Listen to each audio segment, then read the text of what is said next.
Tere hommikust ja tere tulemast Turismikonverentsile, mille alapealkiri võiks olla Vanamoodi enam ei saa, aga uutmoodi ka veel ei oska. Minu nimi on Roald Johanson ja mina modereerin seda väheke teistmoodi turismipäeva. Veel 6 aega tagasi oli veel suur lootus, et me saame tänase konverentsi peetud maha täiesti tavapärases formaadis, aga viiruse kiire leviku tõttu tegime siiski väikesed muudatused ja Terviseamet soovitas väheke turvalisema formaadi kasuks. Aga tänane konverents on heaks näiteks sellest, et turismikorraldajad on head adapteerujad. Isegi keerulistes oludes ei jäeta midagi ära, vaid mõeldakse uusi lahendusi. Uute lahenduste otsimine on ka tänase konverentsi üks teemadest. Iga kriisi võib ju vaadata 2 moodi. Ühest küljest kui ebamugavust, mis lööb tavapärase elu rööpast välja, aga teisipidi võib see olla ka võimalus enda arenguks. Turismisektor on niikuinii pidevas kiires arenemises ja miks mitte kasutada siis praegust olukorda ära suurte muutuste tegemiseks ja oma valdkonna ümbermõtestamiseks. Seda enam, et praegune kriis mõjutab kõiki sarnaselt ja loob hea pinnase suuremaks koostööks ja teineteise mõistmiseks. Oluline on silmas pidada, et kriis on ajutine, aga turismivaldkond muidugi jääv. Puhkused ei kao ka tulevikus kuhugi, inimesed on alati armastanud reisimist ja armastavad seda ka edaspidi. Selleks olemegi täna siia virtuaalselt kogunenud, et arutada selle üle, kuidas aidata inimestel jätkusuutlikult oma puhkust sisustada. Just kestlikkus ja tuleviku vaatamine ning uute suundade otsimine ongi tänase konverentsi fookus. Meil on palju esinejaid, kes fantaseerivad tuleviku teemadel, pakuvad omalt poolt välja uusi positiivseid lahendusi ja arutavad selle üle, kuidas neid ellu viia. Täna leiamegi viise, kuidas kriisist veelgi tugevamana väljuda. Aga mis meid siis täna ees ootab? Selleks, et te saaksite esinejatega suhelda, kasutame me tavapärase käe tõstmise ja küsimuste küsimise asemel hoopis Slido keskkonda. Mina isiklikult pean ennast selliseks tehnoloogia ajastu neandertallaseks. Mul oli veel mõni aeg tagasi nuppudega telefon, mistõttu ma väga hästi teid aidata selles valdkonnas ei oska, aga ma olen kuulnud, et turismi valdkonnas on palju selliseid positiivses võtmes nutisõltlasi ja küll te selles Liido keskkonnaga ka hakkama saate. Meid väga huvitab muuseas, mis valdkonnas kõik konverentsi külastajad tegutsevad. Ja selleks oleme Sliidos avanud ka küsitluse, millele palume teil vastata. Avage palun äpp ja valige oma valdkond, kas te tegelete majutusteenustega, elamusturismiga, loote maitseelamusi, töötate transpordisektoris või tegelete kultuurikorraldusega. Ja kui ükski neist variantidest teid ei kõneta, siis valige kõike hõlmav muu. Nii saame teid paremini tundma õppida. Aga peagi liitub meiega virtuaalselt väliskaubandus- ja infotehnoloogia minister Raul Siem. Seejärel saab sõna Euromonitor Internationali juht Caroline Bremner Suurbritanniast, kes räägib COVID-19 mõjust majandusele ja turismile. Kirjanik ja arvamusliider Doug Lansky jagab praktilisi soovitusi lähitulevikuks. Toimub Turismi Turundusteo 2020 konkurss, mille võitjat saate te kõik hääletada. Ja keskpäeva sisustab noor muusikapoeet Eik ning kõikidel on võimalik tutvuda ka uute ehe ökoturismi kvaliteedimärgiste saajatega. Pärast lõunapausi räägib Juhan-Madis Pukk, kuidas saaks turismisektoris digitaliseerimisest kasu lõigata. Katariina Torstensen Göteborgist toob praktilise näite, kuidas arendada keskkonnasäästlikest ja jätkusuutlikest lahendustest lähtuvat sihtkohta. Küsime Signe Jungersterilt turismi tuleviku kohta ja kell 2:30 kuulutamegi välja Turismi Turundusteo 2020 võitja ning oma nägemuse Eesti turismi tulevikust esitab meile EAS-i Turismiarenduskeskuse direktor Liina-Maria Lepik. Ja kell 3 lõpebki meie tihe ja loodetavasti tore päev ning selle lõpetuseks saate taas kord nautida Eiki esinemist. Aga nüüd tervitabki teid väliskaubandus- ja infotehnoloogia minister Raul Siem, palun. Head turismi edendajad, lugupeetud külalised. Esiteks soovin teid tänada kogu vastupidavuse eest sellel turismisektorile väga keerulisel ajal. Kui igal aastal oleme saanud raporteerida aina paremaid turismitulemusi, siis sel aastal ei ole see arusaadavatel põhjustel olnud võimalik. kuid turismisektori roll oli ja on Eesti majanduse ja riigi jaoks jätkuvalt oluline. Pisut leevendust tõi möödunud siseturismi hooaeg. Eesti inimesed said võimaluse veenduda, et meil on väga palju avastamist väärt. Aitäh kõigile, kes panustasid. Kahjuks on aga mitmed sektorid jätkuvalt keerulises olukorras. Viiruse uue laine tõus sunnib Vabariigi valitsust paratamatult langetama keerulistes olukordades otsuseid uute võimaluste ja piirangute osas. Lähtume kõige olulisemast, inimese elust ja tervisest. Kindlasti on riigi jaoks oluline ka ettevõtjate ja ettevõtete tervis. Eesti majanduse võimalikult kiire taastumine on meie kõigi huvides. Riigi sekkumine aitab kindlasti majanduse taastumisele kaasa. Ka turismisektor ei ole kriisist väljumisel enam endine. Riigi on võimalus neid kohanemisprotsesse toetada. Oleme ministeeriumi poolt esitanud valitsusele ettepanekud turismisektori toetamiseks. Turismisektor vajab riigilt tuge eelseisva madalhooaja üleelamiseks ning kriitilise hulga töötajate töökohtade säilitamiseks. Samas peame tunnistama, et kriis sunnib meid asju ümber mõtestama. Eesti majandust ootavad ees struktuursed muutused. Väga palju sõltub inimeste ja ettevõtete võimest toimuvate muutustega kohaneda. Meil on seega võimalus turismisektori restarti tehes olla oluliselt tugevamad, uuenenud ärimudelitega ja innovaatilisemad.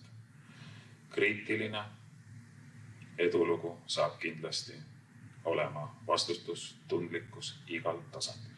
Kuidas me käitume igapäevaselt, kuidas teeme oma reisiotsuseid, kuidas reageerime muutunud nõudlusele.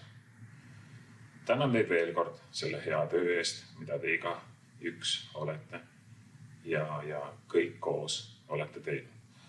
Eesti turismisektori hoidmisel, rasketel aegade üleelamisel ja üheskoos edasiminekul. Rasked ajad saavad ükskord mööda ja usun, et kogu sektor väljub sellest veel tugevamana ja uuenduslikumana. Soovin kõigile head maailma turismipäeva, usku paremasse tulevikku, tugevat koostööd ja inspireerivaid mõtteid. Tänan teid konverentsi päeval. Aitäh teile! Suur tänu ministrile tervitussõnade eest ja meie järgmine esineja Caroline Bremner Euromonitor Internationalist on tänase konverentsi tarbeks ette valmistanud ettekande, mille pealkirjaks on Travel and Tourism After Coronavirus, New Consumer Values Reshaping the Industry, mis käsitleb siis COVID-19 mõju turismile ja majandusele laiemalt. Caroline räägib ka sellest, kuhu ja kuidas ollakse valmis reisima. Caroline töötab Euromonitor Internationalis, mis on enam kui 40-aastase kogemusega maailma juhtiv turu-uuringute ettevõte. Ta on strateeg, kes teeb koostööd analüütikutega üle 100 ettevõttest ja organisatsioonist. Ta on osalenud ühe ulatuslikuma reisi- ja turismiteabesüsteemi loomisel, mida kasutavad juhtivad sihtkohad, valitsused ja reisibrändid kogu maailmas. Ma tuletan meelde, et läbi Slido keskkonna saab Caroline'ile ka küsimusi esitada ja pärast ettekande lõppu liitubki ta meiega laivis, et kõigile nendele küsimustele vastata. Palun, Caroline!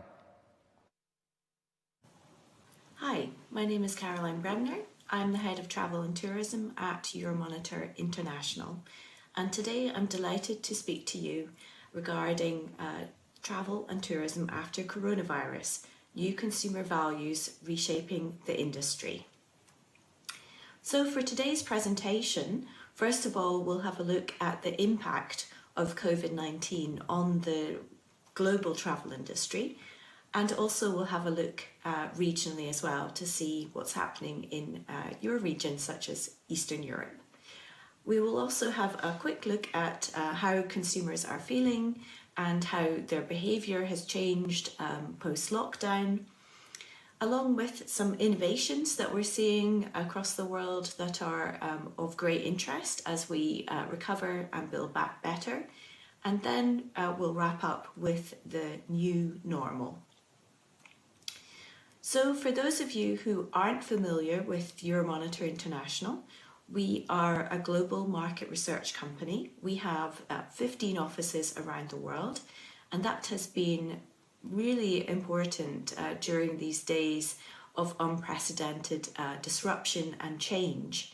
And we are very lucky to have an office in Vilnius in Lithuania that helps us research the Nordics and Eastern Europe.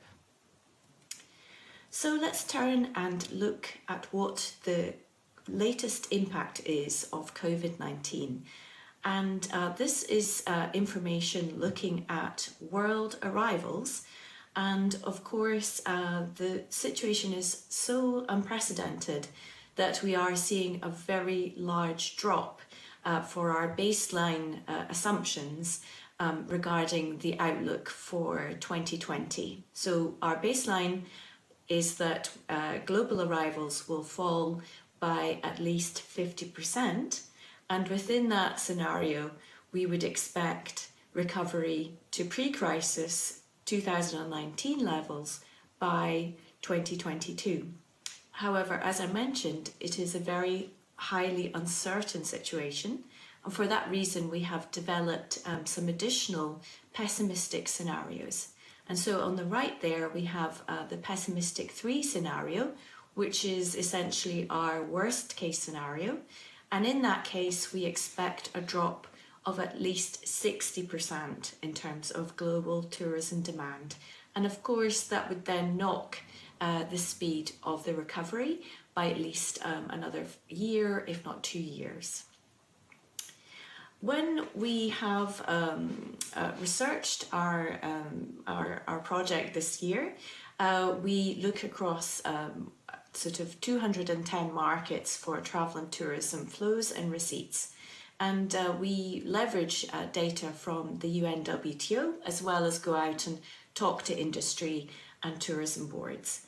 And of course, any player that's working in travel and tourism. So these are the results by region for inbound tourism receipts from 2019 to 2025. And we can see that Asia Pacific is ultimately going to be the largest region for inbound receipts by 2025, actually overtaking Western Europe, which is currently the largest. In terms of Eastern Europe, we can see that there has been this sharp drop of about sort of 40-odd%, but the rebound will come within a few years.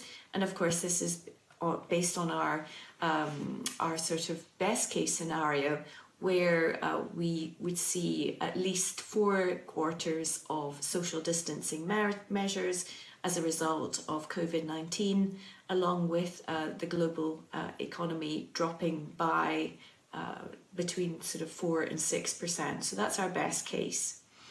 And of course, you know, there is a sense that, you know, regions at some point will start picking up from the crisis that we've seen this year. And of course, one of the first responses that we saw post-lockdown when consumers were allowed to leave their houses was that domestic tourism was very important in terms of that phase 1 of recovery. And so across the world, we see a very high level of dependency on domestic tourism. So this is looking at the number of trips. And globally, that's 68%. And for Eastern Europe, there's a little bit less dependency on domestic tourism at 44%. And from this graph here, you can see that our baseline is expecting a relatively short rebound with a V-shaped recovery. However, not for all markets, and you can see a lot sort of slower recovery times for the likes of North America. Here I've pulled and extracted the data that we have across Eastern Europe, so featuring markets such as Estonia, Russia, Poland, Czech Republic, Hungary, Romania, and of course countries like Bulgaria. And combined, we can see that again, some sectors are expected to be hit harder than others. For example, the large sectors of scheduled airlines and hotels, which dominate market sales, we can see that, for example, for airlines, there's going to be a long recovery taking at least sort of 5 years to pick up to those pre-crisis levels. Other areas that we saw have been heavily impacted are cruise, package holidays through intermediaries, and these are expected to see drops of at least 60%. Some areas that are more dependent on and get a lot of interest from domestic visitors, such as culture, heritage and museums, along with spas, will see less of a decline and will be quicker to recover. And of course, there's a very big trend post-COVID by consumers to seek out nature-based activities and also camping, wild camping, eco lodges, etc. So we expect those to, even though they're relatively small for your region, we expect these to recover relatively quicker than other categories. We also collect data on the penetration of online sales across different categories. And here we're looking at the regional penetration of online sales for total travel, as well as mobile travel sales. And already in Eastern Europe, there's a very sort of high level of online sales penetration. Almost 40% is the average over the next sort of 5-6 years, whereas there's still some room for growth in terms of mobile travel sales, which currently sits at, say, sort of 10% of total travel product sales. And when you look at, say, for example, Asia Pacific, which is very developed in terms of mobile, over 60% of their online sales are conducted via a smartphone. So, you can see a big difference between Asia and, say, for example, Europe and Middle East and Africa. And interestingly, we asked travel companies how many of them actually offer an app to their consumers. And it was relatively low in terms of penetration. It was about 41%, so that leaves at least 60% unaccounted for. And apps are critical. You can see that they're very important in terms of, picking up information. For example, the use of search engines, which is 58%, family recommendations, also, having sort of seamless interactions such as digital wallet, checkout, free cancellations, that sort of flexibility that consumers are looking in the post-COVID age, considering everything is still quite unpredictable.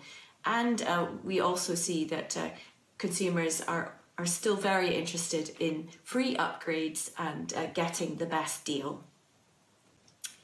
So when we turn to Estonia, we can see that our baseline scenario is that there will be this short, sharp drop, with recovery picking up relatively quickly by 2022. So within 3 years, in that best case scenario, that we would see arrivals and receipts returning to those 2019 levels. Of course, as mentioned, there is a high level of uncertainty in the global economy, and that is also dependent on what happens with COVID-19 and the development of the disease. So, of course, our best case scenario is that it takes 1 year of social distancing measures, and then there's a vaccine sort of in the first half of next year.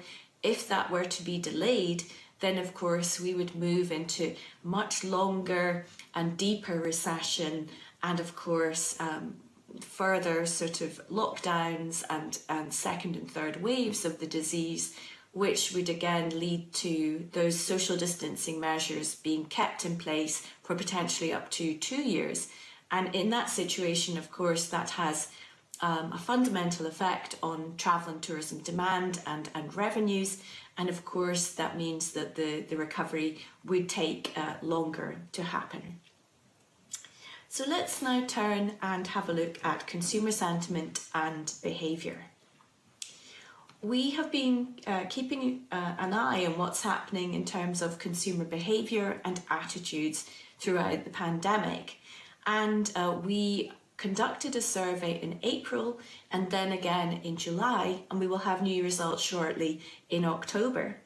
And what we did was ask global consumers how are they behaving in the short, mid and long term. And it was very interesting to see that actually as we move more into the pandemic and even as we come out the other side out of lockdown, that consumers are increasingly saying that they will reduce their international travel permanently. And of course that correlates strongly with the desire to holiday closer to home and also domestically. So over the midterm, we can see, this big shift away from international travel, intra-regional travel, and a reduced amount of spending. And of course, that sort of then has the flip side of that means that consumers are also emitting less carbon. So actually that's a positive outcome for the environment. And one very interesting result that we can see is the greater attention that consumers now pay to companies in terms of how they treat their employees and also their customers. And that's expected to be a permanent shift. So of course the interesting information is here is to understand what is going to be a permanent shift in behaviour. And at least 20% of people say that they will not go back to their pre-crisis travel behaviour. We also ask countries, what their preferences are, what's important when they buy from a travel company or when they go on holiday and from a destination. And this information was researched at the height of the pandemic, sort of April, May this year. And you can see that globally, 60% want a safe destination. And that resonated very well with countries such as the UK. However, for some countries and source markets like China, it was actually more important to have unique travel experiences. That accounted for 68%. And also, if you combine traveling with a purpose and traveling sustainably and having a minimal impact, globally that amounted to 64%. So 2/3 of consumers showing a strong interest in sustainable travel and tourism behaviour. We've also drilled down and we can now see the travel preferences of the Nordic countries. So this is Finland, Denmark, Norway and Sweden. And again, that's sort of the important element of safety and security, accounting for 70% of the Nordics consumers. But equally, a very strong preference for authentic, local and unique experiences combined with that sense of value for money, then followed by sustainable tourism in terms of travelling with a minimal impact, immersion in nature, and also we're seeing this increased interest in personalisation and curation of travel and tourism services. And of course, everybody is interested in convenience, and this was also appearing quite high in terms of what the Nordics like. And on the flip side, on the opposite, we see that there's less interest in holistic wellness and digital detox. So again, this sort of interest in authenticity, nature-based activities, and of course that are very conscious conscientious and have that sort of thoughtful element to them. Interestingly, in terms of expenditure, the Nordics are very involved in terms of buying and booking travel online. 62%, that's very high. And 50% of online sales are actually already made via smartphone. So it's really important to have a presence on mobile so that you can target these consumers in a very tailored way. Looking at sustainability and sustainable travel in more detail, we can see that overall, this is looking at global consumers, there's a very strong interest in supporting locally owned businesses and local communities. And that was then followed by staying at eco-friendly accommodation. So those numbers are 57% for an interest in supporting local communities, and then 51% for eco-accommodation.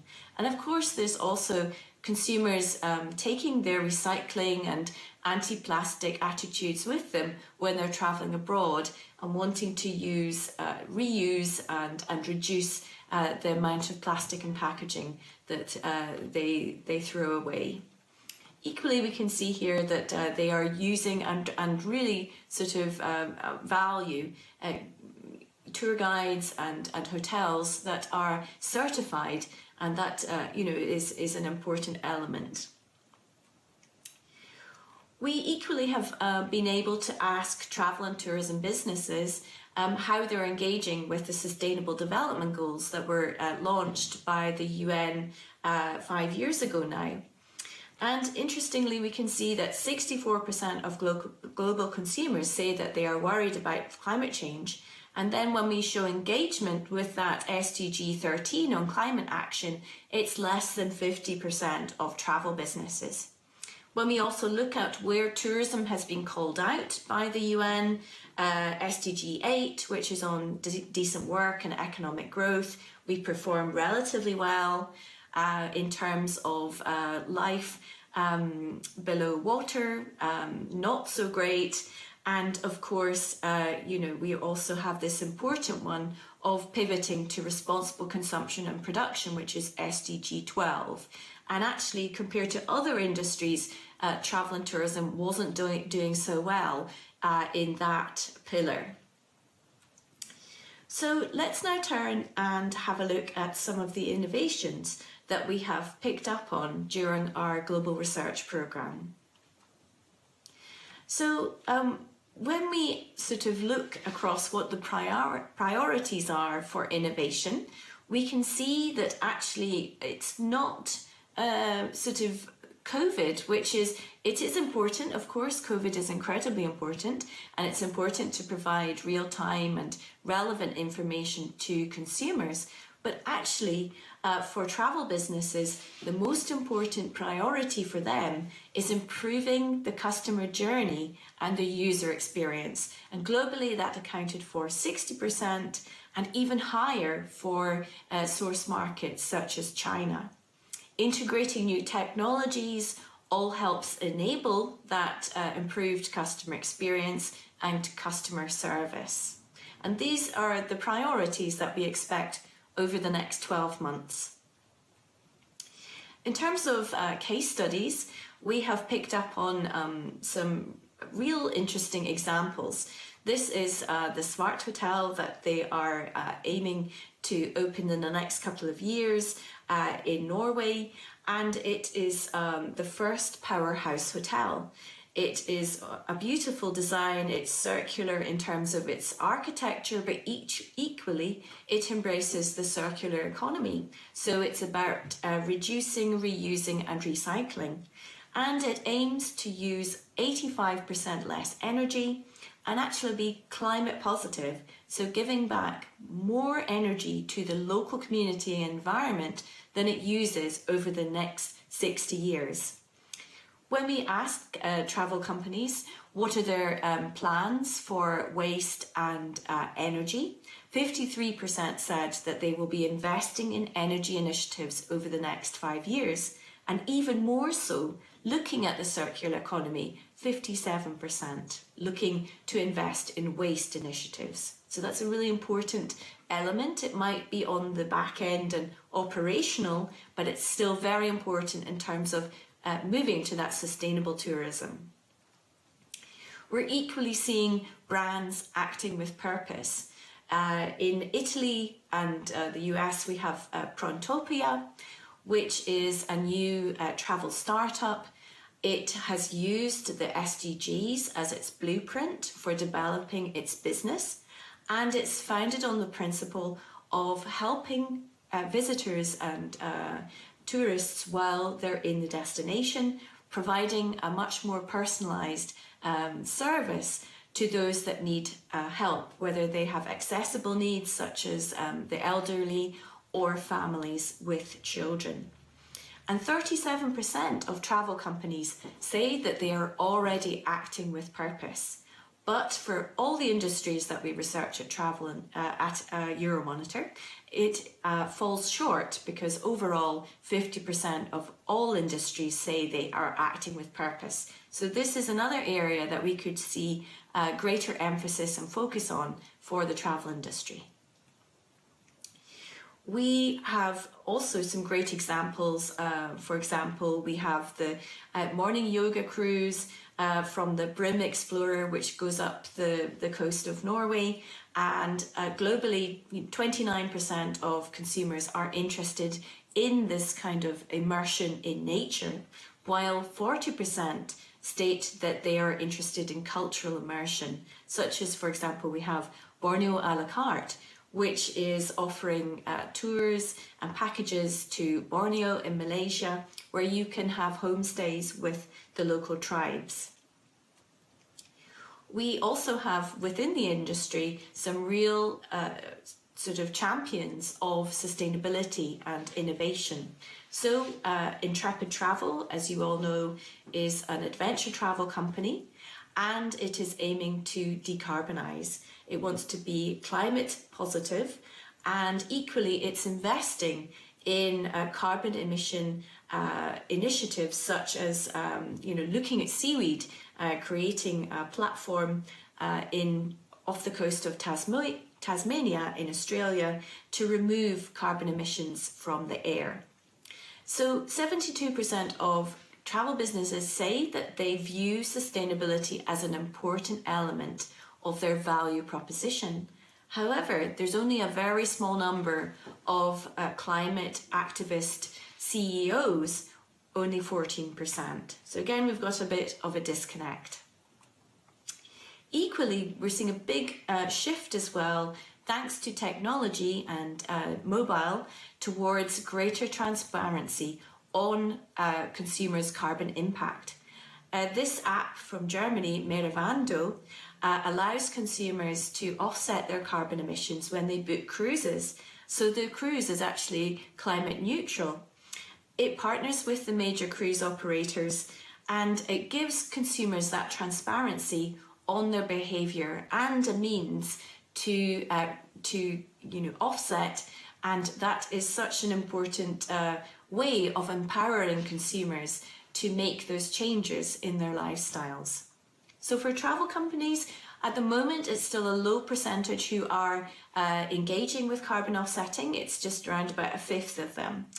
And only 18%, so under 20%, say that they offer a carbon tracking tool to consumers. So again, this is an area we're expecting a greater level of investment and activity. So what does the new normal look like? As you can see, we have gone through an unprecedented crisis with COVID-19. It's a human tragedy, and now we're moving out of the health crisis into the recession. And of course, that has meant a massive shake-up to all things related to travel and tourism because of the bans, the restrictions, and now the new protocols and norms in terms of hygiene, health, and also the fact that regulations and travel restrictions are changing quite dynamically in some countries. So, the hope is that we have a fast move to finding the vaccine. And, as I mentioned, our best case scenario is that we will have this by next year, but there is no certainty.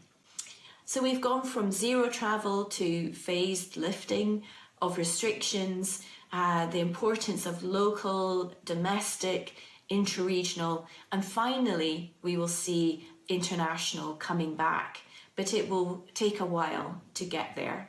And of course we have these new priorities, shifting from the health crisis to the importance that we saw about communities rallying round together during the peak of the crisis. We don't want to lose that element of that social pillar of sustainability.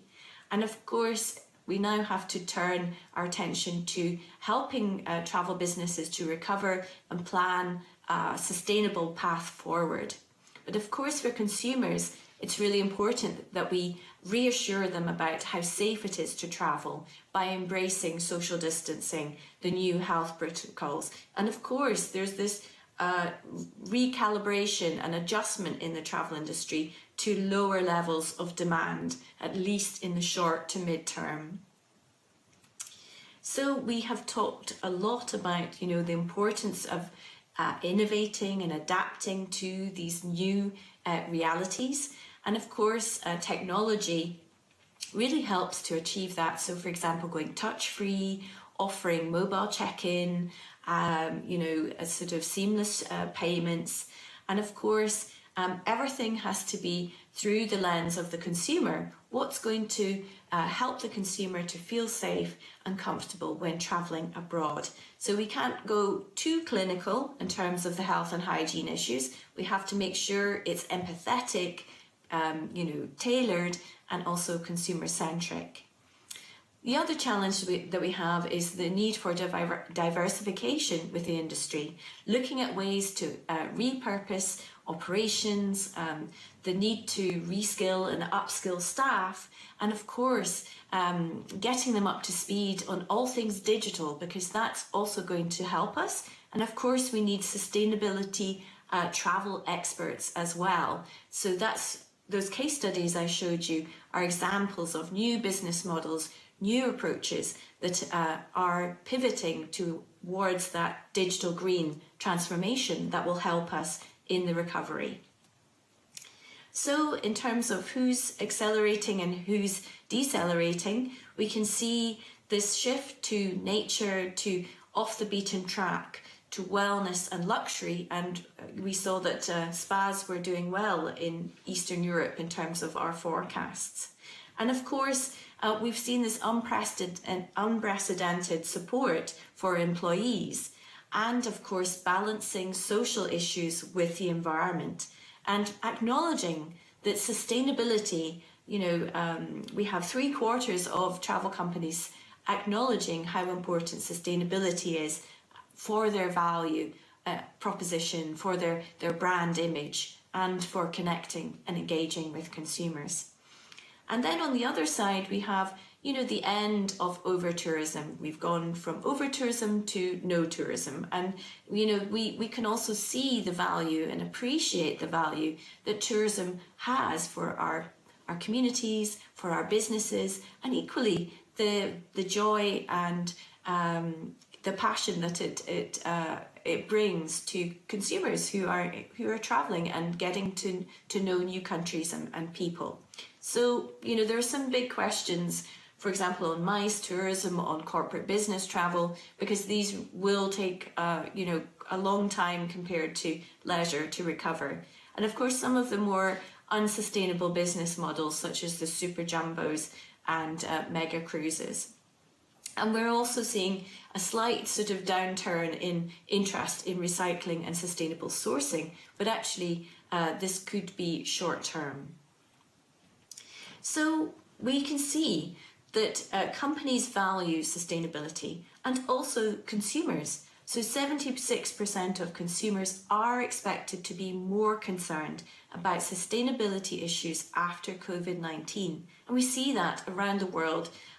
We can see it in terms of looking at the Black Lives Matter movement, and also this idea of helping each other in our communities.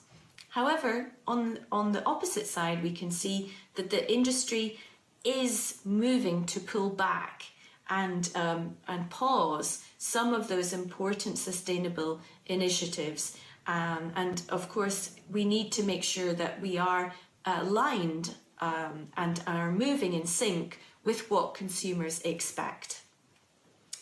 So I'd just like to summarise today that COVID-19 is having an unprecedented impact on how we live, work, shop and travel. It has changed consumer behaviours, attitudes, and of course has had a massive knock on our incomes and ability to travel and spend. Companies have been innovating very fast, considering the scale of the challenge. They've been adapting to the new normal, such as embracing the touch-free customer journey. Digitalisation and sustainability have accelerated, and they are key to rebuilding in an efficient yet resilient way as we pivot to travel and destinations with a purpose. Estonia has a unique opportunity to target high spending income countries such as the Nordics and look at ways to encourage visitors to spend longer in the destination and also enjoy those authentic local experiences that are closer to home. And there is this great opportunity for Estonia to rewire its travel and tourism and take forward the social and environmental aspects of sustainability and really build back in a very sort of powerful and sustainable and resilient way. So I'd like to wish you all the best and thank you so much for listening today. Thank you. Suured tänud Caroline'ile ja nüüd on aeg vaadata meie esimese küsitluse tulemusi ja mis valdkonna inimesed meid jälgivad. Muuseas, Slido keskkonda sisse logides tuleb koodiks märkida EAS, et ma saan aru, et paljud on sellest juba aru saanud, aga seda ma unustasin alguses ära märkida. Nii, mis valdkonnas siis inimesed töötavad, kes meid jälgivad? Majutusteenustes on 14%, elamusturismis 10%, jah, nüüd juba muutunud protsendid, kultuurikorraldus, elamusturism 9%, transpordis 4%, maitseelamuste loojad meid täna ei vaata ja 62% on valdkonnas nimega muu, mida iganes see ka ei tähendaks. Aga nüüd liitub Caroline Bremner, väga sisuka ettekande just lõpetanud meiega video teel, et siis vastata kõigile küsimustele, mida te talle vahepeal olete jõudnud esitada. Nii, vaatame siis, kus need küsimused meil siin ees ka on. Hello, Caroline, do you hear us? Yes, I do. Hello, thank you for having me. Yeah, hi. Thank you for being with us. We are just waiting for the questions which Estonian viewers have asked from you. Thank you very much for the very thorough speech. So we will have a few questions. Paneksime need küsimused ette, palun. Siis oleks natuke lihtsam siin niimoodi suunata, eks ole. Yep. We have a little technical issues, just a few seconds. Sorry, Caroline. How would you, I mean, you did a very thorough speech for us, but how, I mean, besides the statistics, do you see a light at the end of the tunnel? I think from the conversations I have with travel players and destinations, I think there is a cautious optimism. We are, in unprecedented times. It's very challenging for destinations and communities. And it is important to, to have that sort of optimism and feeling that we will come out the other side. So I see, large companies, some of the global brands have been very agile. And equally, we see it from startups as well.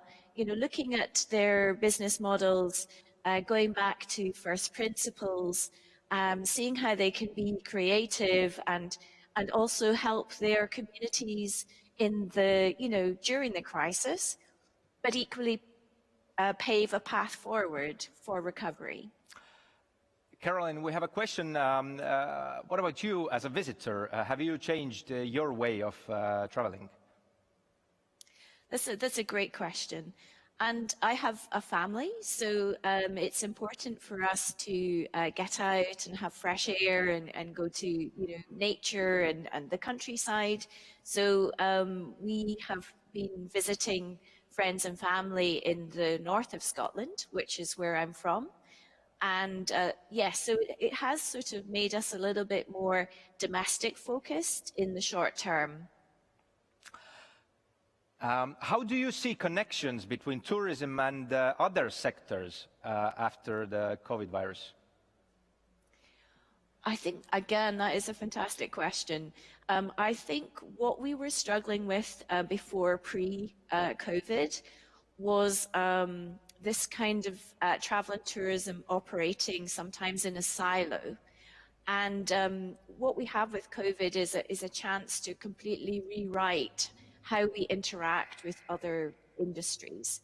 And, as I say, I'm based in Scotland, and already here we're seeing greater links between digital technology, between, with mobility and transport, and also with the food sector.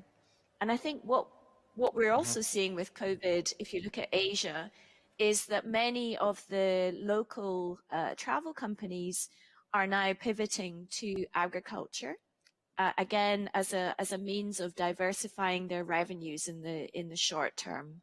So I think there are these amazing linkages with travel and tourism with other sectors, and they should be very much explored.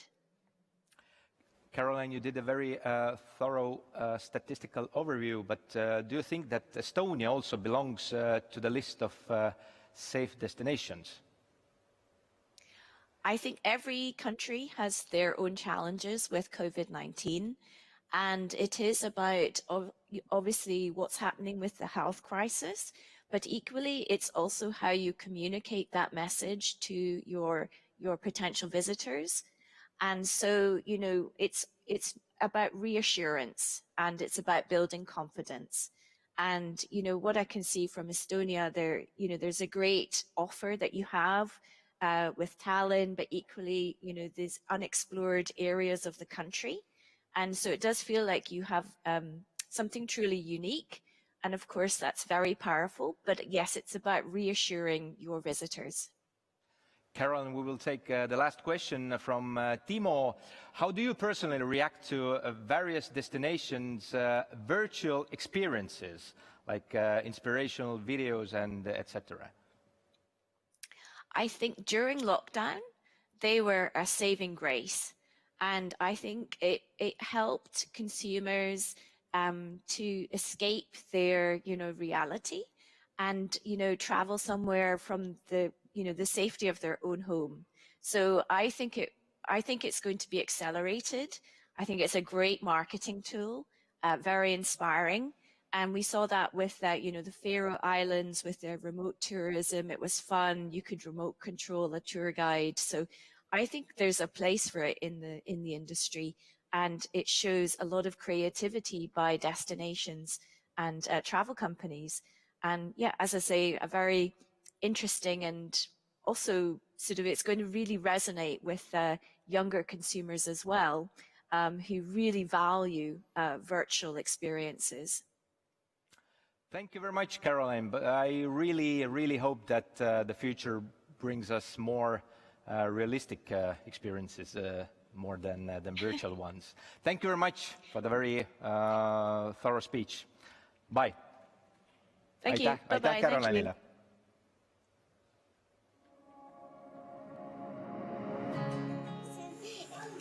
Siin on siis toredam. Toredam kui kodumaal? Jaa. Seal on nagu igav, kui sa oled seal juba kaua olnud. Jah. Hotelli, ujuma, Kinna. Spaasse. Rakverre. Mis ma ikka võin? Ma ei tea, mis reisijad, näiteks vanaema, vanaema, ma ei tea. Nüüd aga liigume oma järgmise esineja juurde, kelleks on Doug Lansky. Doug on kirjanik ja arvamusliider, kes on pärit Ameerikast, kuid viimased 20 aastat elanud Rootsis. Ta on pidanud loenguid rohkem kui 200 ülikoolis, võtnud sõna TEDx Talks üritustel, aga kõnelenud turismist ka National Geographic peakontorile, maailma turismiorganisatsioonile, Google Travelile, Booking.comile ja ta on olnud ka pikaajaline kaastöötaja ajakirjades Lonely Planet, National Geographic, Traveler Adventure, Esquire, Men's Journal, The Guardian ning kirjutanud reisiraamatuid. Doug räägib meile oma ettekandes sellest, kuhu ja kuidas ollakse täna valmis reisima. Palun, Doug. I'm here in Stockholm, where we seem to be on a fast track toward herd immunity. Actually, that's where they have the Nobel Prize dinner. I'm over here. Okay, hey Estonia, greetings from Stockholm. I just wanted to show you something. So I think you guys all the time, and it's not just because you're smart and attractive and really clever at tourism. There's another reason that I think of you guys. You're always on my mind when I'm here in Stockholm. I just want to show you the name of my street. You can see it up there. See what that says? Estlandsgatan, Estonia Street. So I live on Estonia Street, and yeah, that's one of the reasons I'm thinking of you guys all the time. Now I'm going to go up to my office, sit down, and we're going to have a quick chat. Okay, back at the desk now. And I would love to be there in person. I always have a nice time when it comes to Estonia. But of course, I need to maintain the social distancing. And I figure 130 kilometers should be enough to keep us all safe. As you know, it has been a strange and horrible year for tourism. Airlines, hotels, tours, attractions, restaurants, bars, taxis, and the small but often overlooked group, tourism keynote speakers. All I'm saying is, I feel your pain, and it has not been easy for any of us. I have no doubt that we will bounce back. We bounced back from world wars, natural disasters, terror attacks, pandemics in the past. It's just a question of when. But it'd be such a pity if we've suffered through all of this, not just in terms of loss of life and illness, but the economic burden of a devastated tourism sector. It would be a pity to go through all of this if we haven't learned some good lessons and we emerge stronger.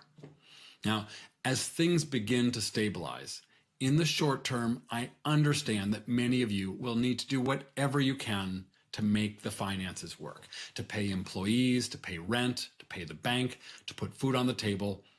I totally get it. If a bunch of zombies showed up at your hotel tomorrow and asked to stay, and they had a valid credit card, I'm sure you would give them a room and some extra towels. And you would be right to do so. But I want to use my time today to look beyond that, to look at the lessons we can take away from the corona crisis. I know some of this is going to feel a little strange to hear right now, like all of our energy should be focused on surviving the next few months. But I'm going to ask you to try to look beyond that now. And I know that Signe will be asking you to do that as well at the end of the day. And I think you'll find our messages are going to fit together quite nicely. There are some great lessons here. And let's start with the most obvious ones, social distancing and flattening the curve. These same things that help control the coronavirus are the same basic tools and strategies for handling crowds in peak season and also improving the visitor experience and increasing the visitor spending. I want to focus on social distancing.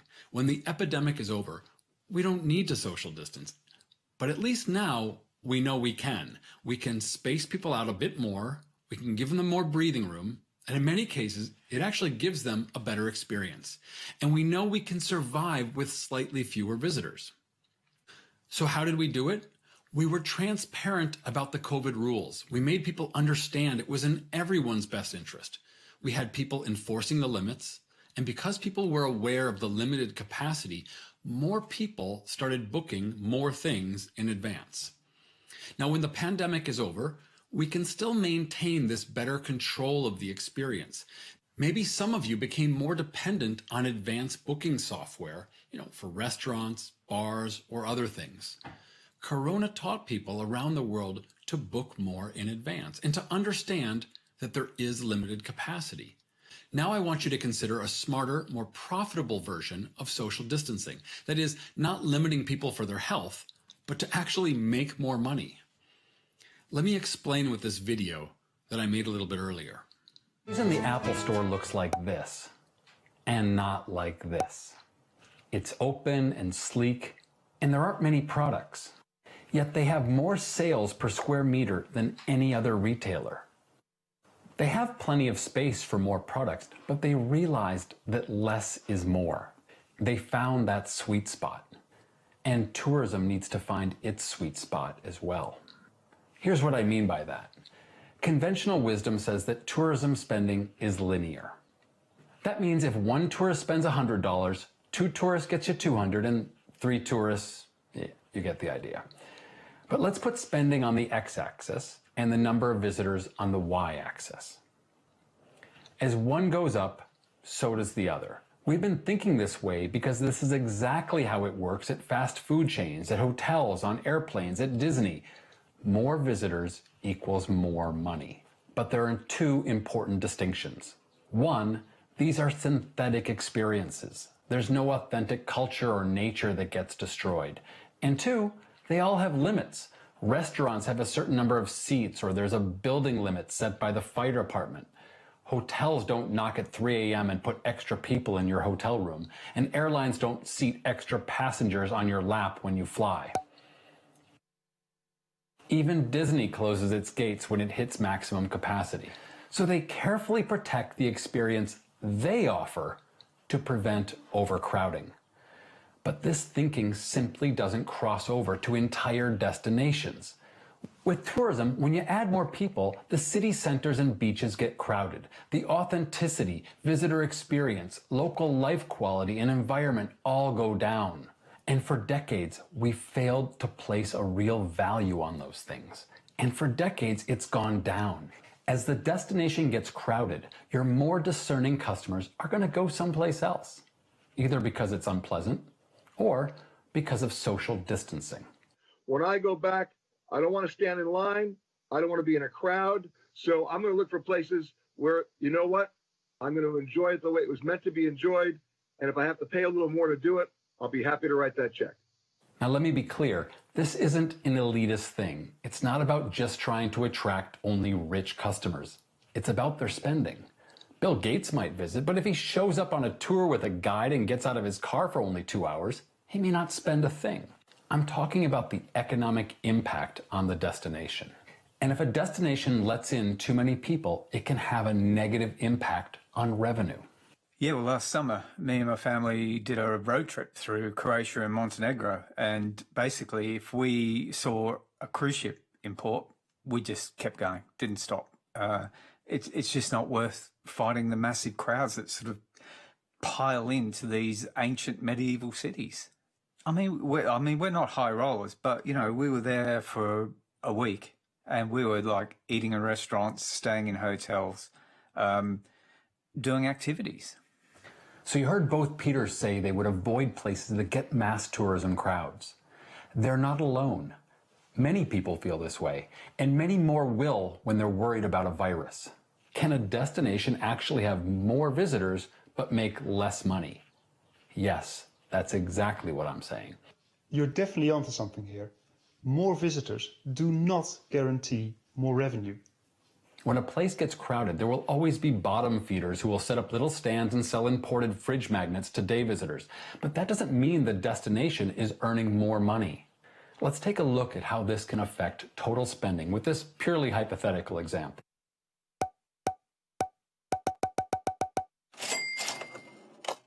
Now let's say we limit visitors by 30%, but we just limit the low spenders by restricting, say, tour buses. Again, not poor people, I'm just talking about day visitors who aren't spending much. So it keeps the destination more authentic, keeps the service and experience high, and attracts overnight guests. This will increase the average amount each visitor spends. So this hypothetical model without low spenders could look like this.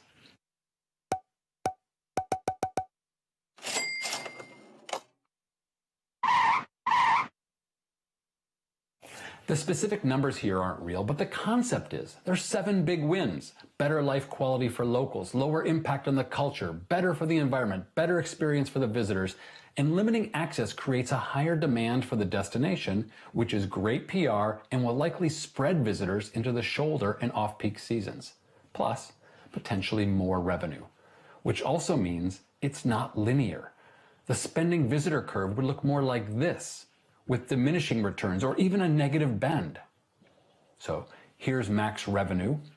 There will be some number of visitors where the local quality of life starts to suffer. There's another point when environmental damage begins to increase. Let's say that here is where the authenticity diminishes. And finally, here's where that combo of crowds, eco damage, and lost authenticity starts to deter higher average spending. The basic idea is not new, by the way. Stanley Plog made a very similar graph about tourism decline in 1967, and the European Commission paid for this report. One of the main things that brings down tourism is too many tourists. So if a destination can make a smart calculation with those things and find a smart way to limit visitors, they will hit that sweet spot. It all seems so obvious, right? So why aren't destinations doing it? Because within a destination, over here, you have stakeholders like airlines, hotels, tours, restaurants, theme parks that have successful linear business models, where more tourists equals more money. And over here, you've got the destination as a whole that has a bell curve or at least diminishing returns. And that puts the destination's business model at odds with its own stakeholders. Surely you can't be serious. I am serious. And don't call me Shirley. Over here, if they're full, they don't ruin the experience for their guests. They just add more flights, build more hotels, and add more restaurants. If the crowds annoy and scare off the high spenders, well, the low budget and budget travelers take over. The stakeholders diversify by adding budget airlines, budget hotels, and cheap souvenirs. But over here, they see the big picture. They see that it has essentially become a race to the bottom. So with these two forces, how does it play out? Here in the middle, there's the DMO, or Destination Marketing Organization. I feel bad for DMOs. They're often trapped in the middle. It's politicians who need to understand tourism better. And I think that if they did, they'd often take different decisions. Okay, it's one thing to limit space because of Corona. We're trying to keep people at a safe distance for their health. But what's the right distance when there's no Corona or health issues? How do we figure out the right number of people to maximize our profits and give a great experience and pursue sustainable growth? I think we know you can't really handle 100 million visitors next year. So how many can you handle in a great way, as if all your visitors were influencers and VIPs and you wanted to make sure they had an amazing time? We need to figure out what that limit is, or what's known as carrying capacity. It's a little complicated, so I made a quick little video to explain. On a plane, carrying capacity is pretty simple. It's how many passengers fit on board. When it comes to destinations, the traditional way to look at carrying capacity is to count hotel rooms. And if you want to get a little more accurate, you might multiply that by the average number of guests per room, which varies by region but is roughly about 1.5. And you count them up and you get your carrying capacity number. Simple. Only it's a little more complicated than that. Why? Let's say you're at 100% capacity at your hotels, or even if you're a little closer to the industry average of 68%. When they're that full, it might mean your top attractions can't handle those crowds. When there's a long, long line out the door at the attractions, it's not much fun to visit. But it's especially bad these days because there are a lot of social media superstars visiting your attractions unannounced. And if they have a bad experience, they're going to tell a lot of people about it. An awful lot of people. Most cities don't have an even distribution of capacity. The bottlenecks are pretty well known. Like the famous Vasa ship museum in Stockholm. It's Scandinavia's most popular museum with tourists. To handle the summer crowds, the Stockholm CVB said they wish they had 4 Vasa museums. The carrying capacity of this popular museum is crucial to a calculation for Stockholm's carrying capacity because many visitors, they feel this is a must-see. There are other obvious bottlenecks as well, like the main walking street in Old Town. In the summer, it's often too crowded to even move. So it's physically impossible to put more tourists into these overcrowded areas as they are now. So if the city were to suggest more tourists next year, as one assumes they'd like to do, you might wonder where they plan to put them. So how do you figure out carrying capacity for an entire destination? Well, it takes some investigative research and number crunching, which you might start with the number of hotel rooms. You might also need to factor in how many visitors fit into the popular attractions. If there are conventions in town, what resources they use, how many people the parks and beaches can comfortably hold in different seasons. You need to look at local usage of the attractions and pay close attention to the visiting friends and relatives. In a place like, say, Calgary, that might be about 47%, but it's going to be higher in rural areas and much lower in places like, say, Banff or Lake Louise. These are people who are contributing to the carrying load at attractions, but 75% of them are staying in private homes. 25% of the visiting friends and relatives are actually staying in hotels because they might be allergic to the dog or they don't like the smell of the guest room. Now, when you're trying to calculate that maximum potential, it's worth taking a look at smart foot flow so you can see if you can fix some of those bottlenecks that way. If you've ever been to IKEA, you're familiar with the concept. As you make your way from the showroom to the warehouse, you pass through this maze of items. But by keeping everyone moving in the same basic direction, they can push more shoppers through comfortably. Some museums and attractions already have good foot flow, but most don't. If you can solve the bottlenecks in congested areas with some relatively simple tricks and technology, you can bring in between 25% and 400% more visitors at these attractions. So let's go to question 2. I'm hoping at this point you already care, but here are a few more reasons. Carrying capacity is about providing good service, or rather, making sure you're not providing bad service. You want great reviews and repeat customers, and you absolutely don't want people tweeting and posting on TripAdvisor about awful overcrowding experiences. From a planning perspective, how can you set an intelligent growth target without knowing how many visitors your destination can handle? It's like Apple trying to say how many iPhones they can sell without knowing how many iPhones they can make. So next time you hear someone talking about growth figures for the following year, you've got an important question to ask. Can our destination handle that growth during peak periods, or will we be jeopardizing the quality of what we offer? And that's carrying capacity. Now here's the thing. You will almost certainly not get an exact magic number of visitors for the entire country, or even for every single destination. But if you get an independent assessment and you break things down as local as possible, you can get pretty close. And that number is certainly much better than doing what you're doing today, which is not limiting anyone. Chances are most of you aren't at that limit yet, or maybe even close, but it's good to know what it is so you can keep your eye on things. Now, some of you are probably thinking, we don't have any crowds. What the hell is this guy talking about? Well, tourism has been growing at about 4% globally for the last 70 years. And in many places, it's shot up 10 or 20% in one single season. So one year it's not crowded, the next year it is. And destinations keep getting surprised and caught off guard every time this happens.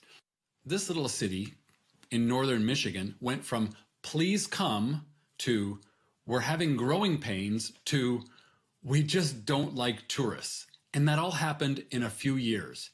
And I've seen places all over the world go through the same thing. So let's learn from their mistakes and just put some basic measures in place now that won't bother anyone, but will make you prepared if and when the crowds show up. Think of those rope lines at the airport. You need to put them up when there's no one there. And once the crowds arrive, it's basically impossible to try to make people stand in those lines. It's no big deal to put out those rope lines. It's not some kind of huge investment, and it feels kind of weird to put them out when there's no one around. But when the crowds come, boy, are you glad you did that. What I'm talking about is a digital booking system that's much less intrusive than a bunch of ropes. Many of you have come up with some really clever ideas to make things work during the COVID pandemic. Many restaurants moved outdoors, museums with waterproof art dragged it outside. It was strange. The city was empty and the outdoors got crowded. People would sleep at home and then start using hotels as places to go to work. Up was down, down was up. It was confusing. But because outside is getting more crowded, the smarter way to do it is like with golf, tee times, or think of restaurant reservations. Time-ticketed entry for the outdoors. So you'd use your phone or computer to book a slot for a parking spot by the park or even a popular hiking trail. It could be free or whatever you want to charge. And this is going to make nature safer, more enjoyable, and provide a tech solution to prevent future overcrowding. You could have a park ranger checking people's tickets on the trail or some kind of an automatic start machine right at the beginning of the trail. You want to put up a sign to explain why you're doing this, to space everyone out so that everybody can have a wonderful, safe experience in nature. I want to share one interesting success story from Stockholm. During the worst part of the corona epidemic, Stockholm hotel occupancy was averaging around 16%, but one hotel had over 60%. What did the Royal Park Hotel do? They diversified like crazy. In addition to the basic rooms, restaurant, and spa, part of the hotel was converted for companies to use as offices. Okay, so far nothing you probably haven't done. But then they put a vegan ice cream making facility in the basement. They built a recording studio so companies could use it for their virtual conferences. And their property runs along a nature trail, so they put up a tent by the trail and sold pizza to people walking along the trail. They offered takeaway brunch, so visitors could just drive up and someone from the hotel would run out and hand them a bag of a fresh, hot hotel brunch in it. They partnered with a nearby rehab facility so that people visiting their injured family member could have a place to stay. They even put an MMA training facility in the basement. Okay, not every hotel can offer these things, but it's a nice example of how some creativity and the willingness to try some new ideas can really pay off. Now, with smart strategies and experiences, there's no reason Estonia can't get the same or higher economic impact from the visitor economy with fewer visitors. Quality over quantity, hitting that sweet spot. Now, your DMO has recognized that one of the key roles for the future to ensure life quality for the locals, strong visitor spending, and sustainable practice is destination management. Just take a moment to consider growth, right? Let's look at Disney or any theme park. When they want more visitors, they don't just create a new ride, which gives people a reason to return and visit and also gives you something to market. To handle those additional visitors, they also need to add more toilets and restaurants and ticket counters and parking spots. I mean, what's the point of adding a new ride and trying to bring more people if there's no place for them to park? Same for a city.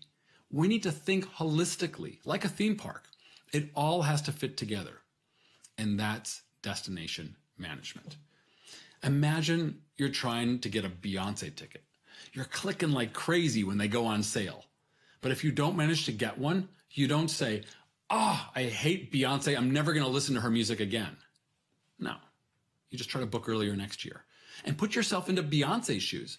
Beyonce would rather have 3 totally sold out shows than try to add a 4th show that's only 50% full. Even if she could make more money doing it in the short term, in the long run, it adds exclusivity, which adds value. Which is why it's not always smart to just start building hotels the moment you get a little popular. That strategy might win you the battle, but it's not going to leave you in good shape for the bigger war. Such proven concepts are not so difficult to understand. The bigger obstacle is how to manage strategy when it's more than just Disney or Beyonce making the big decisions. I mean, take a second and imagine what the highways would be like if there were no speeding tickets, ever. I mean, it'd be fun, especially for the people who didn't die in high-speed traffic accidents. Same for parking tickets. It's no fun to get a parking ticket, but if we got rid of those, it would be parking chaos. That's just how we humans function. During Corona, we had a health directive to have social distancing. But how do you enforce smart tourism Well, that's a challenge that many destinations are going to be wrestling with for years to come. If you want to set some really smart limits for places and destinations, you're going to have to figure out a good policy and a way to enforce it. With destination management, you can start to look at things a little differently. I mean, consider accommodation. Normally, the tourist season looks something like this, with a peak in the summer and the holidays. Some hotels are stronger when it comes to events and businesses, but this is just like the basic industry curve, right? And when short-term rentals got popular, they basically mirrored this curve, putting hotels and these short-term rentals in direct competition in many ways. But what if there was a smarter way to organize this? And I just want to run this idea past you. It's just something to consider. If we look at this strange shape, we could divide it into two shapes. One is a rectangle, which represents the base level. In this rectangle, the occupancy is at 100%. It's the lowest level. Okay, this shape would be great for hotels because they have fixed costs, and nearly 100% occupancy year-round is a great business model, especially considering that in peak season, you can raise rates. And if we look at this weird-looking shape, this actually takes advantage of the strengths of short-term rentals. Now, I'm not talking about those professional full-time renters, which are more like hotels. I'm talking about rooms in people's homes or people who can move to their summer cottage or stay with their parents while they rent their place out for a week or 2 or 3 here and there. They can open and close those quite easily compared to hotels and handle those peaks and valleys. Seems like if we divided these things up into these two different shapes, it could be a win-win. Hotels could get super high occupancy and great rates, and those short-term rentals could get more total room nights per year. But in order to make this work, both would have to agree to be regulated so that there weren't more hotel rooms at this level, and short-term rentals would need to be regulated to get permits for specific dates to handle the peak accommodation traffic. This could potentially be a new role for the DMO, as they're a neutral player who wants the best economic impact for the entire city or the country. Now, I'm not telling you to do this, but we should always be considering new models in different ways to maximize profit. And there are some industry leaders who do think it's a good idea. I think it's a brilliant idea to go for the cities and both have hotels that are competitive, that can run their business, and make a substantial investment in short-term rental, where you actually make the two things go together. Instead of fighting each other, you get a win-win situation. The city is a winner, the hotels are winning, and the short-term rental business can actually contribute positively in the peak areas where it's impossible for the hotels to match. People are starting to travel again, and the travel industry has been anxiously waiting for this. Remember all these inspirational videos?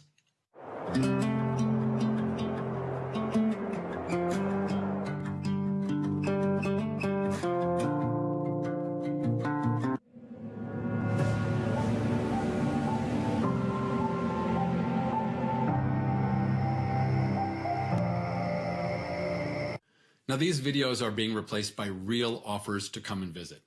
Destinations are starting to pitch us discounts. That's the standard mechanism, right? Drop the price, people will come. The question is, if people are scared to go, are they going to be less scared for 20% off or even 50% off? I mean, for many, the chance to experience Venice or Barcelona or Tallinn in a more authentic way without the typical big crowds of tourists might even be a bigger incentive. But again, as much as they may love that idea, they're going to be weighing that against the perceived danger of it. So if you're already advertising and marketing to these people, who do you really want to come? Do you want an adventurous 70-year-old who recently recovered from cancer? Or would you rather have a healthy 40-year-old who's much less likely to end up in the hospital for corona? Statistically, the risk of getting very sick or dying from corona is very different if you're a healthy 30-year-old or a healthy 80-year-old. I mean, there's also a big difference if you're 70 and healthy or if you're 70 and recovering from bypass surgery. If we want people to travel, we're going to need to put some of these fears to rest somehow. And statistically, that's going to be easier with those younger, healthier travelers because the data is a little bit more on our side. Here in Sweden, out of the 5,800 corona deaths, only 80 were 50 years old or younger, and only a small amount of those were completely healthy to begin with. 80 people is also the number of Swedes who are 50 and younger who die in a typical 6-month period from driving accidents. And Sweden is the world's 5th safest country for driving. Now, I haven't run this by the health ministry, but we could probably say that here in Sweden, for those who are 50 and younger, if you're not afraid to drive, you shouldn't be afraid of corona. The death rate is virtually the same. If your health authority and the marketing departments can agree on some accurate statements that would make potential visitors less fearful, that could be quite useful. Now, I want to leave you with a bit of inspiration. You might wonder, how am I supposed to inspire you when things are as tough as they are? Well, when it comes to Estonia, I hope all I really need to do is hold up a mirror. For 5 years, from 1708 to 1713, you had the Great Northern War Plague, which killed 200,000 Estonians. You bounced back from that.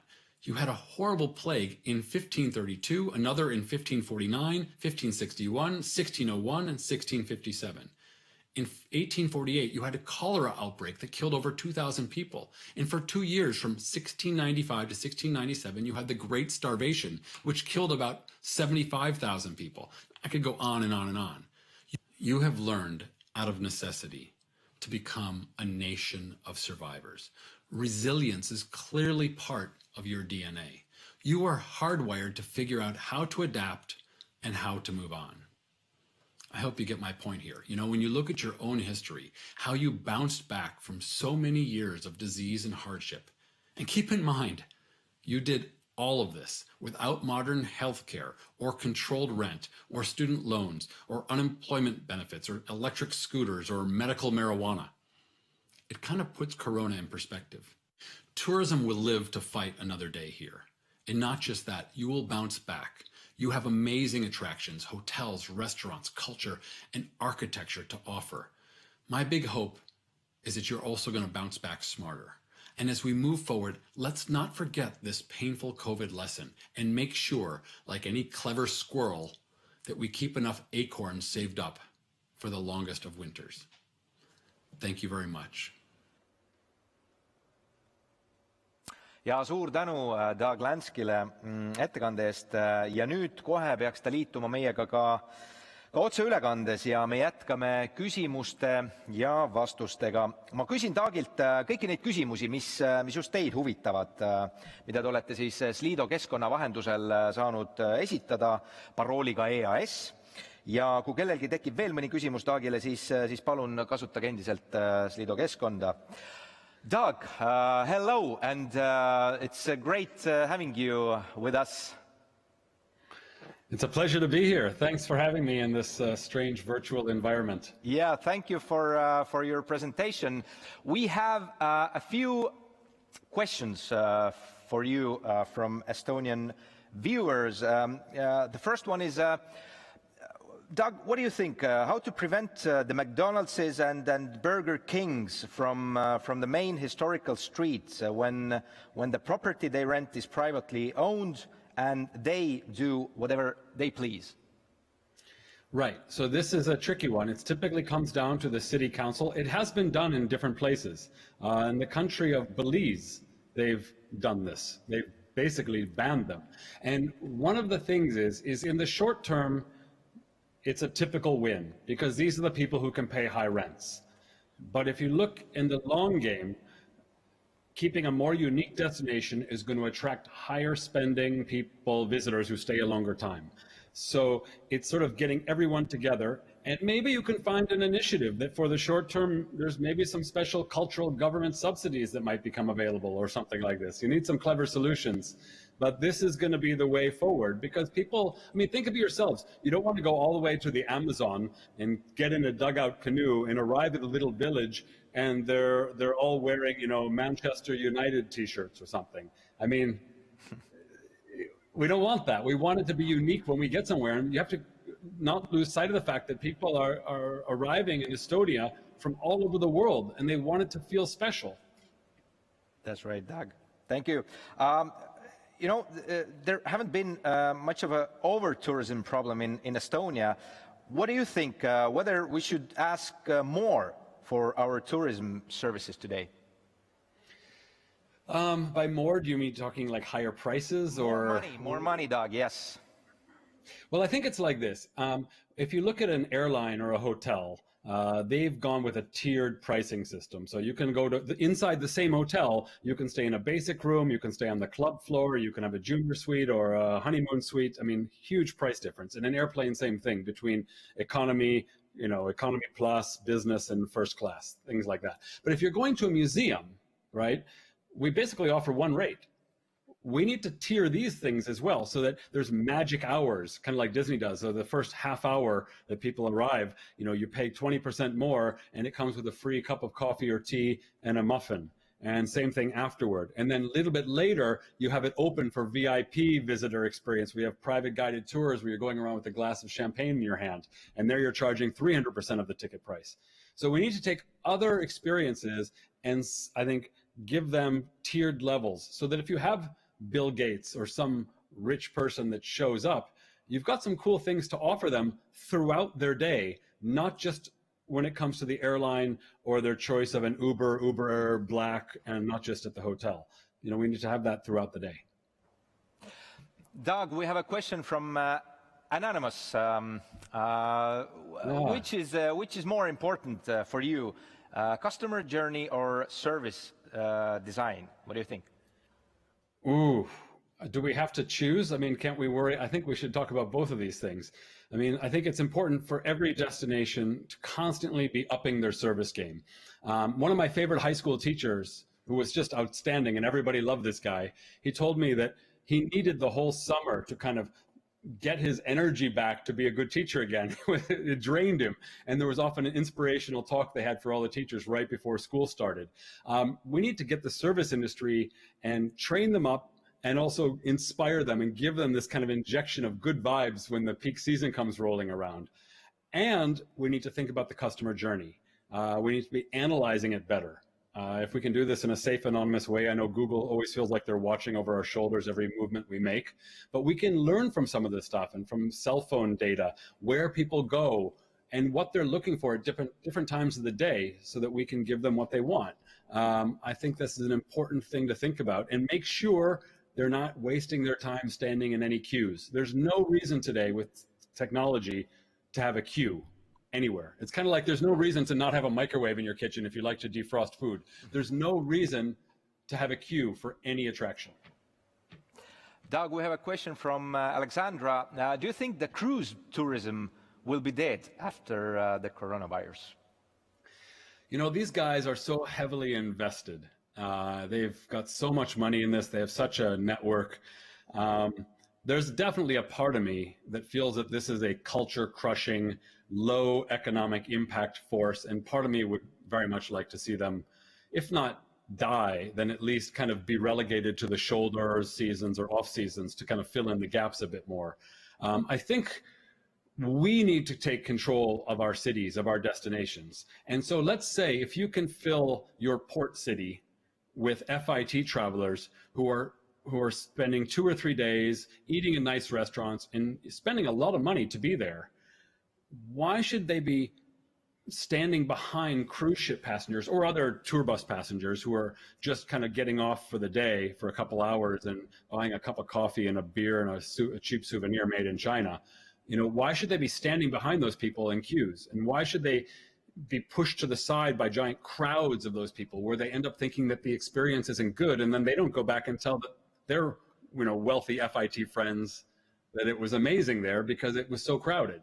So we need to make sure, airlines and hotels do this. They don't let their lowest spending customers piss off their highest spending customers. But that's kind of what we're doing in tourism. We talk about quality over quantity, but we need to sort of, put our money where our mouth is and do something about it. And maybe the role is that these cruise ship and tour bus people who are not spending a whole lot get pushed off to the shoulder seasons or different times of the year where it's impossible currently to fill them with FIT people. Doug, we will take the last question from Janne. What do you think, would the customers come along with the hotels and rentals business models change, or should the hotels need to change their offer first? You mean, you're talking about the thing that I threw out there with the Airbnb and the hotel model, that hypothetical? Is that what we're talking about? I believe so, yes. Okay, I mean, that was just a hypothetical idea. But I think what will happen is the customers will do whatever we give them. You know, it's like if you're trying to call and get a restaurant reservation, you don't know how many seats are available. All you know is that they tell you that they have a seat or they don't have a seat. You don't know who they've given the other seats to. So, I mean, if they try to book in peak season and the hotels have a high price because there's limited supply, for example, they'll simply know, oh, I either pay a lot or I go at a different time of year, or I book earlier next year, or I go with an Airbnb type property.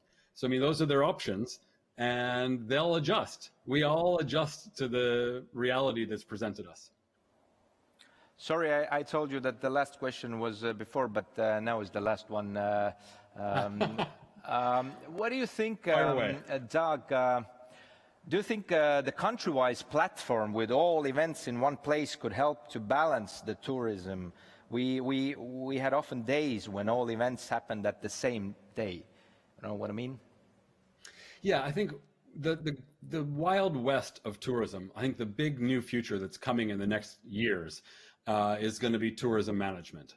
And that's something that falls under that umbrella. And I think, personally, I think you want a new cast of people with those kind of qualifications who are looking specifically at these issues, you know, that we're not having all our events at the same place at the same time, and that we're looking at foot flow, that we're looking at spending, that we're maximizing these things and looking at the visitor experience and things like that. I think it's an entire education that's completely separate from marketing.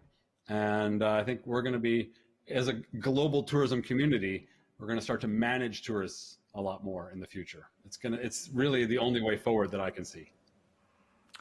Thank you very much, Doug, for being with us, and thank you for the very thorough answers and presentation. I wish all the best to you. Thank you. Thank you for having me. It's a pleasure to be part of your big event. Ja suur tänu Doug Lanskile veel korra. Aasta 2020 on olnud mitmes mõttes keeruline ja just sellepärast väärivadki sellel aastal erakordset tunnustust need, kes on suutnud oma ettevõtmisi edukalt turundada. Konkursi Turismi Turundusteo 2020 finaali valiti välja 4 osalejat. Kõik 4 teevad nüüd siinsamas kohapeal teile presentatsiooni, välja arvatud 1, ja teil on võimalik hääletada oma lemmiku poolt. Aasta turundusteoks valitakse projekt, mis saab pärast kõikide projektide esitlust kõige enam konverentsi publiku hääli. Võitjat ootab personaalne koolitus ja soovitused Visit Estonia välisturunduse professionaalidelt. Finaali valiti küll 4 osalejat, aga tegelikkuses laekus konkursile kõvasti rohkem projekte. Ja selleks, et neile väärilist tähelepanu pöörata, tutvustame neid teile video abil.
Aga liigume nüüd 4 finalisti juurde ja esimeseks on Ahaa teaduskeskuse uue näituse turundus.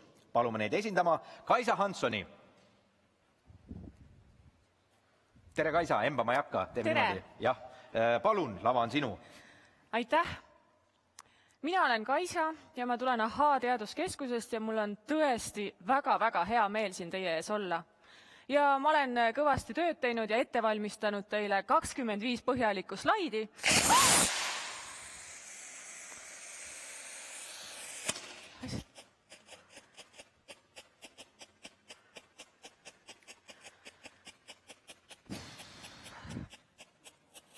No nii, peame siis ilma slaidideta vist hakkama saama. Otse-eetri võlud ja valud, eks ole? Aga mõtleme, mida sina kõige rohkem kardad? Kas sina kardad avalikku esinemist ja näiteks seda, et keset sinu esinemist lendab su põhjalik ettevalmistatud töö põhimõtteliselt lihtsalt õhku? Või kardad sa seda, et su lõputöö kaob interneti avarustesse? Või et internet saab üldse otsa? Mida sina kardad? Või kardad sa hoopis ämblikke ja oled arahnofoob? Või pelgad, et sa jõua esimesena oma sõprade reisipiltidele silma peale hoida ja neid klikkida ja südameid ja igasuguseid muid emotsioone pillata? Sel juhul oled sa ja kannatad FOMO all, ehk siis fear of missing out, ilmajäämise hirm. Striimid kogu aeg uudistes, imad üha uut ja uut infot. Või on sinu kõige suurem hirm surmahirm ja hirm laipade ees? Igal juhul hirmud ja foobiad tõesti huvitavad inimesi. Seda me nüüd Ahaa keskuses päris kindlasti kohe teame. Ahaa teaduskeskuses käis sel suvel Ahaa foobiate näitusel üle 75 000 inimese. Kuidas me seda tegime? Mismoodi me sellest rääkisime? Kuidas me inimese kutsusime? Sellest ma täna siin teile räägingi. Hoolimata kollitavast koroonast ja sellest kõigest, mis meil kevadel siin toimus, tegelikult me ikkagi turunduses ja kommunikatsioonis lustisime ausalt öeldes selle teemaga. Me ei lihvinud nurki maha, me ei pehmendanud esialgu välja mõeldud sõnumeid ja heas mõttes me panime hullu ja mõtlesime kastist välja. Ja ausalt öeldes see tõi meile ka edu. Meie näituse slogan on Ahaa foobiad, tule kui julged. Üsna pretensioonikas keset sellist koroona kevadet. Ja tõesti keset kevadet me ka oleme veidi ajusid ragistanud, toona me tõesti natuke kartsime, et kui juhtub, et inimesed ei julgegi, et neil on sellest teemast lihtsalt nii küllalt. Aga juhtus teisiti. Ja mida me siis täpsemalt tegime? Outdoor-meedia, selline tavaline tänavameedia, tänavareklaam, me ei kasutanud ainult postreid, ainult plakateid, vaid meisterdasime sinna ise oma töökate kätega juurde sellised üle elu suuruses ämblikud. Ühte neist sõpradest te võisite siin laval ka minu juures ennist näha. Ja iga sellise reklaampostamendi peal siis varitses huvilisi ka selline karvane 3-meetrise läbimõõduga sõbrake. Et saime palju pilte, saime hashtagimisi, saime ka paar kaebust. Aga enamik inimesi siiski sai aru, et tegemist on dekoratsiooniga ja elas meile heas mõttes kaasa, et me päriselt kedagi ära ikkagi ei hirmutanud. Teiseks, täiesti uus meetod, mida me tegime, on me katsime siis Tartu linna sellise stencil art kunstiga. Ise disainisime pildid, ise spreisime, ise küsisime muidugi luba ka linnalt, et me päris illegaalselt ikkagi ei tegutse. Ja meil on 25 erinevat pilti, mis illustreerivad siis 25 enim levinud foobiat ja sellist ebaproportsionaalset hirmu. Ja need asetsevadki siis haiglate juures, on meditsiinihirm ja raamatukogu juures on õppimise hirm ja nii edasi. Et need on praeguseni seal Tartu linnas ja ilmselt kui foobia näitus lõpeb, tuleb meil nad ka eemaldada ise. Siis kogu videograafia ja kogu meie selline imagoloogia selle näituse suhtes oli üles ehitatud sellisele vana kooli natuke õudukalikule pildile. Et ma lasen teile väikese video. Ei olnud liiga hirmus, ei olnud ka liiga lõbus. Leidsime sellise mõnusa kesktee ja inimestele tundub, et meeldis, tuletas meelde selliseid tõesti võib-olla unustatud õudukaid, pigem äkki sellised B-klassi õudukaid, aga ei olnud nagu liiga jube, et me ei taha klienti ka ära ehmatada päriselt.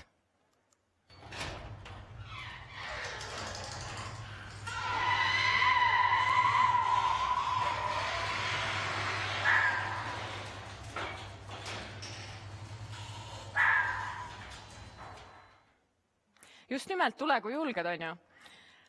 Õnneks tulijaid oli. Ja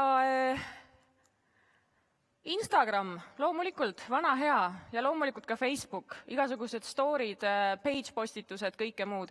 Ja kõik oli kantud sellisest mahlasest, mõnusast, hirmude, foobiate teemast, aga me üritasime mitte üle võlli lasta, vaid ikkagi võtsime seda väikse sellise huumori prisma läbi.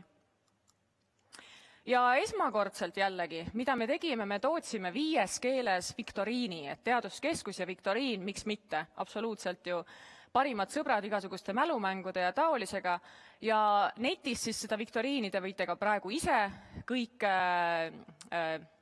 siis lahendada ja seda lahendati tuhandeid ja tuhandeid kordi, seda saab siiamaani teha, saab vastata erinevatele vaimukatele, ägedatele foobia ja hirmude teemalistele küsimustele. Ja inimesed tõesti lustisid sellega ka. Ja see on meil üleval ka foobiate näitusel ühel ekraanil, seda saab ka koha peal kasutada.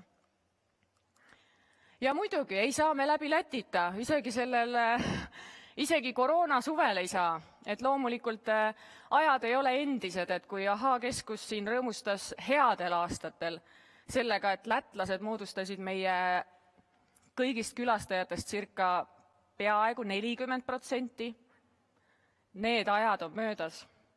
Et lätlasi jõudis meie foobiate näitusele sel aastal üle 10 000 natuke, aga me oleme sellega väga rahul. Lätis toimus meediakampaania ja viisime sinna selliste erilahendustena siis meie mõned õueeksponaadid. Näete, siin pildil on selline võimatu kraan, mis meil oli Läti AB Parksis, see on üks Läti hästi populaarne seikluspark, ja ka hiiglaslik vannipart. Ja vannipardil kui ka kraanil olid siis küljes ja seljas ja peal foobiaid tutvustavad ja näitusele kutsuvad lätikeelsed reklaamid. Ja samamoodi, loomulikult lätlased ju vaatavad ka Instagrami, vaatavad Facebooki ja Lätis tehtav kampaania oli nõksa veel mahlasem ja ausalt öeldes me keerasime seal värve veel veits juurde. Ja põhimõtteliselt sellega saabki minu esitlus läbi ja võiks öelda, et tegelikult läks turunduses kõik täppi.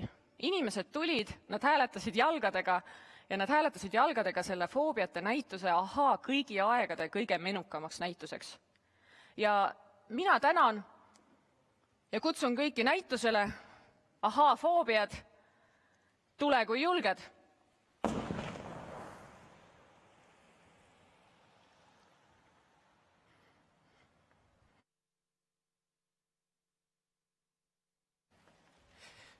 Jaa, suur tänu Kaisale, väga ei julge, ma loodan, et see ei lenda siin rohkem õhku, aga teiseks on hea meel esitleda Seiklusmaa Ida-Viru kevadkampaania esindaja, turismiarendaja Meelis Kuusiku. Palun. Kui keegi minult küsib, et kus Eesti piirkonnas elavad kõige patriootikumad inimesed, siis vastaksin kindlalt Ida-Virumaal. Me kõik teame, mis toimus aasta 2020 kevadel ja kuidas see meid kõiki mõjutas. Turism ei olnud erand ja kõige hullem oli teadmatus. Ida-Viru turismiklaster ei visanud kordagi püssi põõsasse ja kui ilmnesid esimesed kriisist väljumise märgid, oli aeg tegutseda. Meie tollane turunduse partner, kelleks oli Marketingi Instituut, tuli välja suurepärase ideega korraldada Ida-Viru külla kutsumise talgud. Idee iseenesest oli kaasata võimalikult palju kohalikku kogukonda, kohalikke elanikke, ettevõtteid ja partnereid tegutsema üheskoos, et kutsuda sõpru, sugulasi ja tuttavaid külla just Ida-Virumaale, mitte vastupidi. Tehniliselt oli see kampaania veidi keerulisem ja koosnes 2 osast, mis pidid omavahel töötama sünkroonis. Esimene osa oli kohalik kogukond ehk külla kutsujad, kelle jaoks valmistasime ette lihtsad kutsed stiilis lähme randa, lähme sauna, mida sai oma sõpradega sotsiaalmeedias jagada. Eesmärk oli saada turistid meie maakonda ja see polnud müügikampaania ega sundinud inimesi tegema kulutusi, et külastada Ida-Virumaad. Rahaline kasu oli kaudne. Kui juba siin oldi, siis ka kulutati. Teisel poolel olid meie reklaamid ja partnerite pakkumised, põnevad paigad, reisimarsruudid ja kui juba Ida-Virumaas ollakse, siis pakkusin võimalust, kuidas siin koos aega veeta. Nii juunis kui juulis lisandus siseturistide ööbimisi kõige enam Pärnus ja Ida-Virumaal. Mõlemas paigas püstitati kõigi aegade rekordid. Ida-Virumaal kasvasid siseturistide ööbimiste arvud võrreldes mullusega 39%. Meie kampaania, vaatamata lühikesele ettevalmistusajale, osutus igati edukaks just tänu meie kohalikule patriotismile ja klastripartneri toetusele. Tähtsat rolli mängis ka kohalike omavalitsuste ja kohaliku meedia aktiivsus. Aitäh teile kõigile ja kohtume taas Ida-Virus. Hoolimata kõigest, mis selle aasta jooksul on toimunud eesotsas pärgviiruse kriisiga, läks Narva muuseumil hästi. Ja selleks on päris mitmeid põhjusi. Nii see, et me saime valmis oma projektiga lõpuks peale aastast hilinemist, kui ka see, et olid uued ajad käes, kuid kõige enam mõjutas meid ilmselgelt Ida-Viru turismiklastri kevadkampaania. See oli ajastatud õigel ajal, sellepärast et sel hetkel, kui inimesed olid veel pärgviiruse kriisis ja juba oli teada, et Egiptusesse võib-olla sellel aastal ei lähe, võib-olla ei lähe ka Türki ja võib-olla ei lähe ka Soome, siis paljud planeerisid juba enda reisi siseturismina ehk siis Eestis sees. Ja see kevadkampaania tuletas taaskord kõigile meelde, et Narva ja Ida-Viru üldse on just nimelt see koht, kuhu tulla. Siin on palju põnevat, siin on palju seikluslikku, siin on ägedaid kohti ja on ka kohti, mida varasematel aastatel veel polnud. Üks õigel ajal tehtud kampaania võib maksta kätte täiesti positiivses plaanis ja meie statistika näitab seda väga hästi, sest meil olid majad kõik tulvil inimestest ja me oleme suurepäraselt selle aastaga tänu Ida-Viru turismiklastrile hakkama saanud. Mina olen Sirle, mina olen põline Ida-Virukas, olen siin sündinud, kasvanud ja mulle Ida-Virumaa meeldib sedavõrd, et isegi ülikoolis õpingute ajal ma suurem osa ajast elasin ikka Ida-Virumaal edasi. Ja kui ma kuulsin sel kevadel küllakutsumist algutest, siis võib öelda, et päriselt et nagu kõnetasid mind. Ma mõtlesin, et see on täiesti geniaalne idee, kuidas raskel ajal kohalikke patrioote, niimoodi kohalike turismiettevõtjate toetuseks kokku tuua ja kui ma sellest kuulsin, ma otsustasin kohe, et ma ise ka aktiivselt osalen ja tegelikult see kõnetas mind isegi kahes võtmes, et üks asi, et kutsuda sõpru ja sugulasi külla, mida ma tegelikult teen nii ehk naa, aga teine mõte, mis mul tekkis, oli see, et milleks ise sel aastal puhkuse ajal kusagile Võrumaale, Pärnusse või Saaremaale sõita ja me tegime perega teadliku otsuse, et me puhkamegi terve puhkuse Ida-Virumaal, teeme võimalikult vähe kodus süüa ja käime võimalikult palju kohalikes toitlustusasutustes rahakotti tuulutamas ja häid toiduelamusi saamas. Ja täpselt nii, nagu me kavandasime, nii see ka läks ja seda me ka tegime. Sest tõepoolest Ida-Virumaalt ei ole vaja kusagile kaugele sõita. Siin on merd, siin on järve, siin on rabasid, siin on metsa, linna, absoluutselt kõik keskkonnad mingil kujul on siin olemas.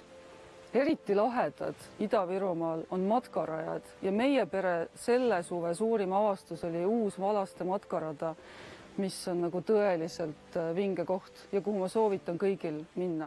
Tere, minu nimi on Anton. Meie organisatsioon on turismiklastri liige. Ma esindan motospordiklubi ja meil on Narva-Jõesuu rannas surfiklubi. Sel suvel me kutsusime kõik külla nii eestimaalasi kui ka Ida-Virumaa elanikke. Kahjuks välismaalasi ei olnud üldse. Positiivne külg on see, et väga palju eestimaalasi on avastanud enda jaoks nii Ida-Virumaad kui ka Narvat ja Narva-Jõesuud eriti, kus on meie surfiklubi kõige ilusam ja pikem mererand ja on palju ilusaid kohti. Turisti oli ka Tallinnast, Pärnust, Lõuna-Eestis oli päris mitu gruppi, kes käisid meie surfiklubist ja see on väga positiivne. Veel me korraldame Narva jooksusarja ja muid spordiüritusi ja vaatamata ohtlikule olukorrale Eesti riigis meie üritustel on osalenud päris mitmed inimesed väljaspoolt Ida-Virumaad. Mul on uhke tunne selle üle, et inimesed tulevad Ida-Virumaale, avastavad ilusaid kohti ja osalevad võistlustel. Olen Angelika Antoninaine. Oleme Ida-Virumaa elanikud ja sellemaa patrioodid. Oma eeskujuga näitame teistele, kuidas saab armastada seda maad ja mida aktiivselt siin saab ette võtta. No näiteks sel suvel käisime perega Kivi seikluspargis, külastasime püsiekspositsiooni Narva muuseumis, siis me käisime kaevandusmuuseumis, roonisime mägidesse, see on uus atraktsioon muide. Seda kõike me postitasime Instagramis, Facebookis, sellega me meelitame teisi tulla meie kanti. Tulge Ida-Virumaale! Это жизнь, это карма. Привет, город Нарва. Ja suur tänu Seiklusmaa Ida-Viru kevadkampaania esindajatele. Ja kolmanda nominendina palume siia lavale Viirelaiu Läti kampaaniat tutvustama Priit Villemsoni. Palun, Priit. Tere. Tervist. Teeme nii.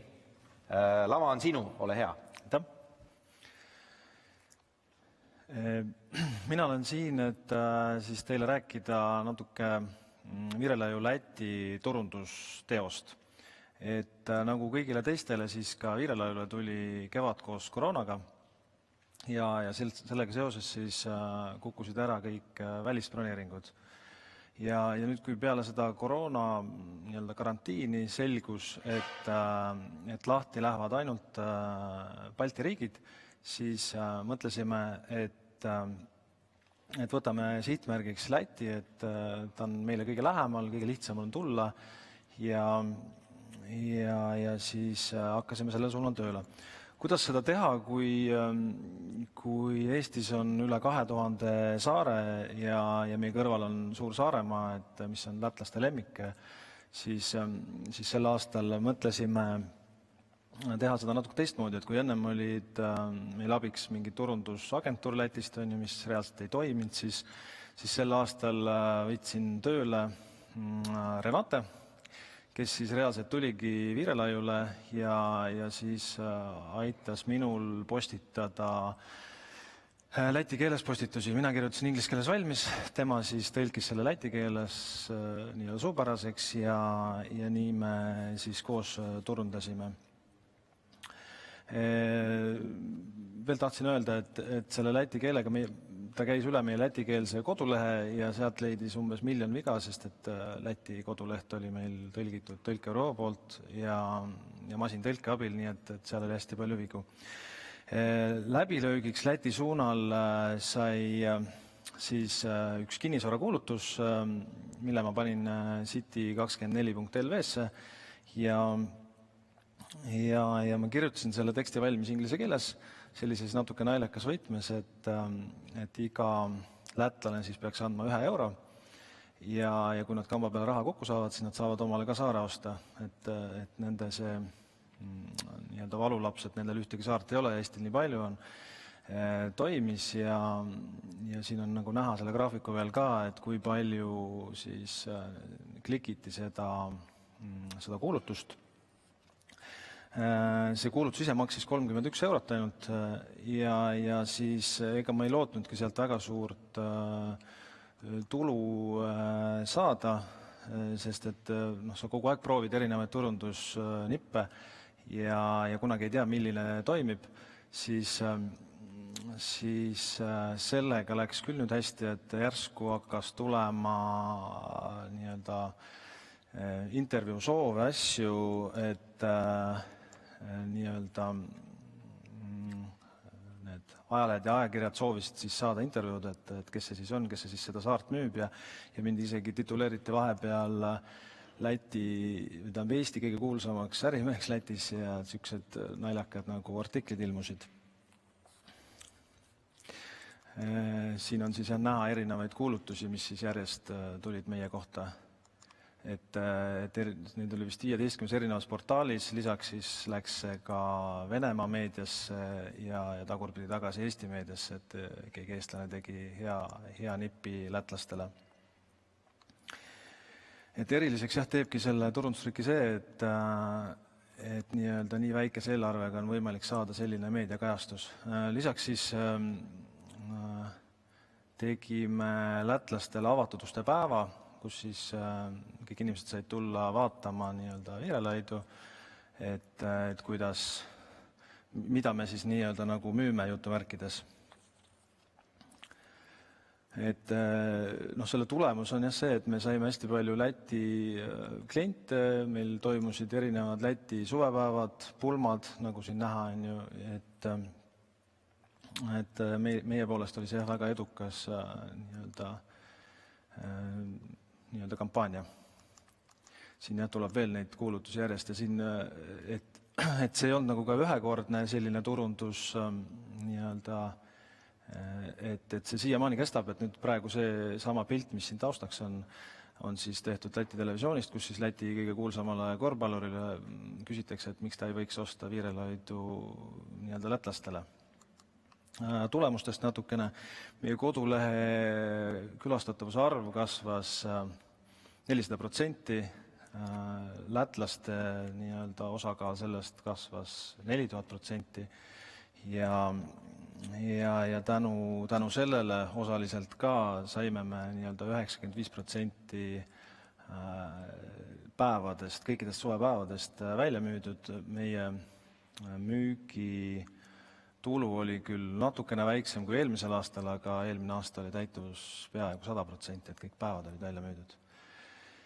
Ja teistele soovituseks siis, et tulekski mõelda natukene kastist väljas või mõelda erinevaid variante, et kuidas turundada ennast, et ega see kinnisvaralehel kuulutamine ei ole majutusasutusele eriti standardne, aga meil ta toimis. Me muidugi lisaks korraldasime ka influencerite ürituse, mis tõi meile juurde 7000 jälgijat Instagramis, meil tuli umbes sama palju jälgijaid juurde Facebookis, et kõik see koos nagu tegigi selle, et inimestel on soov tulla Viirelaiule ja nad käivad meil järjepidevalt külas isegi praegu. Ja nüüd Viirelaiu eripärast rääkides, siis meil sügis ja talv on sellised vaiksemad kuud, et kui kellelgi on vaja mingit abi turunduse või mingite ideede teostamisel, siis võib alati meie poole pöörduda, sest meil on selline vaiksem periood tulemas. Aitäh! Ja suur tänu Priidule, mis oli siis Eesti kuulsamale ärimehele Lätis, eks ole? Jah, nüüd ma olen ise siin, võid palun sealt poolt lahtu või siit poolt. Ja viimasena on meil siis videosilla kaudu osalus järgmise nominendiga. Selleks on Global Virtual Solutions, keda esindab Lehari Kaustel. Tere, Lehari! Kas sa kuuled meid? Hallo? Tervist! Jah, kuulen. Lehari, sa esindad 10 ettevõtte ühistööd. Ütle palun ausalt, kas sind on valitud siia välimuse või jutu järgi?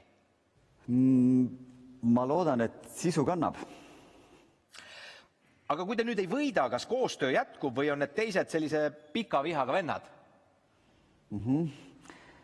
Ma pean ütlema, et ma arvan, et see, mis on sündinud nende kuude vältel ja selle kriisi ajal, see koostöö, mis on nende ettevõtete ja töötajate vahel sündinud, on midagi sellist, mis kannab kindlasti kaua, sõltumata konkursitest või mis iganes ootamatustest, mis võib teele ette tulla. See, mida koos on tehtud ja mida veel soovitakse koos teha, on põnev ja ma usun, et see kannab kaua. Loodame väga, Lehari. Aga palun, me kuulame sinu esitlust Global Virtual Solutionsi kohta. Niisiis, kuna meie valdkond on üsna tehniline, siis ma püüaksin VBRTC, DCP ja UDP protokollidest mitte rääkida ja keskenduda lihtsalt ja lühidalt meie teenuse tutvustusele. Ma alustaksin algusest. Kui veel eelmine aasta samal ajal oleks võinud alustada juttu, kujutlegi ette, et kogu maailm on lukus. Inimesed peavad taotlema luba, et minna välja või metsa jooksma, pole lubatud külastada oma vanavanemaid ega sugulasi. Tööle minek ei ole soovitatav, kõik lennud on tühistatud ja praktiliselt maailma kõik riigid elavad isolatsioonis. Siis see oleks kõlanud kui julmeline õudusjutt. me teame, et täna see on kahjuks uus reaalsus. Piiride ületamine virtuaalselt on olnud turismis 2020. aasta edu võtmeks. Maailm ei saa jääda seisma, tähtsad ülemaailmsed kohtumised vajasid uut platvormi, meelelahutus ja reisimine vajasid uut väljundit. Selles olukorras nägime, et siin on moment, kus üksi tegutseda ei ole mõtet. Vaja on seljad kokku panna ja üheskoos edasi liikuda. Nii koondusidki ühtselt Kultuurikatel, Eventech, Milton New Nordics, Valge Klaar, 2-1, Minu Rada, Cisco Eesti, ProLab, Telia Eesti, Codeborn, Voktams ja mitmed produtsendid ja projektijuhid. Kokku sai võimekas konsortsium Global Virtual Solutions, millega saame pakkuda täislahendust klientide virtuaalsete ürituste korraldamiseks ükskõik mis maailma nurgas, ükskõik kui suurte osavõtjate arvu või auditooriumiga. Eesmärgiks seadsime pakkuda üheskoos võimalust kõikidele katkestatud ja veel toimumata üritustele Eestis, olgu selleks heategevuslik stand-up etendus või poliitikute tippkohtumised. Aga kuna virtuaalmaailm ei sea piire ja meil on üheskoos ühendatud jõududega võimekus korraldada ka väga suuri ja keerukaid konverentse, kus kõik osalejad võivad olla maailma eri paikades, ent siiski tunda end justkui ühe laua taga, siis tekkiski üsna kiiresti ka võimalus ja vajadus rahvusvaheliste konverentside korraldamiseks. Näiteks ÜRO julgeoleku koosolekud, eriolukorra lõpulaul Kevad tuli teisiti, Euroopa Liidu ja Ameerika Ühendriikide vahelised paneeldiskussioonid, Business Survival Summit või arutelu inimõiguste olukorrast Valgevenes ja mitmed teised. Esialgu ei olnud meie eesmärgid tegelikult üldsegi kõrged. Püüdsime kaine peaga asja võtta ikkagi eriolukord maailmas. Aga kuna ilmselt olime õigel ajal õiges kohas, reageerisime piisavalt kiiresti, siis hakati meid märkama ja usaldama. Ühel hetkel seadsime eesmärgiks läbi virtuaalmaailma tuua Eestisse 1 miljon turisti. Tundub, et me saavutasime selle ning enamgi veel, sest erinevate kalkulatsioonide tulemusena on tänaseks Eestit käinud lahenduse kaudu külastamas virtuaalselt 4,5 miljonit inimest 151 riigist. Aga siiski, mismoodi me arendasime turismi? Oleme levitanud sõna Eesti kohta, oleme tutvustanud Eesti erinevaid kohti, tutvustanud Eesti kultuuri, tehnoloogiaid, koostöövõimalusi. Oleme ühel või teisel viisil virtuaalselt võimaldanud külastada päris suurel hulgal inimestel Eestit, kellest muuseas väga paljud ei olnud Eestist kuulnud. Aga nüüd on nad siin käinud. Läbi uudsete lahenduste me suudame tegelikult tutvustada Eestit rohkematele inimestele kui tavalisi mooduseid kasutades. Me jõuame oluliselt suurema hulgani, kui muidu jõuaksime. Ja kuna me oleme nii paljude kontaktideni jõudnud, siis on sellest saanud ka tänaseks Eesti edulugu. On teada, et näiteks New Yorgist on pärast üht virtuaalüritust tellitud Eesti käsitööd. Samuti näiteks Fotograafiska virtuaaltuuril on külastanud Eesti muuseumi väga paljudest riikidest kogunisti 14 000 inimest. Näiteid on tegelikult veelgi. Oleme ka korduvalt kuulnud lauset, kui olukord võimaldab, tahan kindlasti Eestisse koha peale tulla. Meil on öeldud, et oleme olnud sellel aastal kõige suuremad Eesti riigi reklaamijad. Me ise ei tea seda ümber lükata või kinnitada, aga indu annab see juurde kindlasti. Tänu kõikidele nendele ettevõtetele, kellega me oleme koostööd teinud, oleme 2020. aastal koroona ajal pakkunud turismile uue väljundi. Meil on veel ideid, mida saaks ära kasutada paljud turismivaldkonnad, kui nad tee meie juurde leiavad. Olgu selleks Eesti käsitöötegijad, muuseumid, kontserdikorraldajad, hotellid, ehtekunstnikud, disainerid, koolitajad või mesinikud. Siin ei ole piire. Poliitikud ja ettevõtjad. Me tahame teha koostööd kõigiga. Huviteenuse vastu on pidevas tõusus. Kasu kogukonnale jagub. Lisaks turismi edendamisele ja Eesti vastu huvi tekitamisele pakume üha rohkematele inimestele tööd. Kaasame uusi ettevõtteid, et pakkuda veelgi paremat teenust. Positiivsena võiks veel nimetada seda, et virtuaallahendused on keskkonnasäästlikud.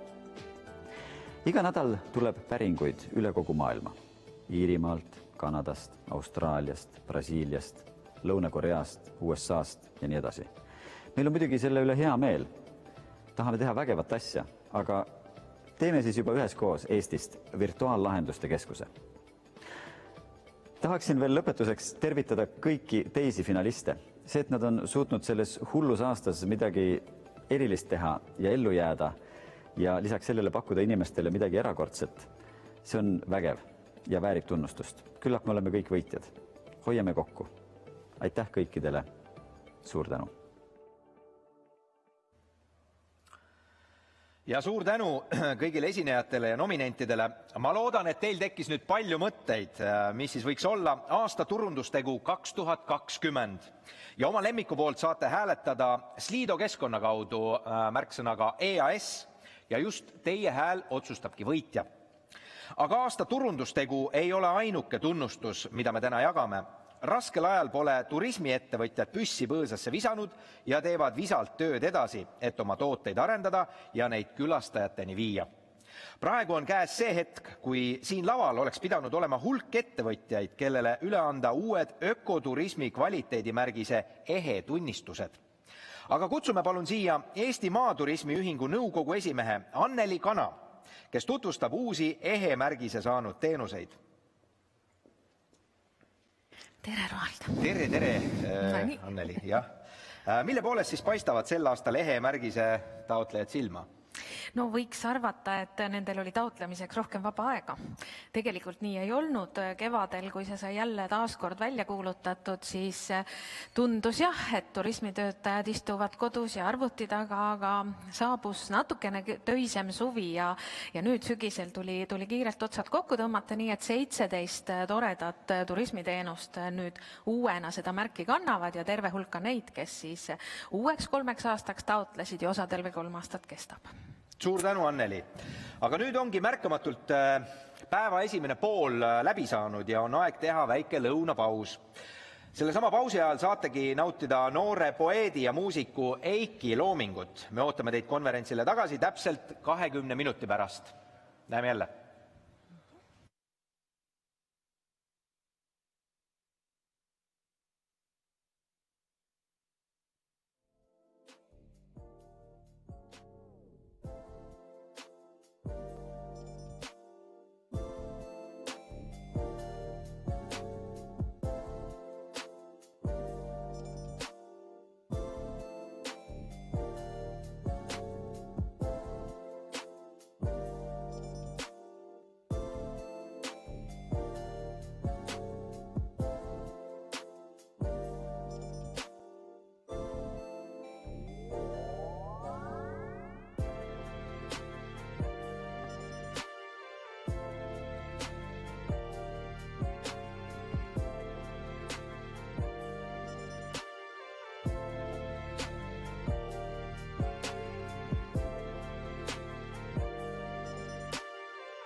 Ja head sõbrad, me käisime Anneliga korra ühe tassi kohvi vahepeal joomas ja mõtlesime, et mingi osa jutust jäi nagu justkui nagu õhku rippuma ja jäi nagu rääkimata. Ja enne kui andekas muusik Eik siin oma etteastega alustab, siis Eesti Maaturismi Ühingu nõukogu esimees Anneli Kana, eks ole, et räägime võib-olla natuke lähemalt ikkagi lahti selle, mis asi see ehe märgis täpselt on.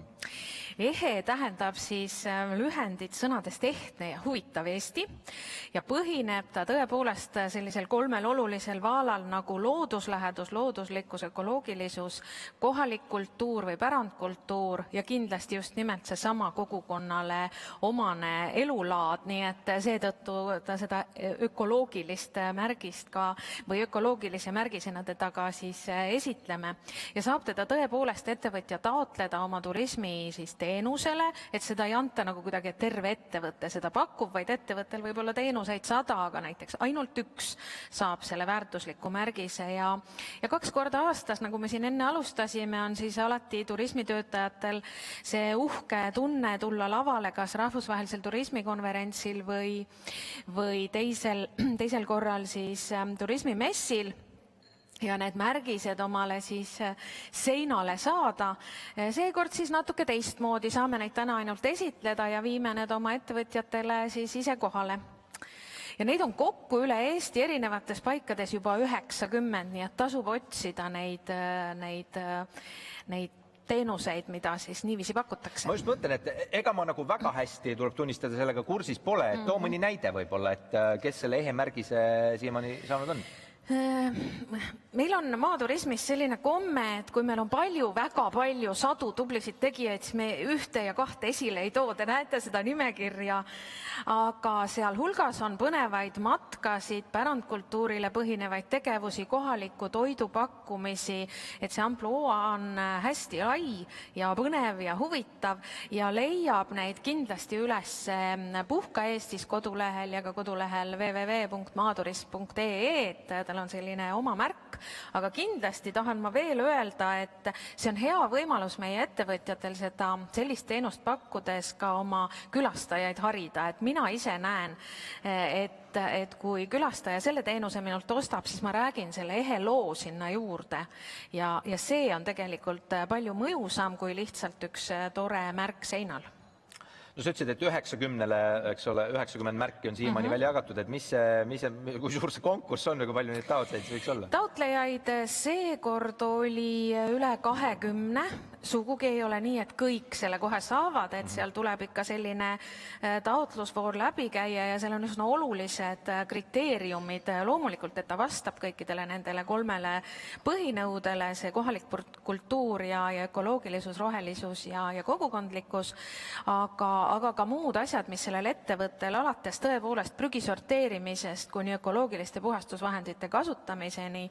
Nii et väga lihtne ta ei ole, kliendi tagasiside ja veel üks oluline reegel, seda märgist saab taotleda alles siis, kui see on juba terve aasta niimoodi töötanud, et sellele saab mingit tagasisidet küsida ja on näha, et see on selline elujõuline ja inimesi huvitav pakkumine. Ja ilmselt väga suure uhkustundega paneb ettevõtja selle märgi üles, eks ole. Seda võin küll ise kinnitada. Suur tänu, Anneli, ja ma loodan, et noor poet ja muusik Eik on valmis oma etteastaks. Palun, väike lõunapaus, lähme oma kohvi edasi. Lähme.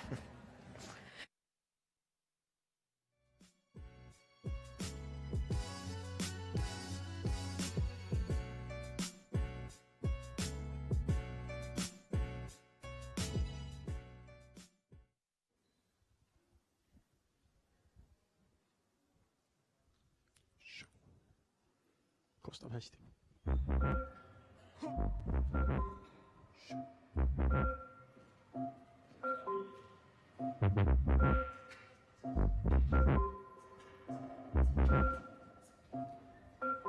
Vaatan hetkesid kõrvalt, kael õieli.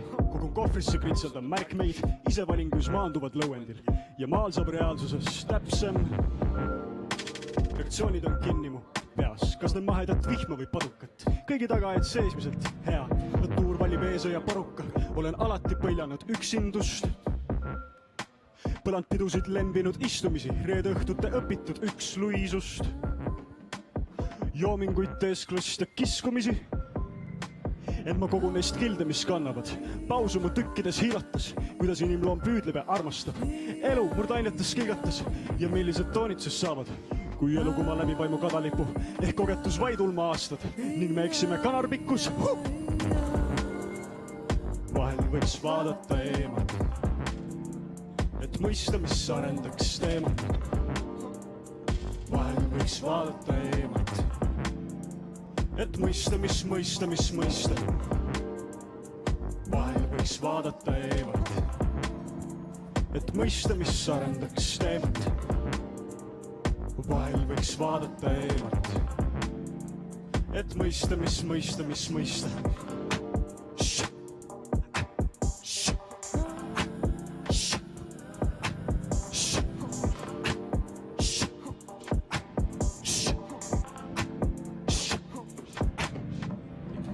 Melu keskel ei jätkugi jõhku ja mõistus võib vastu pead saada, kõla kesku veel liigutab õhtu. Loeb, kuidas neid külje pealt vaatan, sel maailmal on kauneimad silmad, mille pilguts on väljaspoolt kaasa, mälupiltides paremad ilmad, mida postkaardid sulle võin saata. Just see on tõesti perspektiivi küsimus. Just see on tõesti perspektiivi küsimus. Just see on tõesti perspektiivi küsimus. Astuda eemale, vaadata väliselt, nii võib jõuda veel millegi suurema jälile. Mitte üks tõde ei ole tulnud päriseks, horisont paika ma võtan end käsile. Astuda eemale, vaadata väliselt, nii võib jõuda veel millegi suurema jälile. Mitte üks tõde ei ole tulnud päriseks, horisont paika ma võtan end käsile.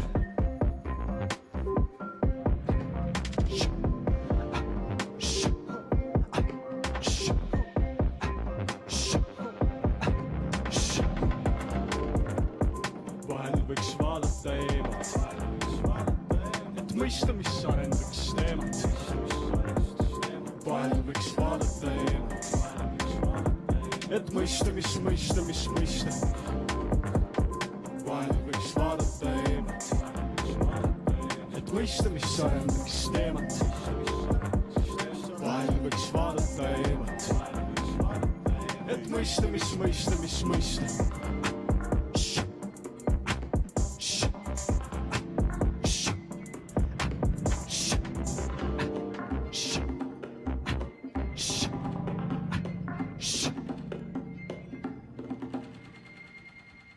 Tervist! Minu nimi on Eik. Minu selja taga seal taamal seisab selline tüüp nagu DJ Samalhabe. Vasakul käel Maris Pihlap taustvokaalidel ja paremal käel Mattis Tirmaste kitarril. Lugu, mida te esimesena nüüd kuulsite, kandis pealkirja Eemalt. Järgmisena esitame midagi, mis sai kirjutatud eelmise aasta suvel. Loo nimi on Mu suvi.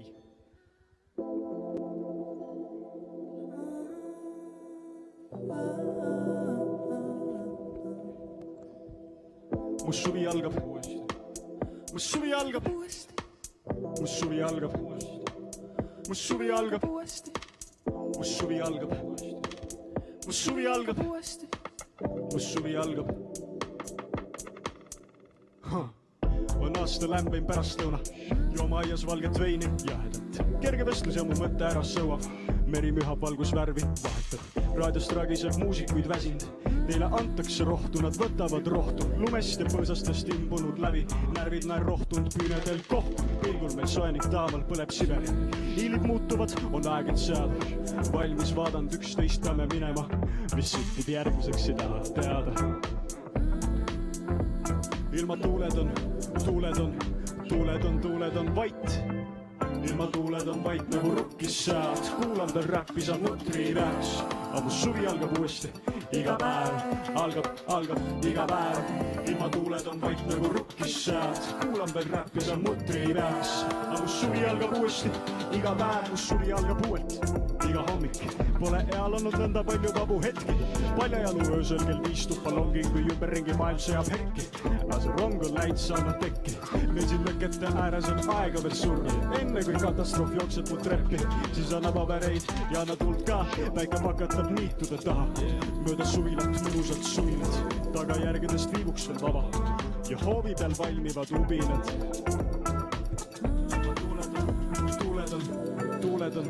Tuuled on vait. ilmatuuled on vait nagu rukkis sead, kuulan veel räppis on mutri peas. Suvi algab uuesti, iga päev algab iga päev. Ilmatuuled on vait nagu rukkis sead, kuulan veel räppis on mutri peas. Ammu suvi algab uuesti, iga päev. Südames igavene juulikuine, joobun arvus kunstist viinast. Ja kui sulgen silmad on kõik käes, kahjuks juba liiga hiljem. Südames igavene juulikuine, joobun arvus kunstist viinast. Ja kui sulgen silmad on kõik käes, kahjuks juba liiga hiljem. Vajun liivas ja tüvedel naginas, uinun veranda peal kaardid käes. Küpsise puru mu tekil ja raamatul, käed kannavad poorunes voodi. Ärkan novembri keskpaigas, kesklinnas ja mõtetes kumedus. Kahtede suvede vahel ja unedes veel käed ümber. Ilmatuuled on vait nagu.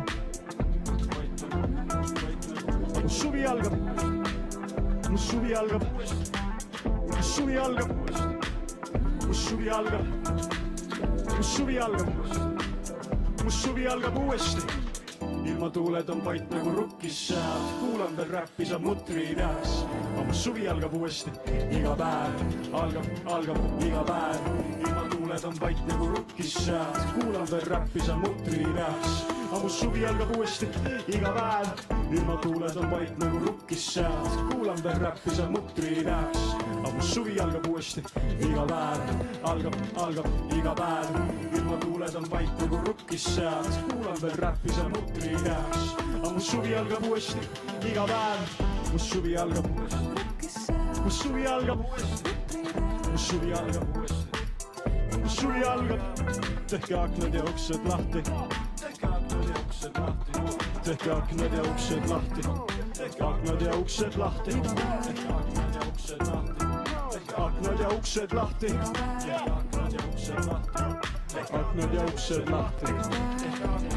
Kuna siin palal on hästi pikk outro, siis ma räägin juba ette, mis järgmise looga on. Järgmise loo nimi on Järgmisel nädalal. Selle heliloomingu autor on Mattias Tirmaste. Ja see jutustab mingisuguse elu õnne või mõtte otsimisest, mida me kogu aeg edasi lükkame. Kuidas ma teen seda järgmisel nädalal, ma tegelen sellega homme, järgmisel aastal, siis kui vaba hetk tekib. Ja me lükkame seda kogu aeg edasi. Ja sinna see ka jääb.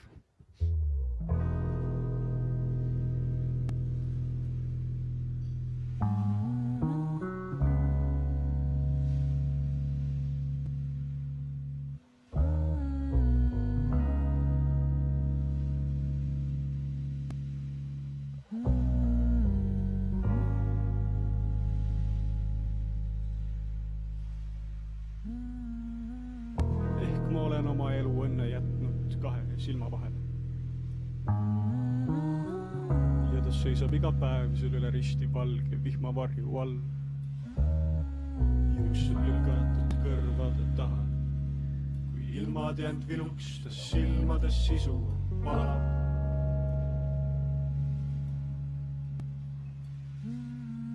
Kolam ringi veeru lõppeks näitan hambaid ja ei arene. Äravuse mugavust on võimuväete raske raputada varrukast. Lootused langevad sajaks. Kui ilmad jäänud viluks, ta silmades sisu palab.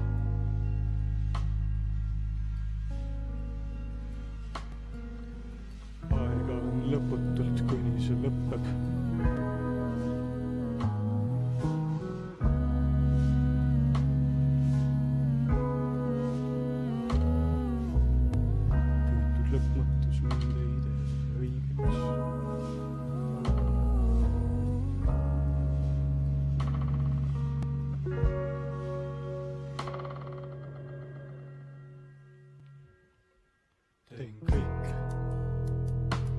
Järgmisel nädalal ja ma luban, ma kirjutan talle. Homme ei ole kõik hääbunud ära ja kuidagi tulen veel toime. Teen kõike järgmisel nädalal ja ma luban, ma kirjutan talle. Homme ei ole kõik hääbunud ära ja kuidagi tulen veel toime. Kardan hirmselt jääda ilma temast, kes võiks kohata.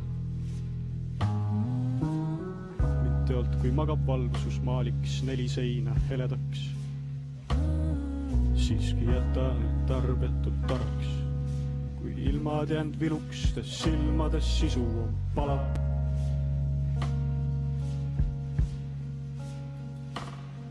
Lükkan ukse kinni viimaks ning kui miski koidab korraga. Ei pane imeks ega kahjuks õigel hetkel tereta. Kas või kujutan ette, kui vaja, kui ilmad jäänud viluks, silmades sisu on palav.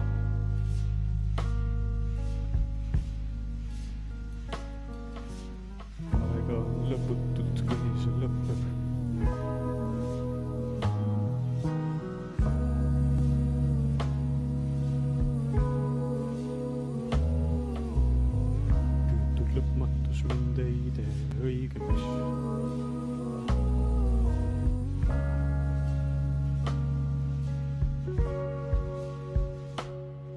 Teen kõike järgmisel nädalal ja ma luban, ma kirjutan talle. Homme ei ole kõik hääbunud ära ja kuidagi tulen veel toime. Teen kõike järgmisel nädalal ja ma luban, ma kirjutan talle. Homme ei ole kõik hääbunud ära ja kuidagi tulen veel toime. Teen kõike järgmisel nädalal ja ma luban, ma kirjutan talle. Homme ei ole kõik hääbunud ära ja kuidagi tulen veel toime. Teen kõike järgmisel nädalal ja ma luban, ma kirjutan talle. Homme ei ole kõik hääbunud ära ja kuidagi tulen veel toime. Vot. Järgmine on hästi ilus pala. Pealkirjaks ilusti. Kõik läheb ilusti. Lõpikutame vaikselt halli taeva all. Ehk ümbritseb nii tihti, aldis olla karm. Seekord sallid kaela pand. Selles kõiges alatasa kahtlematu sarv, mis haarab hetkeks mustad muremõtted. Löön lipu õhus suunas lumes sööst. Käes läpun talveone lõpp, sest juba pikalt lubanud tulla hetk. Paus mi tõusen õdus pinnale, rünk pilved limpsimast taeva sälke. Kuldpuna lehekõdust hingates ma lõpen kirjutamast vaeva värsse. Morbiidset vaese mehe luulet ja pooleli kui sõnad katkend. Kiiskav sõrm on langend elu huultel ja koore kistleb põrad lakkel. Küpikutame vaikselt halli taeva all. Ehk ümbritseb nii tihti, aldis olla karm. Kaitseks seekord salli kaela pand. Selles kõiges alatasa kahtlematu sarv. Ja see on ilus nagu Andi Neeme rand.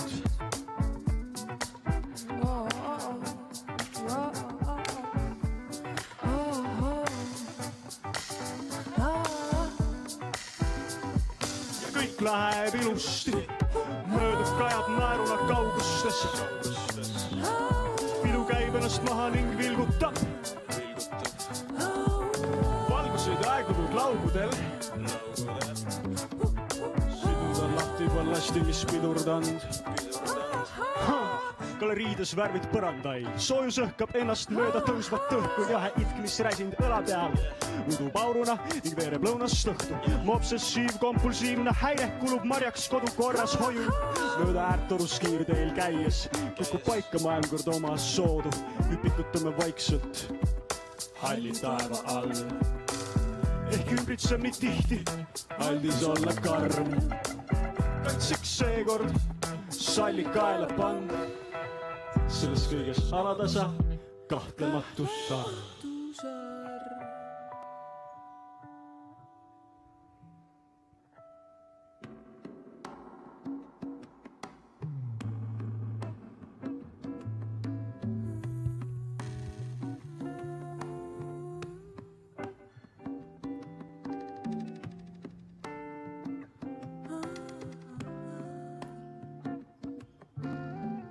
Sossid hingeldavad laual mediteerides.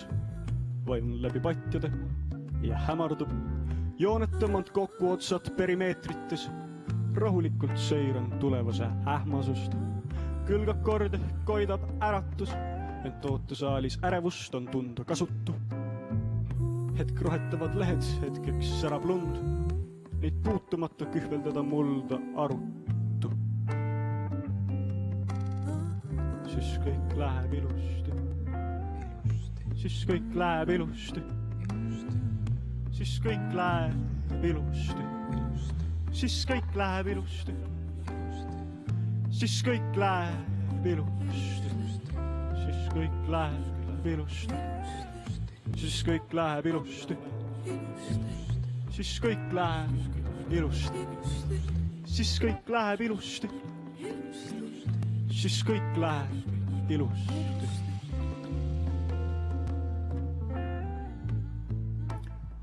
Järgmise pala puhul läheme päris mitu aastat tagasi. Aastasse 2017 lugu ise sai valmistatud kuskil 2016 isegi. Selle tausta on valmistanud selline härrasmees nagu Jarek Kasar. Lugu kannab pealkirja Tühjad väljad. Ehk siis saab kuulata, mida ma kuskil 16-17 aastasena mõtlesin.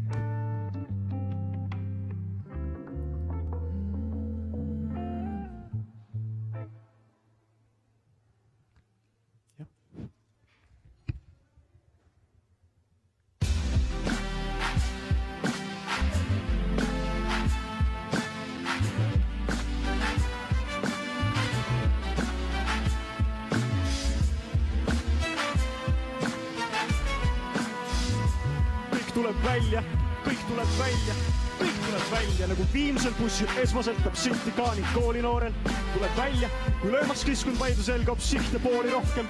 Kõik tuleb välja, kui odav kodumaisest detektiivisarjast tapp ja drooni ohver, ma lendan välja. Aga lööditakse ikka saatkonna ees, et Friide kohver. Nii on lood meil, ma aplodeerin enda kontserdeil, nii õnnelik, et pääsen minema. See tekst on mõistmatu ja segi, häänetoonid kiledad, rohturöögid, riimid laualt tahte vastu pimendan ning tõden taaskord paistab parandusel meeteside ja nii ehk naa.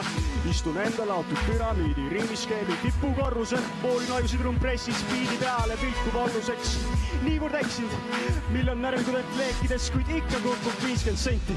Nihun teksti, nagu hiinakas, kes massivabrikus su särgi sisse õnneb sildi help me. Päike ja kuu, head sõnad suult. Kõik tuleb ju, kõik tuleb välja, kõik tuleb välja.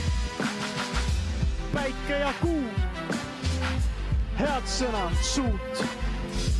Kõik tuleb ju, kõik tuleb välja, kõik tuleb välja. Päike ja kuu, head sõnad suult.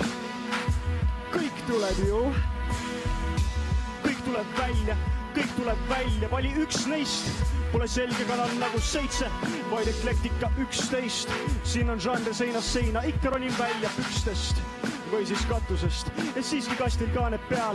Ma ei tunne iseennast, ent ma ikka oma vaadet tean. Ei uinu miksri taga nagu riigi isa piitomaan. Nüüd sinu seadustes on peatus kärsite ja ogar bipolaar. Hoolimata koolin end, kui jälle kordki riit on maas. See keeruteidi hunnik sütti paitses kõruneb. Eksotermiline ahel juhtum püsib siiski lõbus veel. Esoteerika on lakke tõusud juba näen ma pendi tädisid, kes silma pahupidi minu tekstis endeid nägid ning et siis, kui ise mõnel lause tähtsust ma ei omista. See on vastu viisaka ja segaduses õnne pomina. Aitäh! Ja kohtume juba kella 3 paikus. Ilusat päeva jätku!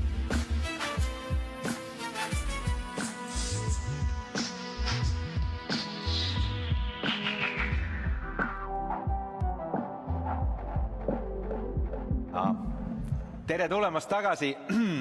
Loodan, et nautisite muusikat ja lõunapausi ja andsite ka oma hääle oma lemmikule Turundusteola. Suur tänu Eigile.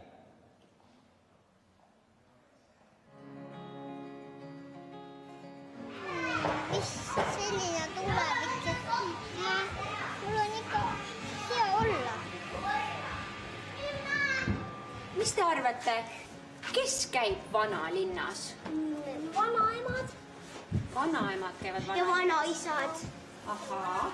Aga kus see vanalinn siis täpselt asub? Mina ei ole seal käinud, mina ei tea.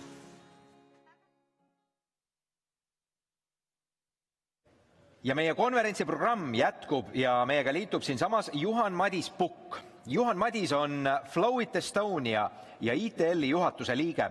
Ta räägib meile teemal, kas digitaliseerimisega võiks ka turismisektoris raha teenida. Tänases olukorras, kus reisimine on välistatud ning tegeleda tuleb ettevõtete säilitamisega, tundub keeruline mõelda turismisektori kasvatamisele. Aga just nüüd on oluline mõelda, milliseid teenuseid või tegevusi automatiseerides saab Eesti turismisektoris nutikamalt ja tõhusamalt tegutseda. Juhan-Madis püüab leida vastuseid küsimustele, kas tehisintellekt on hädavajalik või kas digitaliseerimine on kulu või hoopis tulu. Kui te tahate Juhan-Madiselt midagi veel teada, siis esitage palun talle oma küsimused läbi Slido keskkonna. Juhan-Madis, palun. Tere. Pikka sissejuhatust ei tee ja palun, lava on sinu. Aitäh. Tervist. Mina, nagu sissejuhatuses väga kenasti oli öeldud, olen Juhan Pukk. Töötan igapäevaselt Flowitis ja ITL-is, mis koondab Eesti kõiki suuremaid IT-ettevõtteid. Lühidalt meist. Flowit on 13 aastast Eesti turul tarkvaraarendusega tegelenud. Teeme ka masinõppe ja AI, mis on väga popp sõna, lahendusi ja teame oma praktikast ja kogemusest, kuidas mida võiks teha. Olen IT-sektoris alates aastast 2006 ja Flowitis aastast 2015 ja ITL-i juhatuses natuke vähem. Aga täna ma tahan teile rääkida digitaliseerimisest, selle mõttest ja võib-olla reaalelu näidetest, aga ma alustaksin võib-olla pigem hoopis teisest asjast, mis on tänapäeval ka väga populaarne teema, nimelt sallivus. Ja sallivus turistide vastu. Näide eelmisest nädalavahetusest olime sõpradega Pärnu jõe peal kalal ja tehniliste viperuste tõttu hakkas paat lekkima ja mingil hetkel päris kiiresti, niimoodi, et oli vaja väga kiiresti saada kaldale. Kui jõudsime kaldale, olime märjad, saime paadi ikkagi kätte, paat oli triiki vett täis. Jõudsime kohta, kus oli üks eramaja. Seal riputas pereema pesu kuivama parasjagu ja kui me kaldale jõudsime läbi märjana ja võrdlemisi adrenaliini rohkena, teatas ta, et tere, et see on eramaa, et turistid ei ole siia tere tulnud. Et sallivust võib-olla turistide suhtes ka rohkem. Aga lähme asja juurde. Tahtsin rääkida sellest, mis asi on digitaliseerimine. Digitaliseerimine on andmete talletamine ja taaskasutuse võimaldamine. Mis tähendab seda, et meil on kuskil mitte paberil, vaid digitaalses keskkonnad andmed, näiteks kliendiinfo, kliendisoovid, vajadused, ilmainfo, ükspuha mis asi. Kui me räägime digitaliseerimisest, siis e-mail, Facebooki chat, Skype ja loomulikult paberiga vihikusse kirjutatud asjad, need ei aita meil digitaliseerida, ehk siis neid andmeid on arvutil või robotil väga raske lugeda ja nendest midagi kätte saada. Näiteks Excel on väga hea näide sellest, mida saab kasutada. Seal on veerud, seal on read, seal on struktureeritud info, mida on võimalik arvutil või robotil lugeda ja millega edasi liikuda. Digitaliseerimine, sellest väga palju räägitud ja see võib-olla mõiste on natuke juba devalveerunud, keegi ei saa täpselt aru, et mis see siis on. Saame mõne kliendiga kokku, ta räägib, et te tulete digist rääkima, et mis te siis mulle pakute. Ja samas tihtilugu on see, et aga mis teil vaja on, vastuküsimus, et millised on teie ärivajadused, et selle pealt saab öelda, mida teil ka vaja on digitaliseerimise mõttes. Digitaliseerimine on üks pisikene võimalus oma protsesse parendada, arendada, automatiseerida, kiirendada ja seda võimalust ja vajadust tuleb kaaluda siis ärivajaduse vastu. Kõik võiks alata ideaalis protsesside kaardistamisest. Protsesside kaardistamiseks on väga palju erinevaid võimalusi, lahendusi, aga mina soovitan teil enamus turismiettevõtetel korraks võtta aeg maha, nüüd kui tuleb sügis ja talve võib-olla rahulikum periood, ja mõelda läbi kliendi vaatevinklist protsess, kuidas ta jõuab kohale, mida ta tahab, mis on need võimalused, mida ma pakkuda saan. Ma olen joonistanud hästi lihtsa protsessi näidise lihtsalt selleks, et aru saada, et kuskil alustab klient oma tellimuse või päringuga ja kuidas see jõuab siis selleni, et tuba on broneeritud. Sinna juurde kirjutada, kui palju kulus selleks protsessiks aega ja kes on selle protsessi eest vastutavad inimesed ja me saamegi valideerida seda, kas digitaliseerimine tasub ennast ära selle protsessi juures või digitaalse mingi lahenduse kasutamine või mitte. Ehk siis näiteks vahetada Excel mingi muu targema ja automatiseerituma riista vastu. Tasuvuse arvutamine. Sellest on väga palju räägitud, et igasugune IT-värk, see on kulu ja see on niisugune tilulilu värk. Aga kui me võtame selle protsessi, millest me just enne rääkisime, juppideks lahti, siis me saame aru, mis kohtadesse kulub meil mingi aeg või muu ressurss, kas siis materiaalne või ajaline, ja me saame selle pealt kalkuleerida selle investeeringu tasuvuse. Ehk siis mina väidan seda, et kõik projektid, mida meie teeme, need tasuvad ennast vägagi mõistliku aja jooksul ära ja kui me võtame IT-investeeringud, siis IT-lahendus, mida te endale ehitate või kasutusele võtate, selle eluaeg peaks olema suurusjärk 5-10 aastat. See on küll pikk vahemik, aga erinevad tarkvarad vananevad siis erineva kiirusega.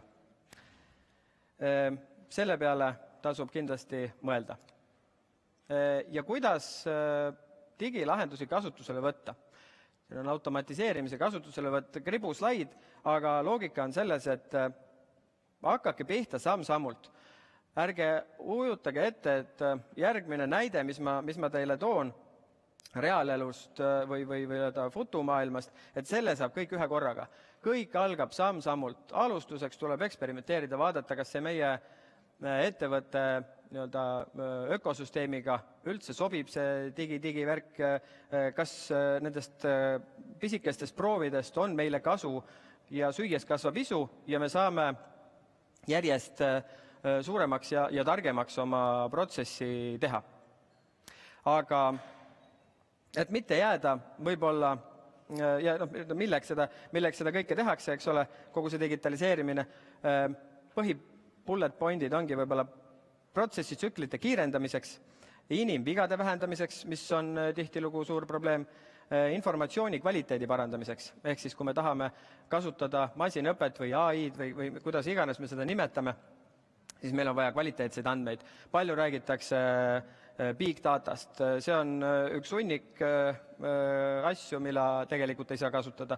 Väärtuslik on ingliskeelne termin smart data, mis on siis tark andmestik, kust me saame mingit infot kätte ja mida lugeda. Ja tulevane näide võib-olla siis ilmestab ka seda, et kui meil on palju andmeid kuskil vihiku või Facebooki chati sees, siis kuna me neid kasutada ei saa, ei ole nendel andmetel mitte mingit väärtust.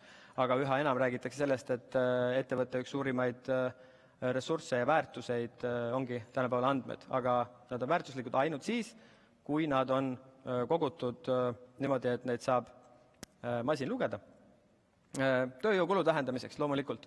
Me räägime praegu madalhooaja tulekust, mitmed hotellid soovivad madalhooajal teha hotelli täiesti teenindaja vabaks. Ilma digitaalse lahenduseta on seda võrdlemisi raske teha, et paberi peal ennast sisse kirjutada ja välja kirjutada on võimalik, aga uksest sisse see võtmeteema ikkagi läheb keeruliseks. Ja muidugi riskide maandamine. Aga mõtlesin, et ma räägin teile ühe reaalelu näite, kuna ma ise olen IT-maailmas igapäevaselt tegutsev ja selle pilguga võib-olla tihtilugu ka ringi käes vaatan, siis see suvi loomulikult kõik puhkasid ju Eestis, kaasa arvatud mina perega. Ja meie reisiseltskond oli siis 4 täiskasvanut ja 5 last, mis selle suve valguses ei olnud just kõige lihtsam kombo leidmaks majutusi, just nimelt majutusi, et muude asjadega sai hakkama.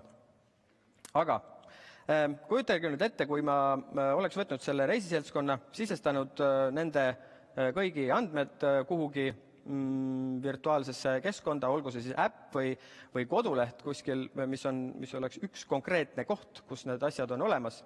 Ja mul taskus on ID-kaart. ID-kaarti saab kasutada väga palju rohkemateks asjadeks, kui me seda tänapäeval kasutame. Aga jällegi räägime ideaalsest maailmast. Ma määran reisiseltskonna ära ja ma saan ja ütlen, et ma tahan minna näiteks Lõuna-Eestisse.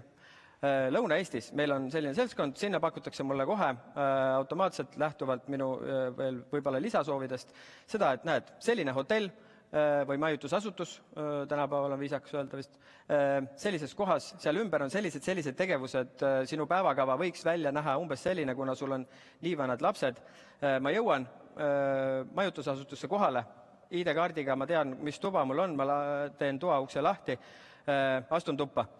Toas ootab mind ja peamiselt mu lapsi, ütleme viilutatud porgandite vaagen ja telekas käib põrsas Pepa.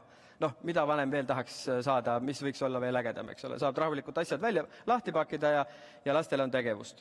Sealt edasi, ütleme, programm või äpp küsib mu käest, kus ma tahan õhtust süüa, kas hotellis, mõnes restoranis. Ma saan restorani menüü ette, ma tellin sealt ette ära, kui ma sinna kohale jõuan, tuuakse mulle toit lauda.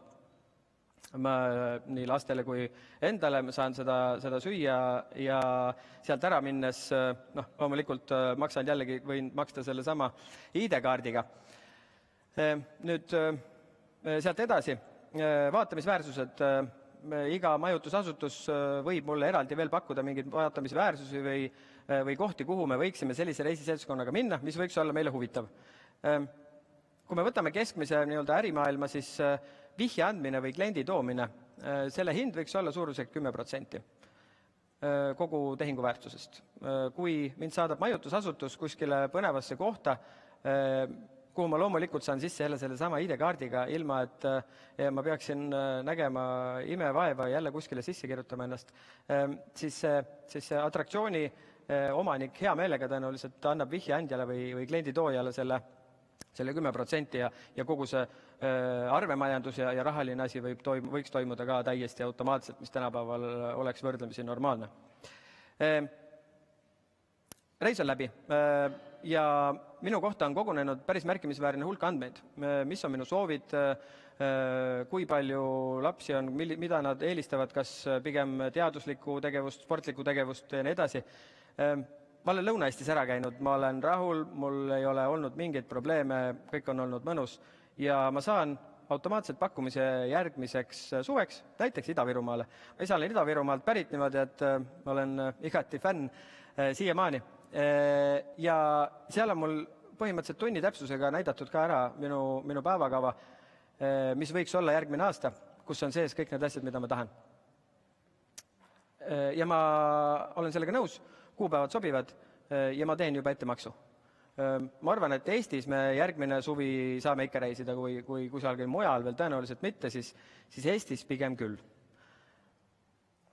Ja mis te arvate, kas see on võimalik ilma digitaliseerimata, ilma digitaalsete lahendusteta sellist unelmat täita? Ma väidan, et ei ole.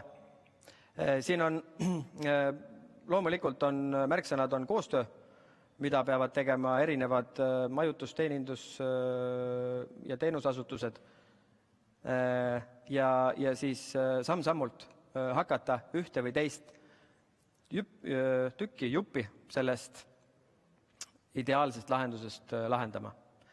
Kui me omame kuskil kaugel Lõuna-Eestis metsa vahel ühe toaga turismituba, siis mitte talu, ja tahame niimoodi edasi minna, siis loomulikult on võimalik seda teha ka paberi peal, märkmikus või Exceli tabelis. Aga kui me tahame edasi arendada, me tahame teenida lisatasusid teenuste pealt, mis on väga lihtsad kliendile pakkuda, aga mille peale me võib-olla tulnud ei ole, siis see on keeruline. Aga mis oli reaalsus see suvi Eestis siis reisides? Ühe asja ma tahtsin veel ära mainida, et kui tuleb välismaalane ja jõuab esimesse majutusasutusse, kui ta on endale selle samasuguse kaardi või voo tunni täpsusega enam-vähem või päeva täpsusega vähemalt paika pannud, mis ta teha tahab. Ta jõuab majutusasutusse, ta saab samamoodi ID-kaardilaadse toote, millega ta saab igale poole sisse, kus ta on kogu aeg autenditud, kõik teavad, kes ta on, miks ta on ja mis ta teeb. Siin on 100 000 põhjust, miks seda mitte teha, aga ma arvan, et siin on vähemalt üks põhjus, miks seda teha, selleks, et teenida tõenäoliselt rohkem. Aga mis oli siis reaalsus? Reaalsus on, me kõik oleme seda tõenäoliselt tarbinud, on see, et 5 lapse ja 4 täiskasvanu tuba majutust leida see suvi, see võttis ikka aega. Vähemalt pool tundi helistamist, ühes kanalis otsimist, teises kanalis otsimist ja lõpuks selle leidmist, saab vähemalt majutada lapsed ära ja seal on voodid, et ei pea päris põrandal magama. Järgmise asjana, järgmisest kanalist otsid need sihtkohad, kuhu sa tahad minna, mis võiks olla lastele huvitav, sest kui perekond läheb puhkama, siis minu kogemusest ma julgen küll seda öelda, et sa lähed puhkama laste pärast ja sa teed asju, mis lastele meeldib, sest kui sa ei tee neid, siis su enda puhkus ei ole ka just kõik see parem, sest lapsed annavad sellest häälekalt teada. Sa jõuad majutusasutusse, sul on 5 last, 4 inimest, sa tahaksid tuppa minna, aga siis antakse sulle see paber, täida paber. Sa pead meeles pidama kõik oma naiste laste isikukoodid ja kõik muu sellise veel teise reisiseltskonna oma. Ehk siis kogu see aeg võib võtta 10–15 minutit, et sinna tuppa sisse saada. Üks laps jookseb ühele poole, teine teisele poole. Üks koht, kus seda paberimajandust on vähegi üritatud normaalsemaks teha, jälle hea näide, mis ma toon, on Pärnus üks majutuskoht, spa-laadne toode, kus antakse lastele mingi pisikene üliodav asi näppu, et nad suudaksid kuidagigi olla selle aja ära, kuni vanemad neid suurepäraseid pabereid peavad täitma. Need paberid lähevad kuskile, väidetavalt neid kunagi keegi vaatab, aga see info, mis sinna kirja läheb, minu arust seda ei valideerita mitte kunagi. Ma välismaal ei ole kunagi sinna paberi peale kirjutanud oma päris nime, lihtsalt testimise mõttes, et mis saab. Mitte midagi ei ole saanud. Ehk siis on väiksed valed, suured valed, statistika, see info, mis seal paberi peal on, kindlasti kuskil suurtes kartoteekides on täiesti mõttetu info, sest sellega ei ole midagi teha ja ei saa valideerida, kas on õige või mitte. Saime lõpuks tuppa sisse, tuli välja, et toas ei ole ka vett, lapsed olid juba näljased, janused, nii edasi. Saime lõpuks selguse, et me peame kiiresti liikuma restorani, leidsime mingi söögikoha, kus loomulikult ooteaeg on vähemalt pool tundi. Pool tundi pidime ootama, siis tuli köögist teade, et seda, mida me tellisime või lapsed tellisid, ei ole täna, see sai otsa. Siis toodi lastele alternatiivsöök, mida nad loomulikult ei tahtnud. Lõpuks jõudsime hotelli tagasi, tuli välja, et hotellis toitlustust üldse ei ole. Rääkimata sellest, et seal vett oli ja asi päädis sellega, et see näljane laps jäi tualetti kinni. Ja siis leida see inimene, kes selle tualeti ukse lahti teeks, oli keeruline. Õnneks olid autos tööriistad kaasas ja sain selle ukse lahti. Ehk siis selle ideaalse ja selle päriselu vahe on nagu päris suur auk, mida jupi haaval minu arust võiks hakata täitma. Ja need lahendused, võimalused tänapäeval on olemas. Tehnoloogia mõttes on kõik võimalik, peaaegu kõik. Aga need, mille peale te tulete oma igapäevaelus, need vajadused, lahendused, mida vaja oleks, need kõik on olemas või teostatavad. Seda julgen ma kindlasti öelda. Ja loomulikult lõpuks viis meid reiside Riiga, nagu ikka, eestlasi see suvi. Ja siis muidugi see, et Pärnus lastega peretoa hind oli 2 korda kõrgem kui Riia kesklinna sviit. Seal on ilmselgelt on väga palju erinevaid põhjuseid, aga just see, et seda lisateenuste ja väärtuste pakkumisega oleks võimalik, ma arvan, veel rohkem teenida. Kindlasti rahalises mõttes ja mitte kindlasti ei tasuks alahinnata ka seda tagasiside tänapäevast võimekust. Kui ma saan negatiivse kogemuse, siis saavad tõenäoliselt sellest teada kõik mu sõbrad tuttavad. Ma tihtilugu võin juhtuda rääkima seda ka mingites teistes seltskondades, kus see info levib. Aga positiivset kogemust jagatakse täpselt samamoodi. Kui ma saan midagi, mida ma ei oleks oodanud, see pisikene asi, mis ma mainisin, viilutatud porgand toas lastele, või teame, et tuleb lastega pere. Palju see porgand maksab, tõenäoliselt mitte midagi, aga küsid selle eest 3 eurot, ma arvan, kasum on selle juures päris suur. Ja veel üks näide sellest ideaalsest maailmast, mis mainimata jäi, need andmed jällegi, kui meil tuba on koristatud varem kui kell 3, kui ma saan lastega sisse tuppa, ja koristaja annab sellest teada, mitte paberi peale, vaid kuskil digitaalses lahenduses, ja see info jõuab minuni, ma olen nõus maksma kindlasti selle eest, et ma saaks näiteks kell 12 tuppa ja saaksin lõunaune lastega toas ära teha, ma olen nõus selle eest juurde maksma. See on nagu iga vanema elementaarne asi, et selliste asjade eest ollakse nõus juurde maksma. Aga kui see info on paberi peal, siis see minuni mitte kuidagi ei jõua. Sellised mõtted. Lõpetuseks tahtsin ma rääkida mõnedest reaalsetest soovitustest siis digitaliseerimise kas esimeste sammude või miks mitte ka juba järgmiste sammude tegemisel, mida mõned neist olen ma ettekandesse rääkinud, aga mõned on võib-olla siis uued. Tänapäeval on kõigil majutusasutustel, teenusasutustel kodulehed. Ma julgen öelda, et kõigil on, ühte või teistpidi. Tänapäeval on tasuta lahendused, mille te saate lihtsalt panna oma kodulehe külge, mis näitavad, kes on teie kodulehte külastanud. Kui teie kodulehte, ja te näete seda siis sellest lahendusest, mis on tasuta, nagu ma ütlesin, et mõned näited siin on toodud, ja kui ühest asutusest 5 korda käiakse teile kodulehel, siis tõenäoliselt oleks mõistlik neile helistada ja öelda, et millist teenust ma teile pakkuda saan ja millal te tulete. Selle asemel, et hakata läbi helistama ettevõtteid, meil tuleb jõulupidu, tulge kõik meie jõulupeole. See on jälle proaktiivne ja reaktiivne turundusvõtmes. Nagu ma enne mainisin, väga pikalt sellele ei peatunud, aga protsessid. Vaadake palun oma protsessid üle sellise pilguga, millisena klient neid näeb. See inimene, kes tuleb, tahab teie juures majutuda. Kui ta on selge, et ta majutab seal mitu päeva, ta tahab seal lähedal midagi teha. Kuidas me esitleme neid võimalusi potentsiaalsele või olemasolevale kliendile, vaatame neid asju ühtselt, koos siis selle kogu regiooni või piirkonna teiste ettevõtetega ja suudame sellele kliendile maha müüa võimalikult palju. Eesmärk on ju tegelikult head teenust pakkudes kliendilt võimalikult palju raha kätte saada. See võiks olla teoreetiliselt iga turismiettevõtte eesmärk või üks neist vähemalt. Järgmise asjaga arendage koostööd, millest ma just ennem rääkisin, arendage koostööd oma regiooni, miks mitte ka Eesti võtmes, kuna Eesti ei ole just maailma kõige suurem riik, siis vaadata need võimalused, vajadused ühiselt üle, mida arendada, mida teha. Võib-olla sellest ideaalsest näitest on nii mõndagi võtta, mida võiks teha, miks mitte üle-eestiliselt, kindlasti piirkonnaüleselt, aga ilma koostööta ei ole võimalik neid asju väga hästi teha.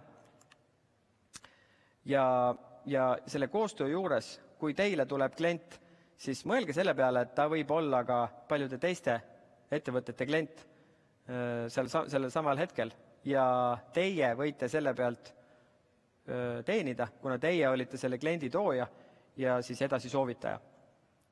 Et need on mõned lühidad näited, mida võiks teha ja millest kinni haarata digitaliseerimise algusjärgus, miks mitte ka, nagu ma ütlesin, edasi arendatud käigus. Ja ma julgen öelda, et lõppjärgus ei ole Eesti turismiasutustest veel keegi. Aga koostööst te kindlasti jõuate väga palju kaugemale ja tulemus on, ma loodan, juba järgmine suvi nähtav. Aitäh, mina olin Juhan Pukk ja nüüd ma usun, et tuleb loodetavasti väga palju küsimusi kuskile seinale, kellegi juurde, kuskile moole. Jaa, suur tänu, Juhan Madis Pukk. Suur palu. Nüüd on siis hea võimalus esitada küsimusi, mida sajad ja tuhanded vaatajad loodetavasti on sult küsinud, need peaks kohe ilmuma siia tabloole ka, aga Juhan-Madis, kas oskad prognoosida, kuhu suunda digitaliseerumine turismisektoris jookseb, et milleks valmis peab olema? Ülemaailmselt või Eesti mõttes, seal on kaks väga suurt erinevust, aga ma arvan, et ta liigub sinna, et info peab olema kuskilt kiiresti kättesaadav. Ta liigub üha selleni, et tarbija tahab kiiresti kätte saada infot. Et ma tahan, mul on vaja, ma olen kuskil kohas, mul on vaja lastega sportima minna, anna mulle need kohad ja mul tulevad. Ma broneerin selle ära ja olen seal kohal, seal on valmis pandud mulle atraktsiooniks vajalikud juba tarvikud, ronimisrada, lastel on valmis, hüppake pükstesse, andke kuuma. Et see info peab liikuma kiiremini ja see info peab adekvaatne olema. Kas mõistlikum oleks alustada oma ettevõtte digitaliseerimisega, saamaks nii-öelda tailor-made lahenduse või koondama sarnaste vajadustega ettevõtted ja tellima ühiselt?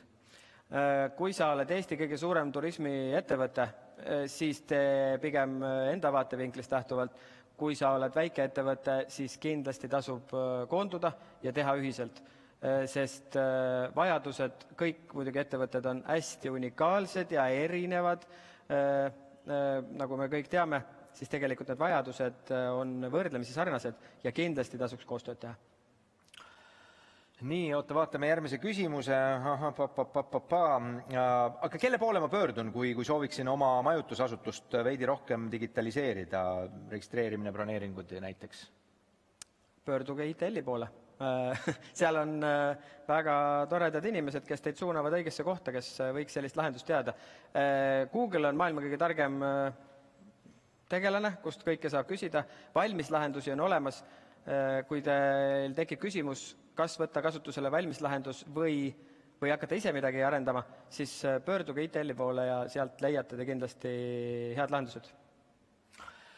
Võtame järgmise küsimuse. Sa kirjeldasid oma ettekandes 2 perekonna kasutaja teekonda, eks ole, ja tõid välja, et digitaliseerimine aitab, aga kas selline toode on turul juba olemas? Ja kui ei, siis miks ei ole? Seda toodet, kui ta oleks turul olemas, siis ma oleks seda kasutanud. Seda toodet turul ei ole. Esiteks on see, et ta oleks, kui ta turul oleks, peaks ta olema Eesti spetsiifiline. Seal peaks olema info selle kohta, mis majutus, mida pakub, kes on suunatud võib-olla rohkem lastele, kes, ma ei tea, sellel pulmareisil olevate inimestele, kes poissmeestele ja nii edasi, et ma saaks sealt valida. See info tõenäoliselt on kuskil olemas, aga see ei koondu kõik ühte kohta, nii majutus, üritused ja muud võimalused, eks ole, toitlustus, kõik muu sinna juurde. Kui ta oleks ühes kohas, siis me kõik Eestis teaksime seda, aga seda ei ole. See info on kuskil kildudena olemas ja seda ei ole tehtud. Hea küsimus. Ma ei tea. Ma võtan Jane küsimuse järgmisena. ID-kaardil müük on kliendile ehk võib-olla liiga isiklik. Millised on soodsad alternatiivid digitaalse müügi hoogustamiseks ettevõttes koha peal? Kas kiibiga käevõrud, äpid? Tänapäeval on kõik need variandid olemas. Kui alati on inimestel taskus telefon, mul hetkel ei ole, aga üldiselt on, telefoniga saab maksta. Kõige lihtsam viis seda rakendada, see on sama, mis kaardimakse, riistvara on põhimõtteliselt sama ju. Ehk siis kasutada seda, kui me oleme kuskil, kus me peame telefoni ära andma või seda ei ole mõistlik kaasa võtta, siis ta märjaks saab, siis on need kiibilahendused meie spaades enamus olemas. Aga nüüd, kui me võtame ettevõtete üleselt, seda saab ühes ettevõttes sees teha, mis on igati mõistlik. Aga kui me võtame selle, et ma tahan minna sööma, hotelli, ujuma ja turnima kuhugi, siis et see oleks kõik üheselt ühe kiibiga nii-öelda makstav, selleks on vaja natuke arendust ja see on täitsa teostatav. Olgu see siis ID-kaart või olgu see mingi ID-kaardi laadne toode, millel põhimõtteliselt funktsionaalsus on sama, et ma saan viibata ja mul on info käes või makstud. Mõneti on see vastus ka võib-olla Aivar Ruukeli järgmisel küsimusele, et kas ID-kaardi asemel sobiks kõike seda kirjeldatud ka mobiiltelefoniga teha? Jah. Võtame Timo Raussi küsimuse. Nii, ostukäitumise isikustatud data kasutamist turundamises müügis reguleerib tarbija ja andmekaitse seadus. Miks IT-arendaja unistus unustab alatasa need faktid? Ahah. See on see ülemine küsimus. Kui ma annan nõusoleku oma andmeid kasutada, siis saab seda teha. kui ma ütlen, et mina elan Urus, mul ei ole telefoni ja minu andmeid ei tohi keegi kasutada, siis loomulikult ei saa seda teha. Et siin võib-olla tekibki see konflikt jälle, et mina nii-öelda IT-arendajana näen seda, mis võiks olla, aga seda, et ma ütlen 100 000 põhjust on, miks mitte teha ja alati leidub inimene, kes ütleb, ei, ma ei taha seda, võtke ära, see teeb haiget, tegelikult ta ei tee, aga kui tahta, siis on väga paljud asjad võimalikud. Kui ma annan nõusoleku oma andmeid kasutada, siis saab seda kasutada. Kas alati on mõtet digitaliseerida, aga siis, kui andmeid on vähe? Ei, kindlasti mitte. Kui ma käin läbi oma protsessid ja näen, et nii nagu ma praegu teen, on mõistlik teha, siis tasub nii jätkata. Digitaliseerida ei tasu kindlasti digitaliseerimise pärast. See on nagu ilmselge. Küll vist osaliselt juba varem vastasid, aga kas teil on pakkuda ka IT-valmistoode, mida turismiettevõtetele pakkuda? Meil ei ole. Nii, ja siis lõpetuseks on tulnud lihtsalt üks väike kommentaar teenusepakkujana, et sa mainisid, et majutuskohas ei olnud vett, aga näed, Eestis on kraanivesi joodav igal pool ja propageerime siis seda pudelivee asemel. Juhan Madis, mis arvad? Võtan arvesse selle ja teinekord seletan seda lastele, et nüüd on aeg minna kraani juurde. Suur tänu, Juhan Madis Pukk. Aitäh. Hästi korralikult käsi pesta, siis distantsi hoidma. Sellepärast, et see on väga lõbus. Mis seal lõbusat on? Lennukis on lõbusat. Igas värvi lennukid on punane, roosa, roheline, kollane, korra mingi sörk kodus. Ja meie järgmine esineja on Katariina Torstensen. Ta on Rootsi kestliku turismi ja ürituste võrgustiku president ning külalisõppejõud Göteborgi ülikoolis. Ta on kogenud kestlikkuse teema strateeg, nõustaja ja moderaator ja väga oodatud esineja rahvusvahelistel sümpoosiumidel. Tema ettekanne kannab pealkirja Global Destination Sustainability Leadership Award – How we did it. Ta toob meile praktilise näite Göteborgist, kuidas arendada keskkonnasäästlikest ja jätkusuutlikest lahendustest lähtuvat sihtkohta. Taaskord saate kõik teie Katariinale oma küsimusi esitada läbi Slido keskkonna parooliks EAS endiselt. Nii et palun, Katariina. Hello everyone, hope you're fine. My name is Katariina Torstensson. I am the head of sustainability at Gothenburg & Co., the destination organization in Gothenburg. I'm happy to be here, and today I will share our sustainability journey. Gothenburg. Well, for those of you who hasn't been to our city, I'd like to just give you a brief introduction. We are Sweden's second city, and we're situated on the west coast by the sea. We have about just a little over 1 million residents in the metropolitan area, so you get a feeling of the size of the region we're talking about. And we're a green city in many ways. We have lots of parks, pocket parks, botanical garden, nature reserves just around every corner. And also we have the archipelago, a tram ride away from the city center. And as for man-made attractions, we have Sweden's largest tourist attraction in the amusement park Liseberg. And we're also a city of events, and we host quite a few large, both indoor and outdoor concerts, for example. So Gothenburg & Co. is the city-owned destination marketing/management organization, and our mission is to get people to discover and choose Gothenburg, and also to lead and promote the development of Gothenburg as a sustainable destination, and so that everyone who lives here and works here benefits from our industry. And the way we do it is through wide-reaching collaboration, and collaboration is really our core and sort of superpower. But I would like to give you an overview on our organization as well. We are organized around 3 core business areas, where one is marketing and communications, sort of fairly traditional for this kind of company, where my colleagues at that department promote Gothenburg to visitors, both nationally but also internationally, of course. And then we have the meetings department, or the CVB, Convention Bureau, and their task is to get international, mainly conferences, congresses and fairs to Gothenburg, so they promote Gothenburg as a meeting destination.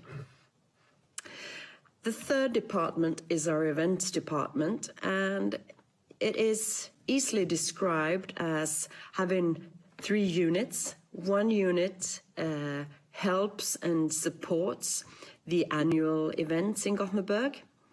Another unit promotes Gothenburg as an event city and also bid for large events within sports, music and culture. And then we have a third unit which actually plans and organizes events. So we have today 2 events in-house that we are in full control of, where one is the International Science Festival and also a city festival called the Cultural Festival of Gothenburg. And so these events we are in full control of. 2018, the industry, together with politicians, made a bold decision to set this goal that by 2030 we will have doubled the value of tourism, and that should be done in a sustainable way, or have to be done in a sustainable way. And we would set an international example and always challenge the ideas of sustainability to push things forward. We're on our way. For 4 years in a row, we have become number 1 on the Global Destination Sustainability Index, awards that we are immensely proud of, but also really, really humble about, because we know that all cities have their challenges and their contexts to work within, but still we're really, really proud, and it really helps us to develop. We use awards and benchmarks like this for growing and for getting better and for learning and for sharing. And in 2020, we are also the European Capital of Smart Tourism, where sustainability is one part of that concept, a concept which I think is quite interesting, actually. But I'll have to go back to that another day. Now, back to our sustainability journey. And to really understand where we are today, we have to go back in history. So in the mid-80s, the Swedish environmental minister came to visit Gothenburg, and she was appalled about the state of the environment. At that time we had, and we have some of these industries still, but we had the car manufacturing industry with Volvo, refineries, shipbuilding industry, SKF, so heavy industries in the city, and the pollution was really, really severe. So she had a point naming Gothenburg Courtyard to Hell. Horrible, but actually today we thank her, because this was the start of a transformation of the city. And the environmental department of the city, they started quite a few projects to change the situation, to make the environmental issues less bad. But what they also found in the city environmental department was that to really be successful, we have to work together with private industry. So private industry and Publik worked together in some of these projects. And that's something that's been really a key factor in Gothenburg, to collaborate between private and public sectors. So that's where the transformation of the city really started, I dare say. Now, this was within the environmental department of the city. It wasn't an issue that had actually come into our industry yet. But what is or was that right from the start, when Gothenburg were becoming a tourism city and an event city and meeting city, was that everything is within walking distance. So within walking distance has always been our USP when bidding for large meetings and events. And by walking distance, we mean that we have large venues, arenas, close to the city center. So within walking distance to the city centers, where you have hotels, restaurants, and other attractions. Early on also, when planning and organizing events, we have used public spaces to set some parts of events. Like, for instance, this picture. This is from the inauguration of the European Championships in Athletics in 2006. And this was actually the first time that the inauguration of that event was outside the official arena. And the consequences of having the inauguration outside the official arena was that residents and visitors could take part and get a piece of the action of this event, which you otherwise had to buy a ticket for.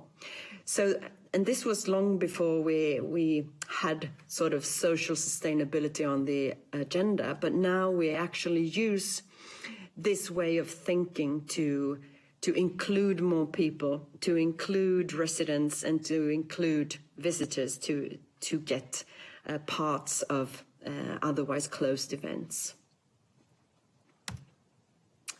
So we have used events as a tool to push the development, and we started that around the millennia in a more systematic way, and have used the events we are in full control of to actually integrate requirements and sustainability thinking. In about 2010, 2012, we actually, within the meetings industry, we saw some trends in the requirements for bidding of events, that environmental issues and sustainability issues as a whole became a bit more frequent, not too frequent, but we could see a trend, and we also had a gut feeling that this was something that could become more important. So by the time of 2010, 2012, we initiated a sort of a benchmark or comparison with the leading meetings destinations in the world. And we looked at how actually Gothenburg and these destinations performed from mainly an environmental perspective at the time. And what we found out was that Gothenburg wasn't on the map. But we also saw that we had a possibility, we had an opportunity to actually take the position. We had some things we had to work on, of course, but we really had an opportunity. So what we did after this benchmark and looking at trends and so on and so forth, we invited these guys, the suppliers, and politicians and civil servants from mainly the environmental departments. We invited these people around the table, showed them the results of this and our thoughts, and suggested that we should have a vision of becoming a global leading destination for sustainable meetings and events. And actually, these guys around the table, they bought in on this vision. And it was built on trust, really, because some were a bit skeptic and thought that, well, it's hard to sort of see the return on investment early on. But since you say it, we trust you, we will buy in on this vision. And actually, today, 10 years after, I see how brave these stakeholders were. I think we were maybe a bit naive, but they were really brave to buy in on this and actually deliver on and doing their fair share. So a common vision was really, really important in this job forward. And then other important strategic and structural parts is that we now have sustainability as a pillar in the business plan, that it is integrated into the business plan. So it's not something happening outside core documents. So this is really important to us in pushing the development. And then, of course, another tool is the Global Destination Sustainability Index. And one thing that is really good with this index, I find, is that it shows very, very clearly that you have to collaborate to sort of be doing good things, that you have to be many that works together to push the sustainability agenda. You had the city, what the city does on environment, on social performance, and we have the stakeholders in suppliers. What are their fair share? What are they doing? And then again, of course, the destination management organization. What do we do? How can we build capacity? How can we help and how can we enable this development?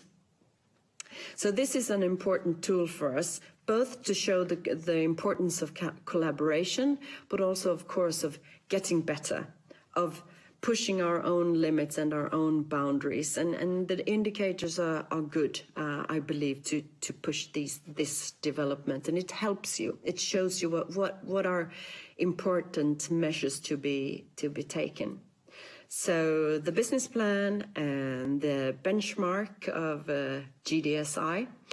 And then, of course, we have defined sustainability to us and to our destination. We have, through thorough stakeholder dialogue, we have identified these 4 areas with the 3 aspects of each that we find that this is sustainability to us. And these are the most important aspects for us to work on and to develop. And then, of course, reporting. We report on our framework, and we do this in our annual report, and we use an international framework, the Global Reporting Initiative. And we have chosen this framework for different reasons. And one is to actually be among other industries, to show that the tourism industry is an important industry. We're as important as the car manufacturing industry or the building industry. So this is a framework that all these branches use, and we thought that it could be a good idea to show that tourism is actually an important industry and could use this framework as well. So as for strategy, structure and tools, we see a common vision, integrate in the business plan, use benchmarks for development, and see your most important aspects and areas and sort of build your own sustainability framework, and then again communication on progress and reporting. So what are the results of our efforts? Well, the USP within walking distance has actually become an environmental USP as well, of course, since walking, biking keeps down your carbon footprint. But also we have a a public transport system that is almost fossil-free, and also with vehicles that are accessible for all, just to show that we have a holistic approach to sustainability that encompasses both the environmental, the social, and the economic perspective. And also to stress this holistic view, we have an example of our trams being striped in the Pride colors. This happened when we had Europride a couple of years ago. Something that I think is really, really nice and signals important values. We have a certification strategy for the hotels and for the venues that we want the hotels and venues to use a third-party environmental certification. Since it is really hard to measure the actual carbon footprint or your water print or so on and so forth, we see that if you are using an environmental certification, it is based on continuous getting better. So that's why we use this strategy for the hotels and venues. And as you can see, we have a high share of certified hotels and certified venues. Food and drink is really interesting because many years ago we started out with a certification strategy for our restaurant and caterers as well, but we found out that it was a quite hard strategy to stick to. Most restaurateurs, they are not very keen on paperwork, which a certification requires.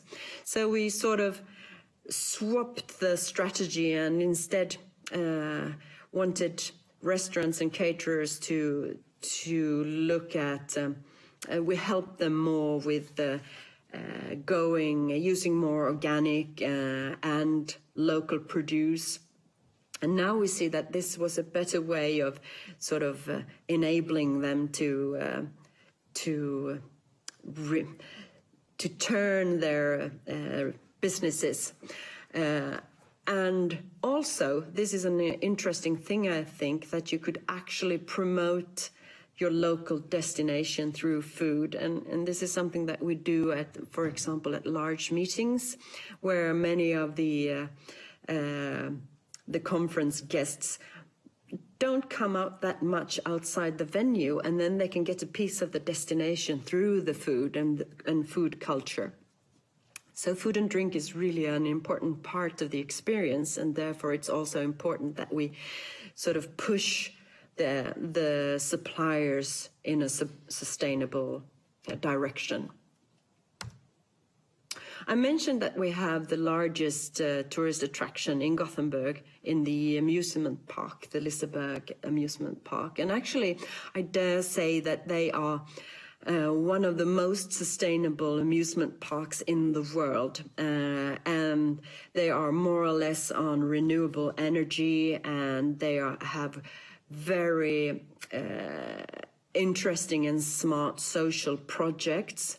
And if you're interested, you should get into their homepage and, for example, read their sustainability reporting, because it's impressive. And I'm really proud to have them in our city.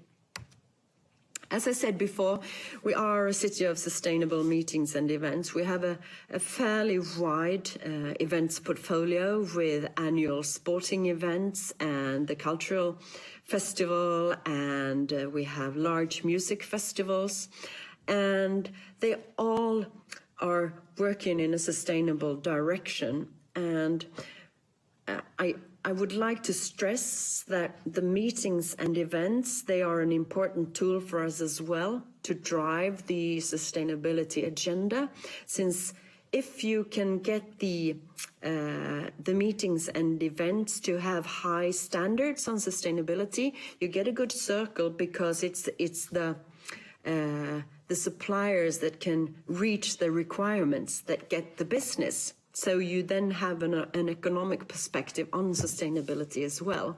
So using meetings and events as tool to drive the development has been really key to us as well. And then again, there is the department that we have in-house, that when we can plan and organize and have full control of events ourselves, and we can set the standards as well and push in a sustainable direction.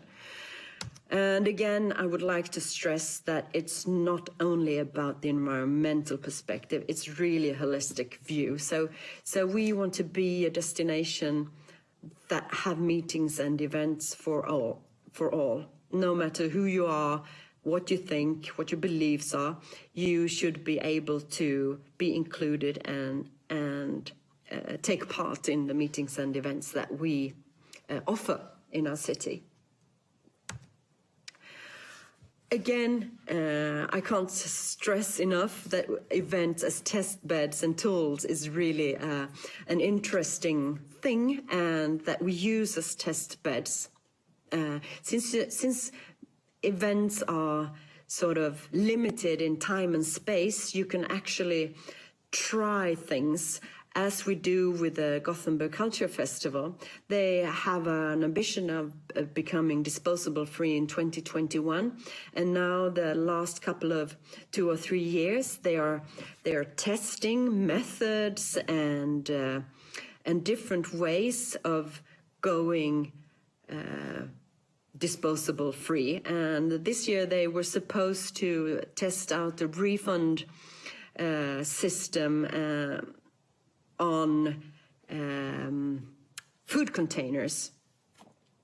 So it's really an interesting way of testing things at events and see what works and what doesn't work.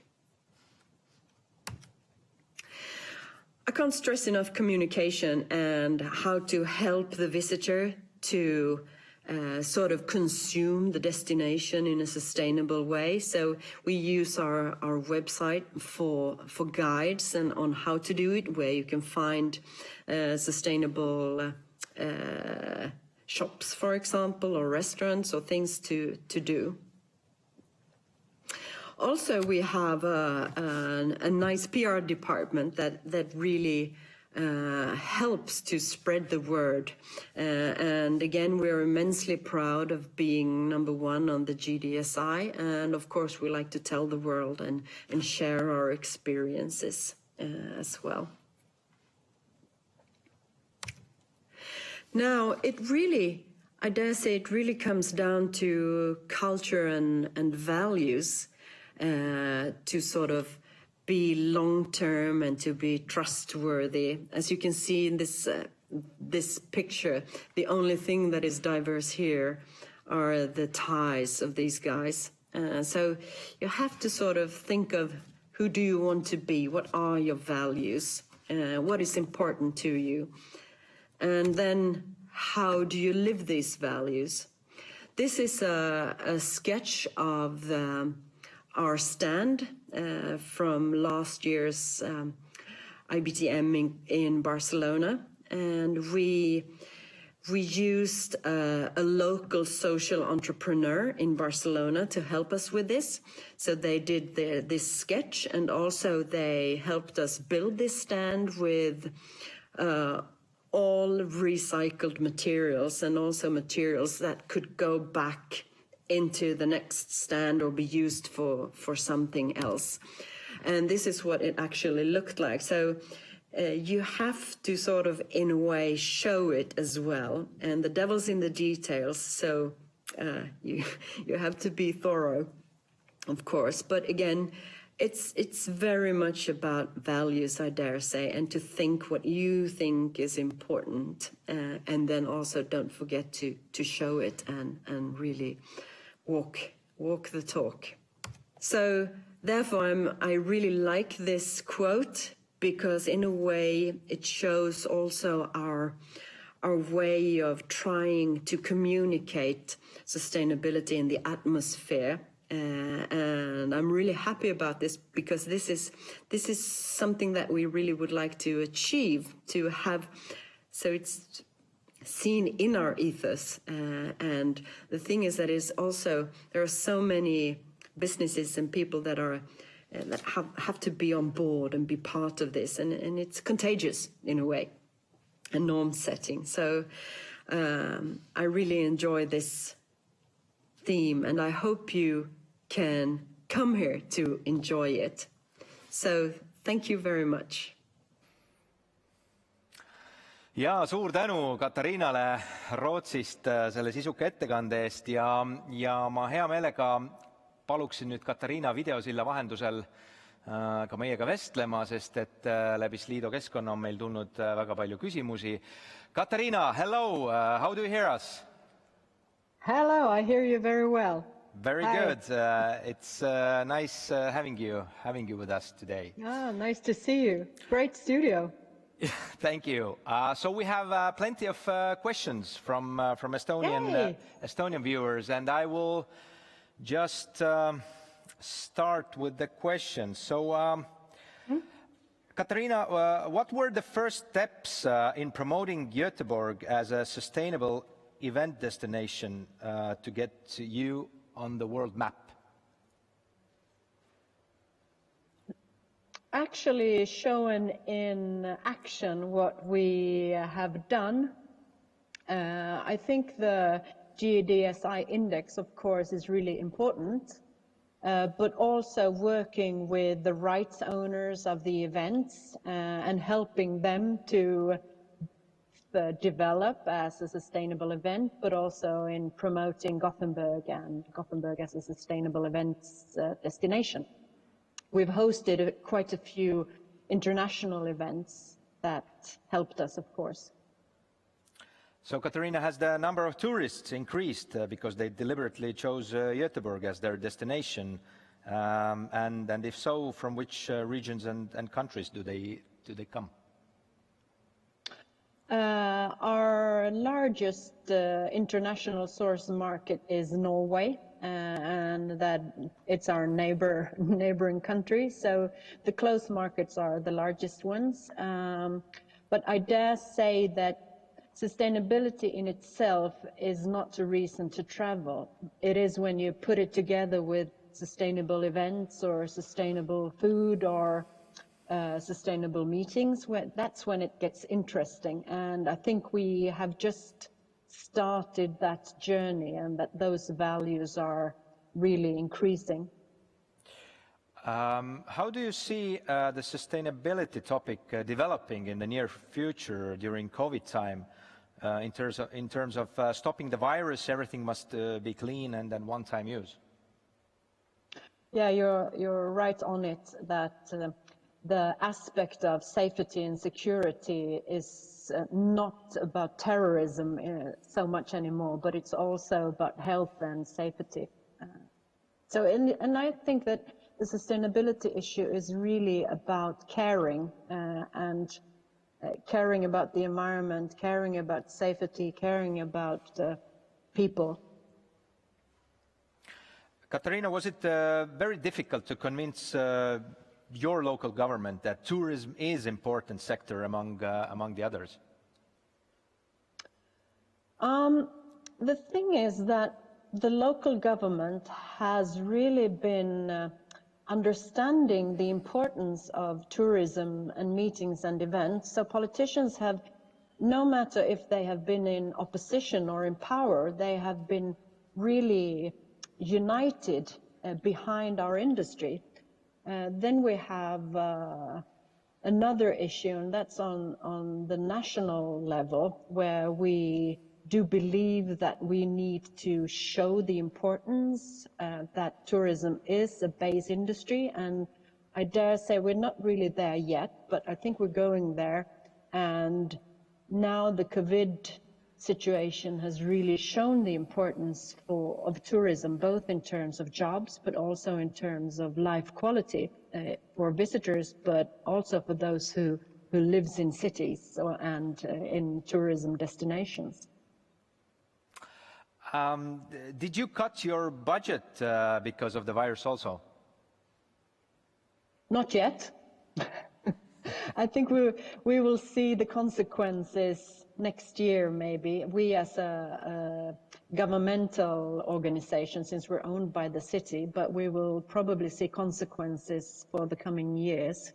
So it's a matter of being smarter with the resources you have, and collaboration is going to be so much more important.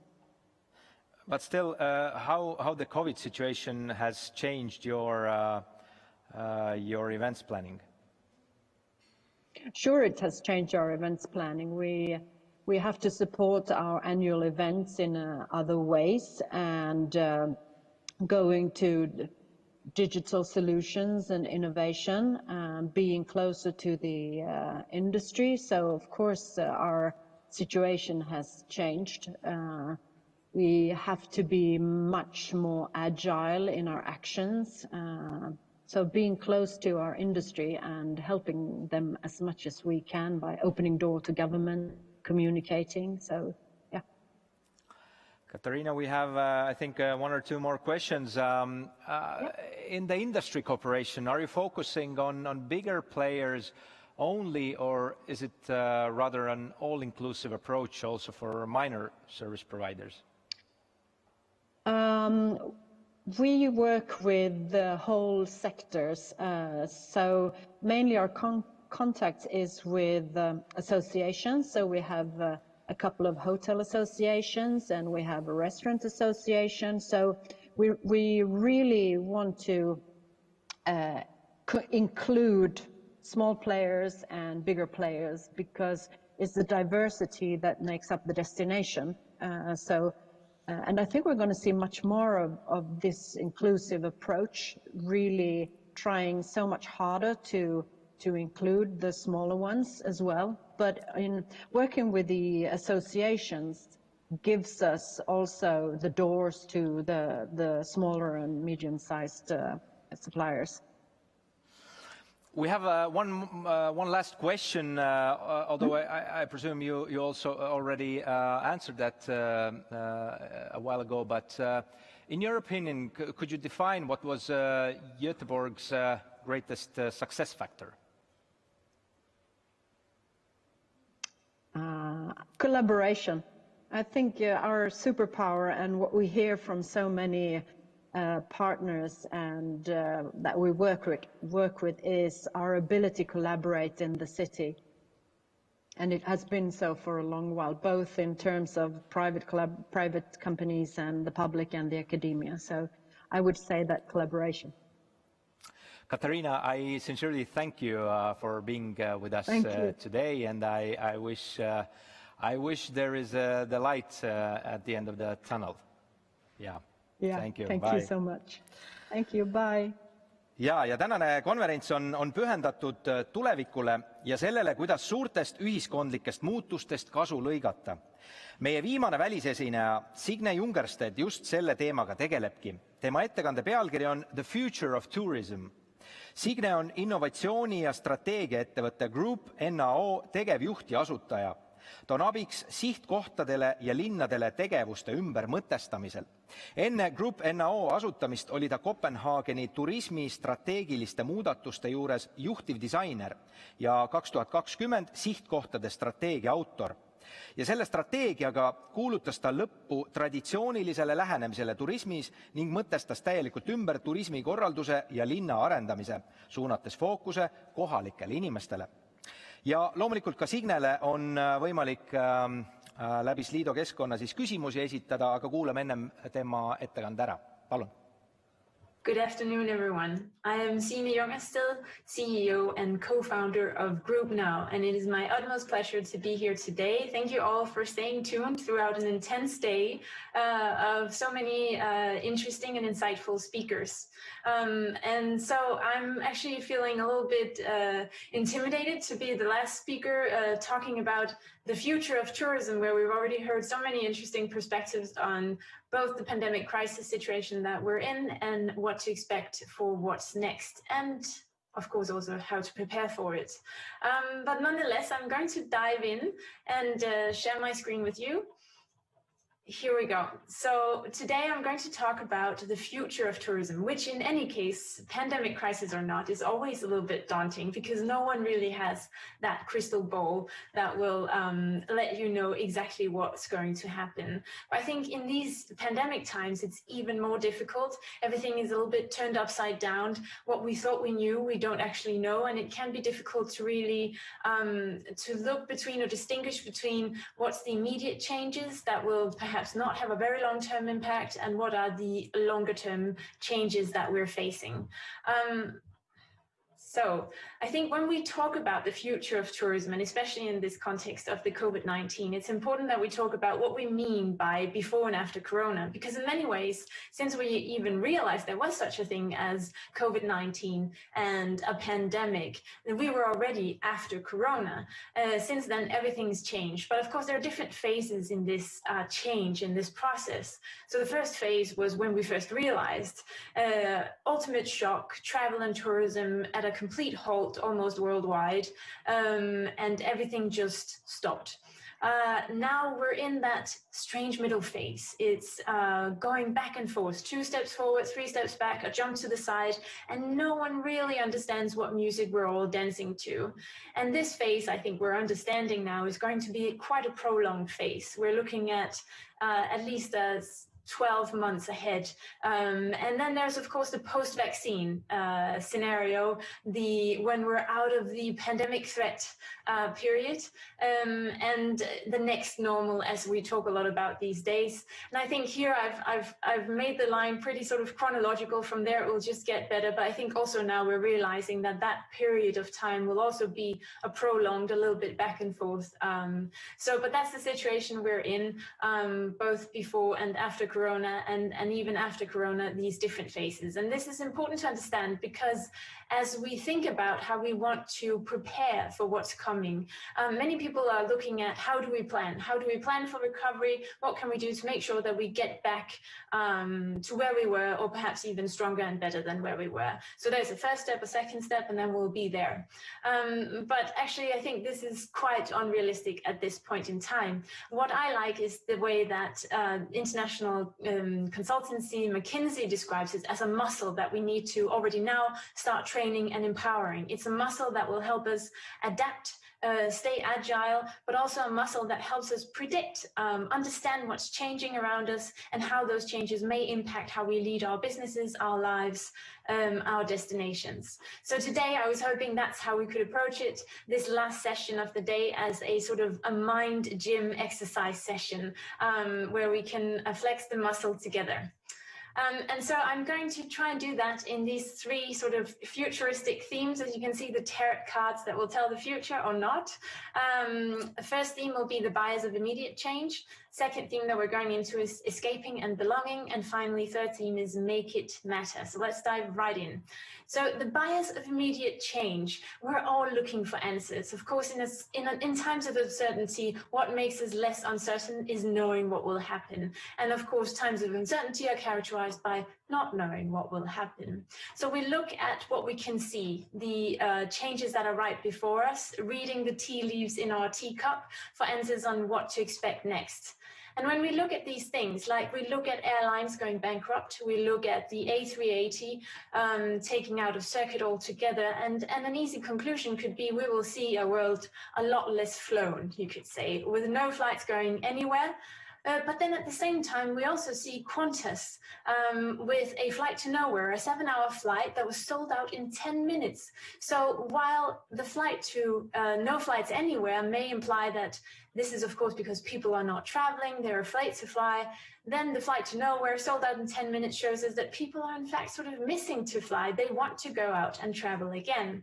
And that leads to predictions of revenge travel, of course, based on this old idea, you could say, of the FOMO, the fear of missing out. Revenge travel is sort of a new trend that's predicted based on young people who are now stuck at home and who really want to go out. And the minute that they are allowed to do so, the prediction is that they will take their revenge on the world and go out and travel as they wish. But at the same time, we have quite a contradictory immediate change, which is this, meeting on a screen. And we're getting quite good at it also. So it's rather than it's the fear of missing out, it's the fear of meeting out. And is this the end of meeting as we know it? Will we ever be meeting physically again? Will we be traveling to conferences and meetings as business travelers used to do? Then, of course, there's the immediate changes to cities. We've all seen, all of us who live in cities or visit cities, we've seen cities go deserted with no tourism and even with very few locals out and about to eat at restaurants, go to theaters or cinemas, all these things that make a city alive and make it a city in essence. And in recent years, we've seen a huge rise of foodie tourism or gastronomy destinations, a lot of destinations branding themselves based on the number of Michelin stars. But now, during the pandemic crisis, we also see a lot of these Michelin-starred restaurants who were highly dependent on a mix of visitors from both locals and visitors from the outside, struggling to survive these days. So will we see a world at the other side of the pandemic with less or no Michelin star restaurants? And then, of course, as we've experienced cities with no tourism, we've also been quick to think, is this also the end of over-tourism? Now, for the many past years, over-tourism has been the major issue discussion at almost any conference with tourism as a topic. And now we've seen the complete opposite, under-tourism. And so can we conclude that moving forward, this will be the end of over-tourism? Now, these are, of course, all concluding a future based on what we see as the immediate changes. And I think that's sort of playing by the game rules that we know. But what we need to realize is that the pandemic crisis is an absolute game changer. COVID-19 has changed the rules of the game entirely. We've shifted from tea leaves in the teacup to tea bags. And so we have no way of knowing exactly what will happen. Or do we? And that, of course, is the question. And I think what we're going to try to do today together, as we're in this mind gym of flexing our muscle, we're going to try and see, not just based on the immediate changes, but also based on the changes that we do see, where do we see signals for what might be more structural changes, more longer term changes that influences the way that we behave, our preferences and our needs entirely. Because going through this period of the pandemic crisis, many of us have been in lockdown, or at least social distancing, remote working and so on. And so we've been in a period of having to live without what we usually take for granted. A lot of things. And that situation has also made us keenly aware what it's quite easy to live without and what it's not so easy to live without. And while this may, of course, come in very different forms and shapes between individual people, there are also some commonalities across it. And so this is what we'll dive into with our next theme, escaping and belonging. And to do that, I wanted us to take a look at the famous Maslow's hierarchy of needs. Now, at the bottom of the hierarchy of needs for human beings, we have the basic needs, sociological and security needs. So these are air, water, food, sleep, it's employment, prosperity, personal and social stability. These are the needs that we especially look for external factors to ensure, our governments, the way that the places that we live and so on. The above needs are different. They're more internal and in some ways also individual. The need of belonging based on friendship, on the ability to make connection, have intimacy, community, be part of a community, sense of belonging. Esteem and self-actualization. So esteem is basically building confidence, recognition, respect in the relation to others, a sense of freedom. And self-actualization is the desire to become the most that one can be. Now, first of all, I think we're going to go look a little bit more at belonging. What does it mean that we have a basic need to intimacy, to connection, and to community? Because in this period of COVID-19, we've had plenty of time to think about what really matters to us and what we can and cannot live without. And I think one of the key things that we've found is that community, that sense of belonging. We're social beings. We can't be without this. And so these numbers are quite interesting. They're from the Consumer Sentiment Survey by Boston Consulting Group. And across 3 countries, US, France, China, these are the percentages that agree or somewhat agree that I prioritize time with friends and family more now than before the coronavirus. And as you can see, 45% of Americans, 32% of the French, and 57% of the Chinese agree or somewhat agree that this has actually become a higher priority for them to spend time with friends and family. And this is also interesting because you could also see this in travel, actually. According to Forward Keys, VFR, the visiting friends and relatives segment, has proven much more resilient in a time of crisis than other leisure segments, and of course also in the business traveler segment. But of course, as social beings, our only community is not only related to family and friends. Another key community, another key connection that most of us have with other people is going to work, socializing by the coffee machine or in physical meetings with our colleagues. And remote working has in many ways, of course, taken this away from us. We've had to live without it, or at least figure out new ways of doing it. And that, of course, has quickly come to a conclusion on business travel and how we will see less frequent business travel in the years to come as we've accustomed ourselves to meeting like this on Zoom, on Teams, whatever it is. But this also has a different consequence. Now, as we are remote working, we've seen this rise of a new concept called Zoom cities. So basically, when people are working from home, in the big cities, it's convenient to live because you're close to office buildings. You don't have a lot of commuting to do. But now that you're confined in your home, you do find that the small apartments, the limitations of going out in the city feels much more present. And so this is a survey from New York Times in 2020, where only one fifth want to actually return to office, and 1/3 say that if they are to continue remote working, they want to move from city and region. Now, this is interesting in a travel perspective as well, because what this means is that when we are remote working, we're not only working from home, we can actually work from anywhere, because the thing is we don't have to be in the office. And that's given rise to workcation. Now, workcation in many ways, you could say, builds on a concept that we've seen for a couple of years, and that especially in Estonia you've been very forward thinking in terms of addressing this segment, the digital nomads. And I think before we've seen that a little bit as a high potential niche, but nonetheless a niche of primarily young people traveling with their MacBooks, perhaps working within the digital or tech sector. But with this sort of expansion of remote working and remote working possibilities across multiple companies and multiple sectors, workcation has all of a sudden become much more of a general thing.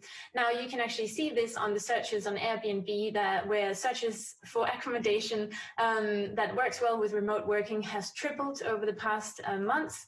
And only last week we saw on Booking.com, they launched the possibility of weekly and monthly rates on a lot of their accommodations, exactly to accommodate this new need, this new demand for longer stays in different places. Now, of course, where are these stays? They're not the usual places, or you could say they're not the places where we used to go before. Because as we're talking about Zoom towns, of course, this can both be a permanent and a temporary thing. And so there's been this escape from the city, going out from the city to the countryside. And this, of course, is based on a very sort of basic thing that we want to escape the crowds, the fear of getting the virus, to fewer crowds out in nature, but also to a proximity, to being present and near to those that are important to us. Now, these are in different places than we've seen, and we can see this on Airbnb. In the second quarter of 2020, Airbnb went down by 90% in their bookings, while in July, actually, they had a year-on-year increase of 22%. But what's interesting about that is that actually, where it was formerly around 20 cities primarily that accounted for the growth in Airbnb bookings, now none of those cities have more than 2% of the bookings. So the bookings that Airbnb are experiencing are in different places than before, and this of course has potential for destinations to address. But what's also important is that this is not just a question of geography, simply moving from one place to another and then going about life in the same way. what's changed is that we've had time to think. We're all of a sudden working from home. We're actually home with our families. We're spending our time differently, vastly differently. And that's given rise to a whole new lifestyle segment. And one of those segments is what's been coined as cottagecore or grandma-core. Basically, it's in many ways celebrating more traditional values. You've seen, of course, also that the hashtag for sourdough or sourdough as a topic was trending on Twitter a few months ago. So it's back to baking, it's back to sewing, it's back to ceramics and working with your hands. It's a different kind of life and a different lifestyle with sort of getting away from the busyness of the modern life that we'd all gotten very used to. So I don't know how it's been in Estonia, but here in Denmark, for example, over the summer, there's been a lot of talk about this new trend of staycation as the new big thing, the one thing that everyone would do, the new demand, the new need. But I think what's important to remember is that staycation, in effect, is a geographical limitation. It's a way of holidaying because you can't go anywhere else, but it doesn't necessarily imply the needs or the demands that are behind it. Why do we staycate? What are we looking for when we do it? And I think this is very important as part of it. So, for example, and this is an example from before Corona, before COVID-19, but this is from Visit Flanders, who very early on started working with a target group that they call the mammals. So these are middle-aged men in Lycra, and they don't actually talk about them as the bicycle tourists, but they talk about the bicycle community. And so in their marketing and in their product development and experience development, what they do is that they take the very strong passion groups that are already existing in Flanders around biking, and they connect them with communities worldwide through the stories that they tell and the products that they develop. And by that, they are connecting communities into one big community, and giving people a different need or fulfilling the need to feel a belonging, an identity of belonging in that community. Now, I think one interesting thing that I've been asked a lot about in these past weeks has been the question of cruise tourism, for example. What's the future of cruise? We've all seen very bad stories of the cruise industry over the past months, of course, building on ships that were in quarantine and shifting to poor conditions for onboard crew and so on. And so you could be quick to say, well, the immediate change, based on the immediate change, this will probably be the end of cruise.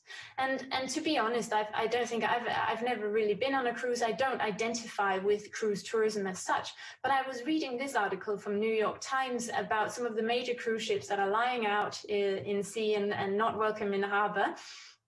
And I saw a story about small tours going out in small boats to see these cruise ships and to take selfies with them.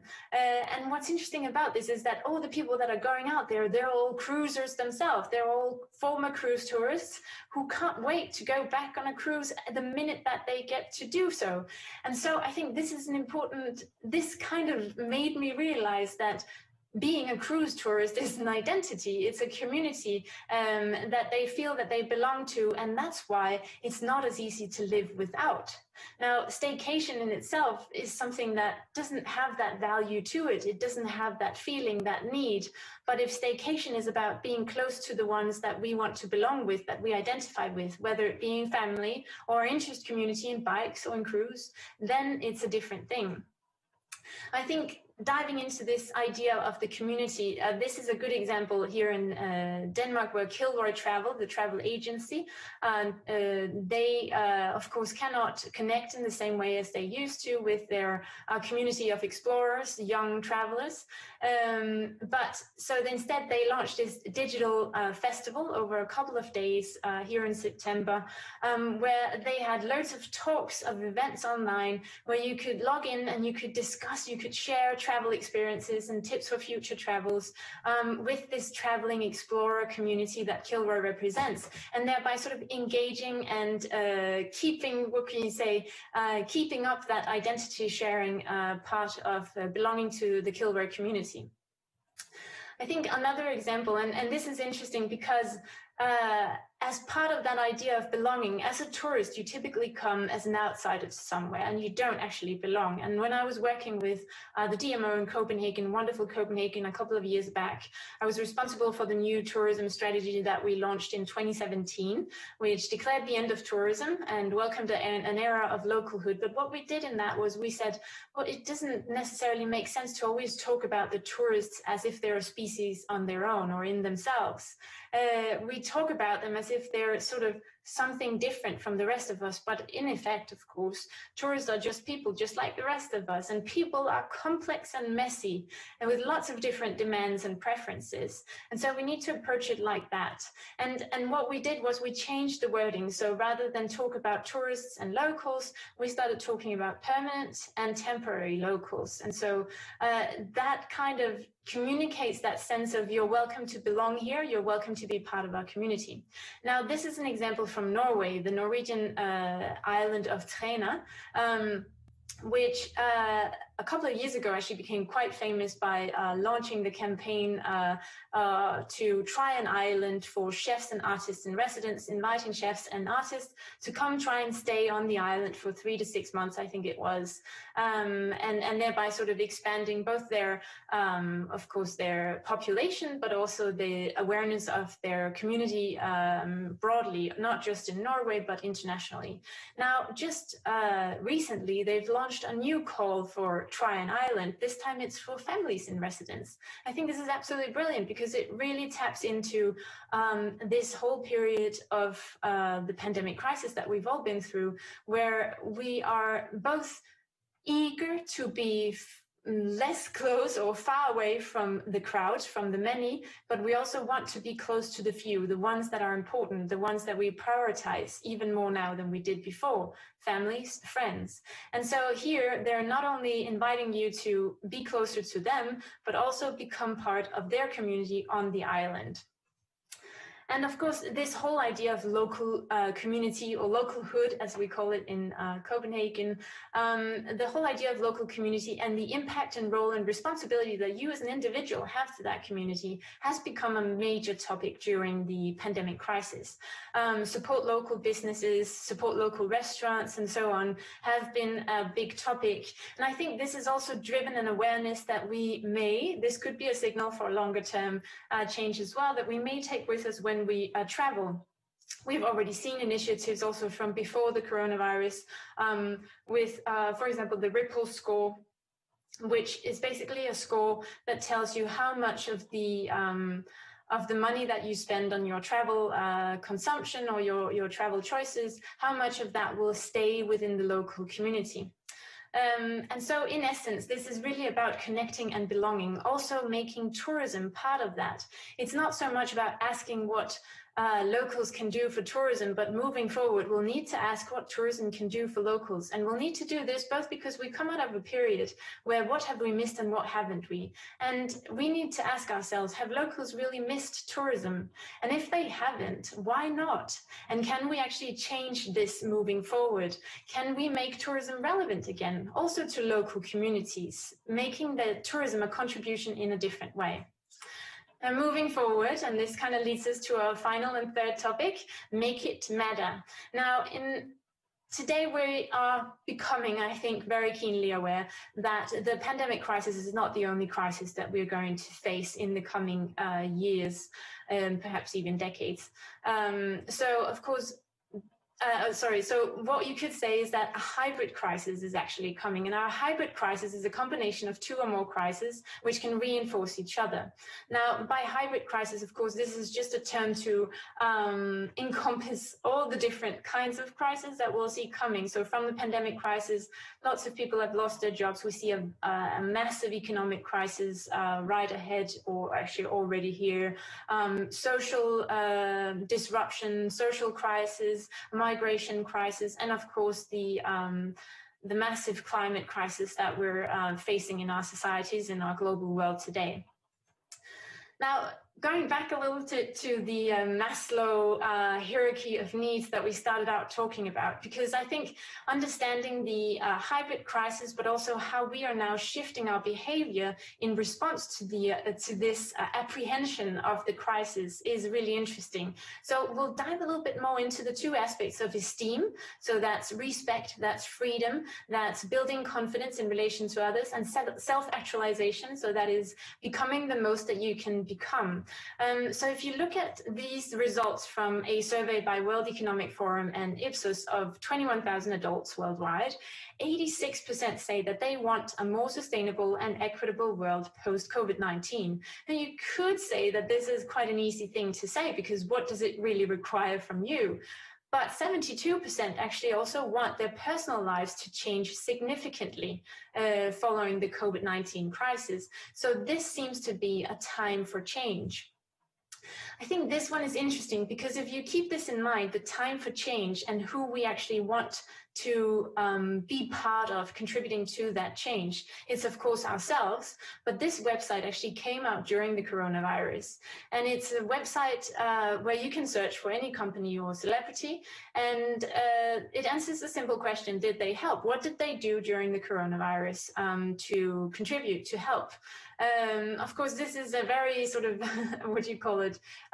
This is exhibiting people and companies, but it's also keeping us accountable for what we do, but also what we don't do in times of crisis. Now, I think this one is interesting, and I know many of you will recognize this example, but Visit Estonia, of course, came out with a very clear message early on in the crisis to ask travelers to please stay at home.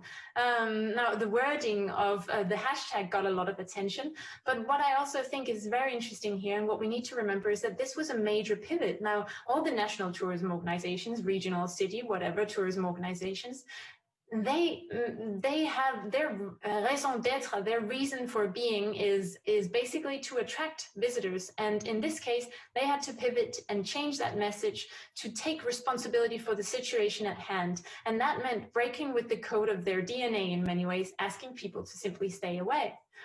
Now, this is another example that I think is a good way of demonstrating what this means by did they help.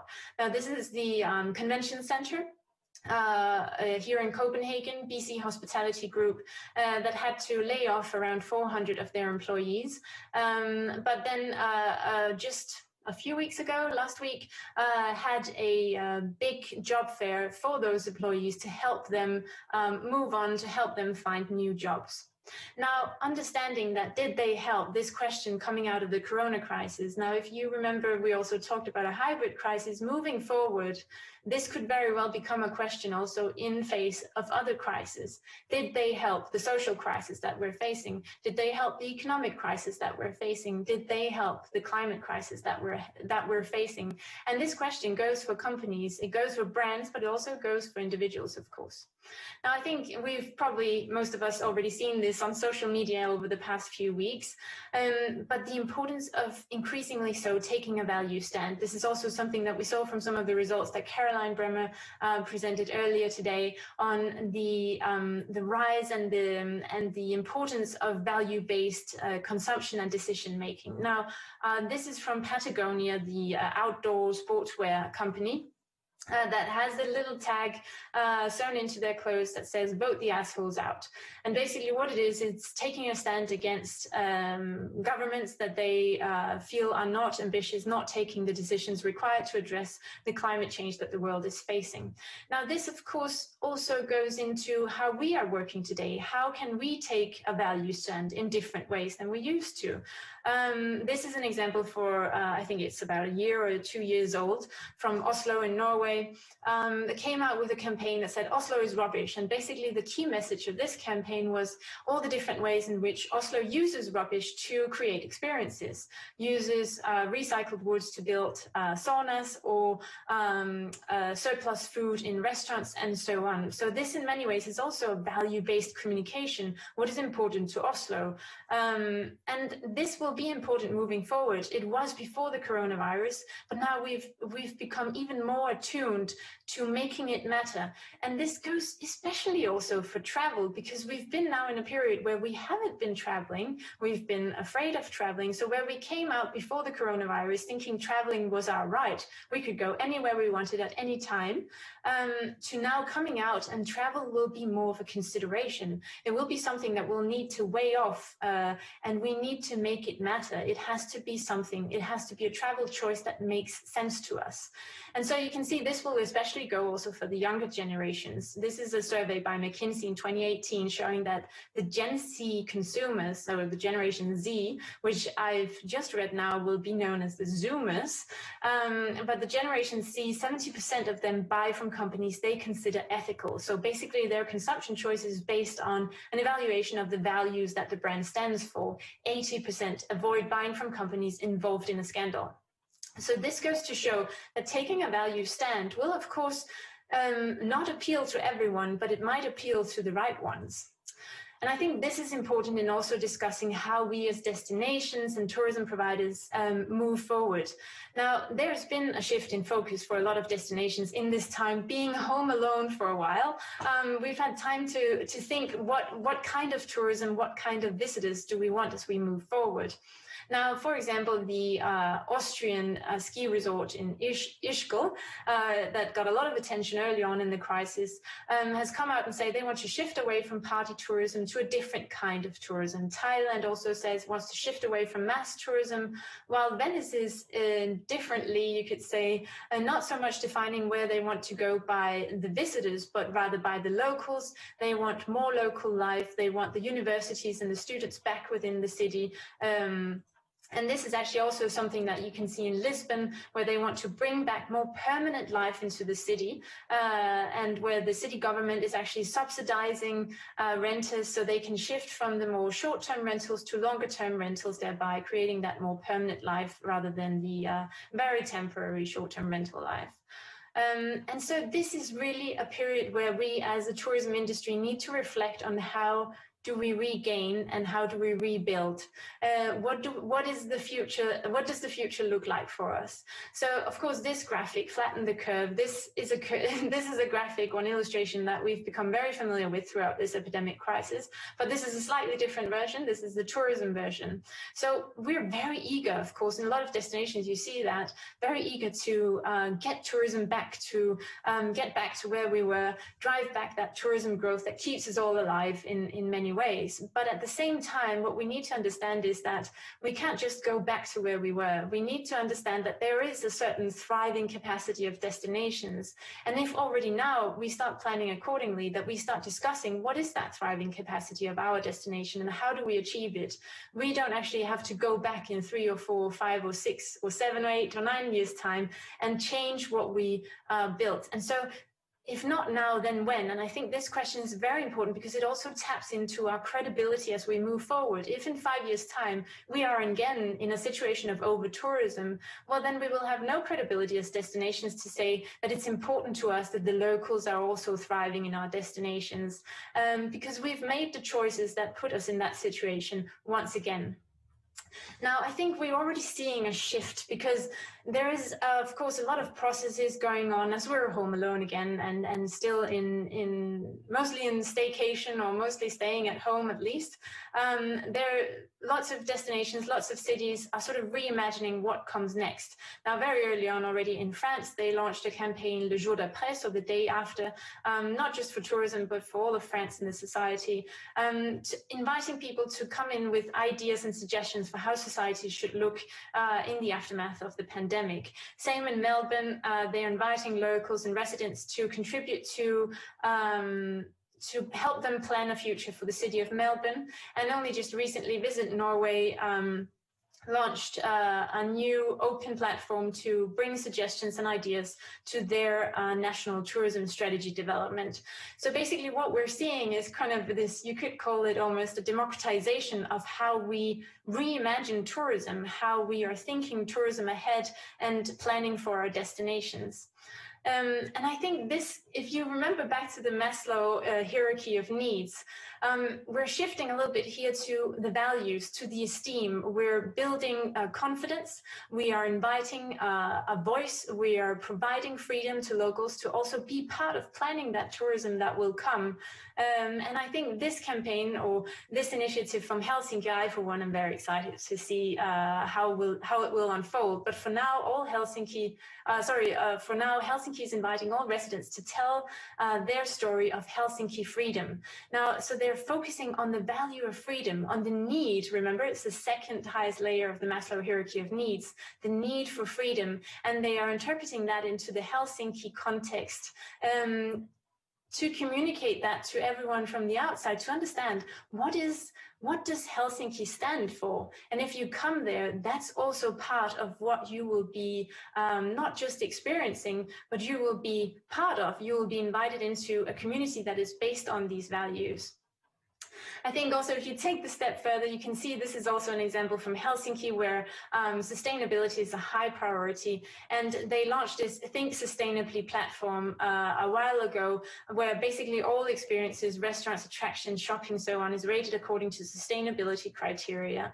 But in many ways, you could say that this platform is also at the top of Maslow's hierarchy of needs, because this helps us to self-actualize.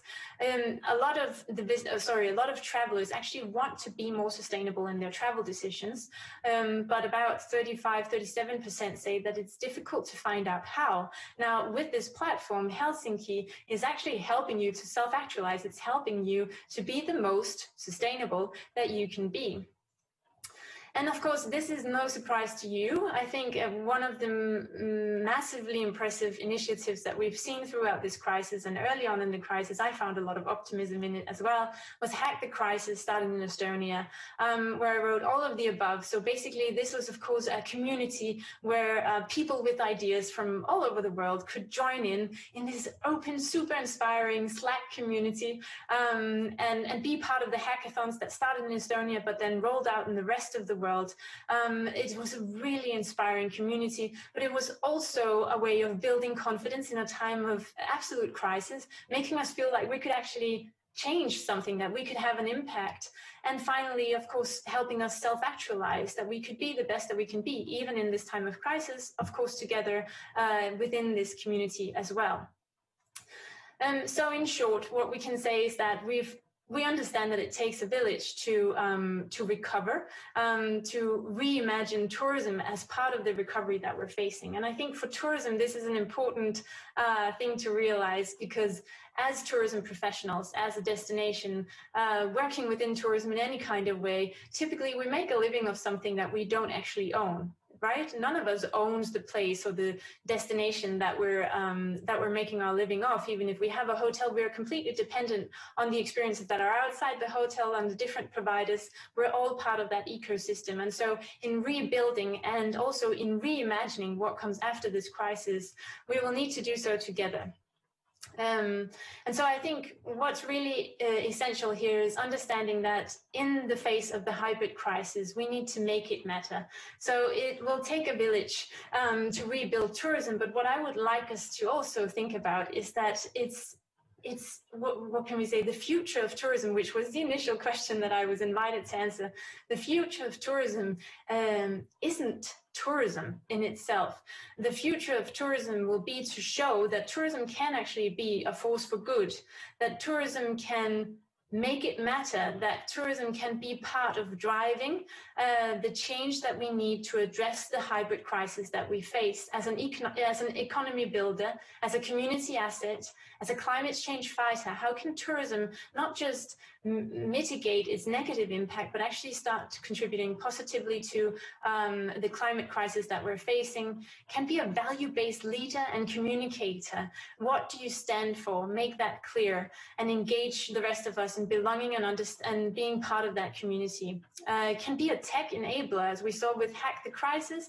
It can be an ecosystem visionary and an inclusivity builder. So how do we actually make tourism great again? Make tourism matter. And with that, I want to thank you for your time. Thank you for listening, end of the day. And so thank you for staying tuned. And I look forward to exploring the future of tourism with all of you. Thank you.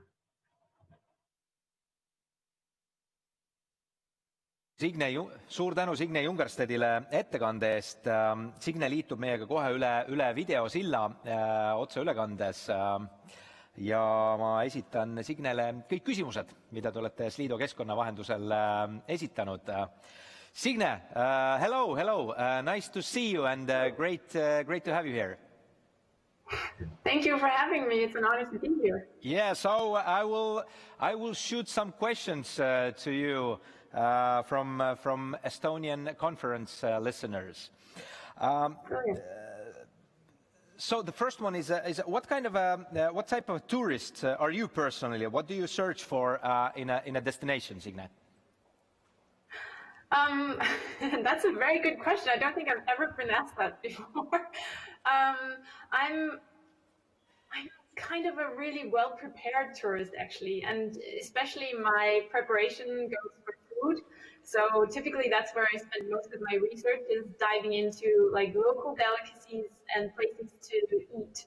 I'm one of those that are always fooled by the best kept secret of somewhere. So I know it's something that it's always the tourists who go, but I do like to think that I'm the only one who found it along with all the locals. But it's especially for food.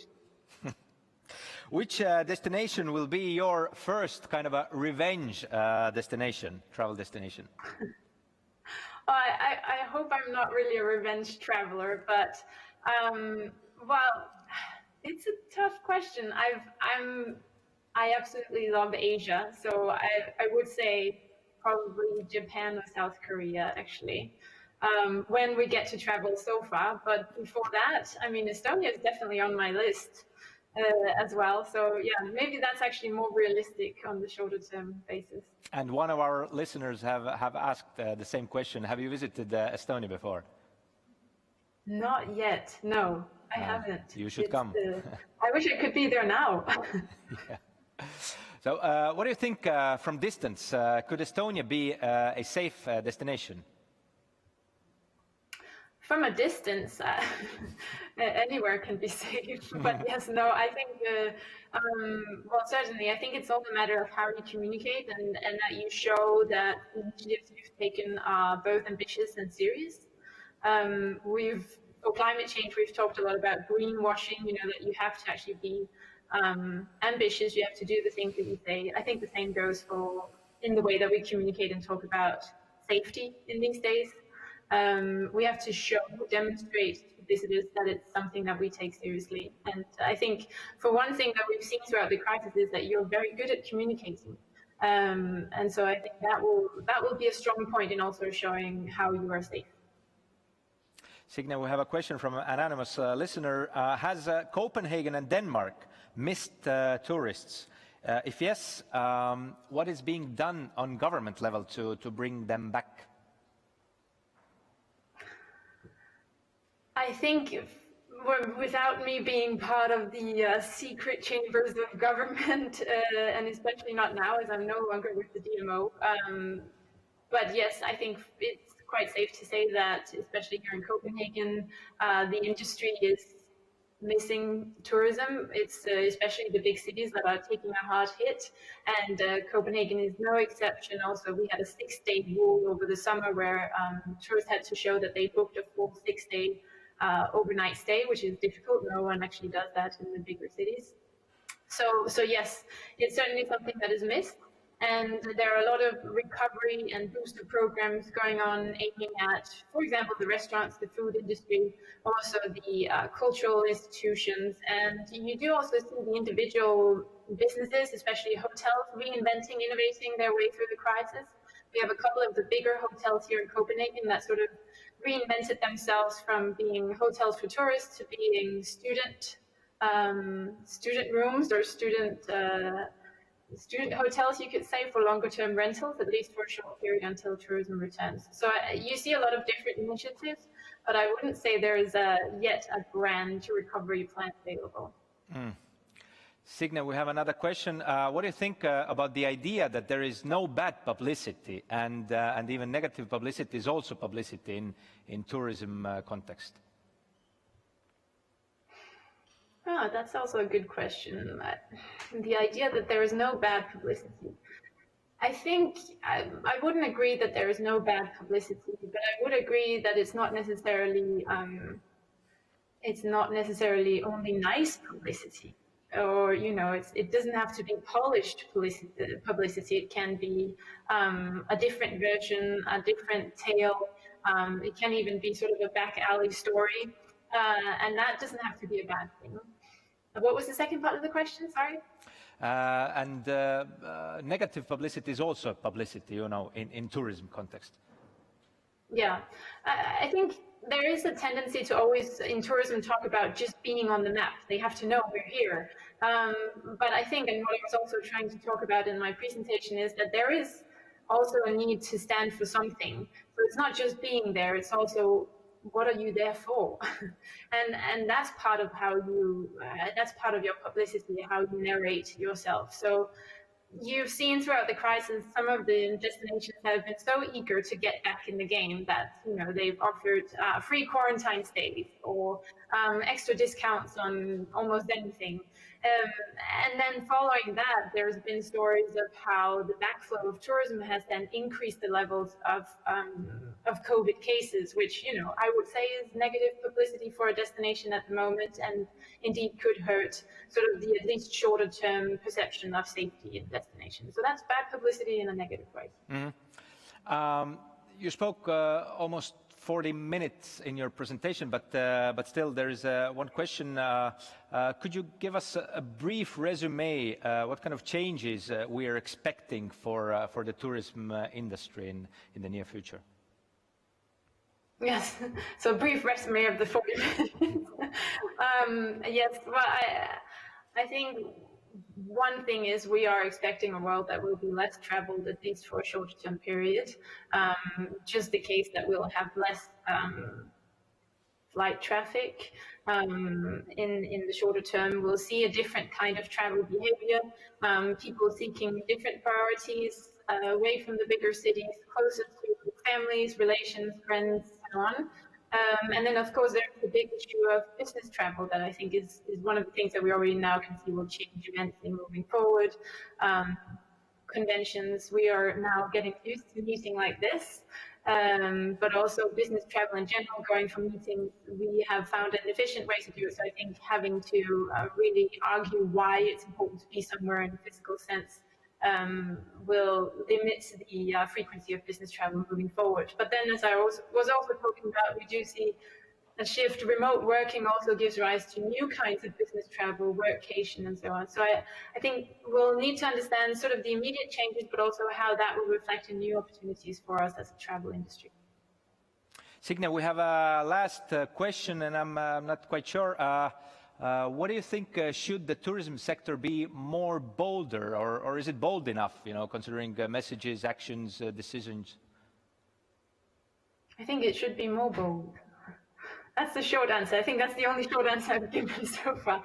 I think it should be more bold. I think there is room and there is a necessity for tourism to be more than it is. And I think for the tourism industry and the destination to be bold in messages, show the relevance of tourism. Tourism is not something that we park in the corner or the fun uncle that we invite when there's an extra seat.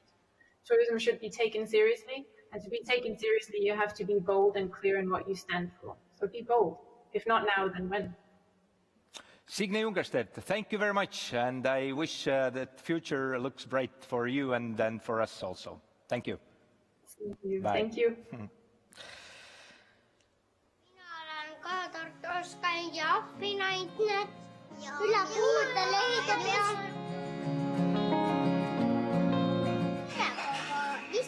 Lihtsalt ma tean, et kui ma näiteks hotellis sõidan, siis ma võiksin Hispaanias ka käia. Ja nüüd ongi käes päeva kõige pidulikum hetk. Te olete saanud valida konkursi Turismi Turundusteo 2020 võitja. Ma palun nüüd kõik 4 finalisti lavale. Ma usun, et kõik finalistid ja nende pöidlahoidjad on kindlasti põnevil. Palun siia teaduskeskuse ahhaafoobiat kampaania esindaja Kaisa Hansson. Palun siia Seiklusmaa Ida-Virumaa kevadkampaania esindaja Meelis Kuusik. Palun Viirelaid Läti kampaania esindaja Priit Villemson. Ja palun siia ka Global Virtual Solutions esindaja Lehari Kaustel. Ja ma kutsun siia ka palun võitjat välja kuulutama EAS-i Turismiarenduskeskuse direktori Liina-Maria Lepiku. Palun. Tulen väga püüdlikult varjates diplomit, mis mul käes on. Turismiarenduskeskuse poolt oli see kandidaatide hulk ja sisu meile väga üllatav, väga meeldiv hulk. Me oleme väga rõõmsad ka oma 4 finalisti üle, sest kõik nad olid nii tublid ja meie silmis on nad kõik võitjad. Ja selle tõttu oleme ka otsustanud, et võiduauhind, mis oli planeeritud algselt 1, aga sisuks Visit Estonia lõppturunduse tiimiga konsultatsioon ja väike koolitus, seda laiendada kõigile, sest kõik te olete võitjad ja väärite meie tugeva tiimi poolt lisavurtsu. Aga valiku võitja osas tegi meie publikum, hoogne, väga hoogne oli meie hinnete andmine ja võitja on Ida-Viru Seiklusmaa. Super. Palju õnne. Teeme viisakalt. Palju õnne. Väga äge. Palju õnne. Teeme koos pilti, tuleme kõik kokku. Teeme ühe pildi ka. Teeme jah. Palun kõik nominendid, kõik võitjad. Distantsi nii palju kui võimalik. Jah.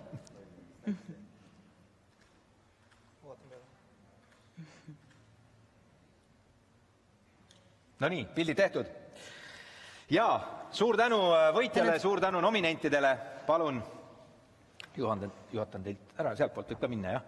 Nii, ja nüüd päeva kõige oodatum osa. Liina-Maria nägemus, kuidas siis koos edasi ühiselt ja uutmoodi minna. Palun, Liina-Maria. Aitäh. Ja meie võitjate lahkudes lavalt loodan, et selline out of the box, kastist välja mõtlemine ja innovaatilisus saadab meie tegemisi ka edaspidi. Olen olnud Turismiarenduskeskuse direktor juba pool aastat ja paraku on olnud olukord selline, et enamus teiega pole olnud võimalik kohtuda. Lootus oli, et me teeme seda täna siin, aga paraku olen jälle, teie näete mind ja mina ei näe teid. Aga tuleb olla paindlik, tuleb kohaneda ja õnneks oleme me suutnud kiiresti kohaneda ja teha selle suurepäraselt online'is. Aga loodan, et inspireeriv on see päev teile kõigil olnud ja minu jaoks on olnud see pigem kinnitus, et kõik, mida eelkõnelejad on rääkinud, et me liigume õiges suunas ja ma ei ole pidanud tegema oma slaidides korrektuure. Niisiis, näete slaide ka teie. Esmalt kasutan võimalust, et kiita teid, armas turismisektor, selle eest, et olete eelnevalt niivõrd hästi toimetanud. Turismisektori eelmine aasta, 2019, oli kõigi aegade rekord. Kuna minul ei ole sellega kokkupuudet olnud, siis saan kiita vaid teid. Rekordiline turismi ekspordi tulu. 3,8 miljonit inimest hiirutas mööda Eestit, veetes siin 7 miljonit tööd ja üle 60% nendest olid väliskülalised. Keskmine kulutaja jättis siia 265 eurot oma reisi kohta. Balti, sealhulgas Eesti siseturist küll poole vähem, aga selle eest konverentsi turist 3 korda rohkem.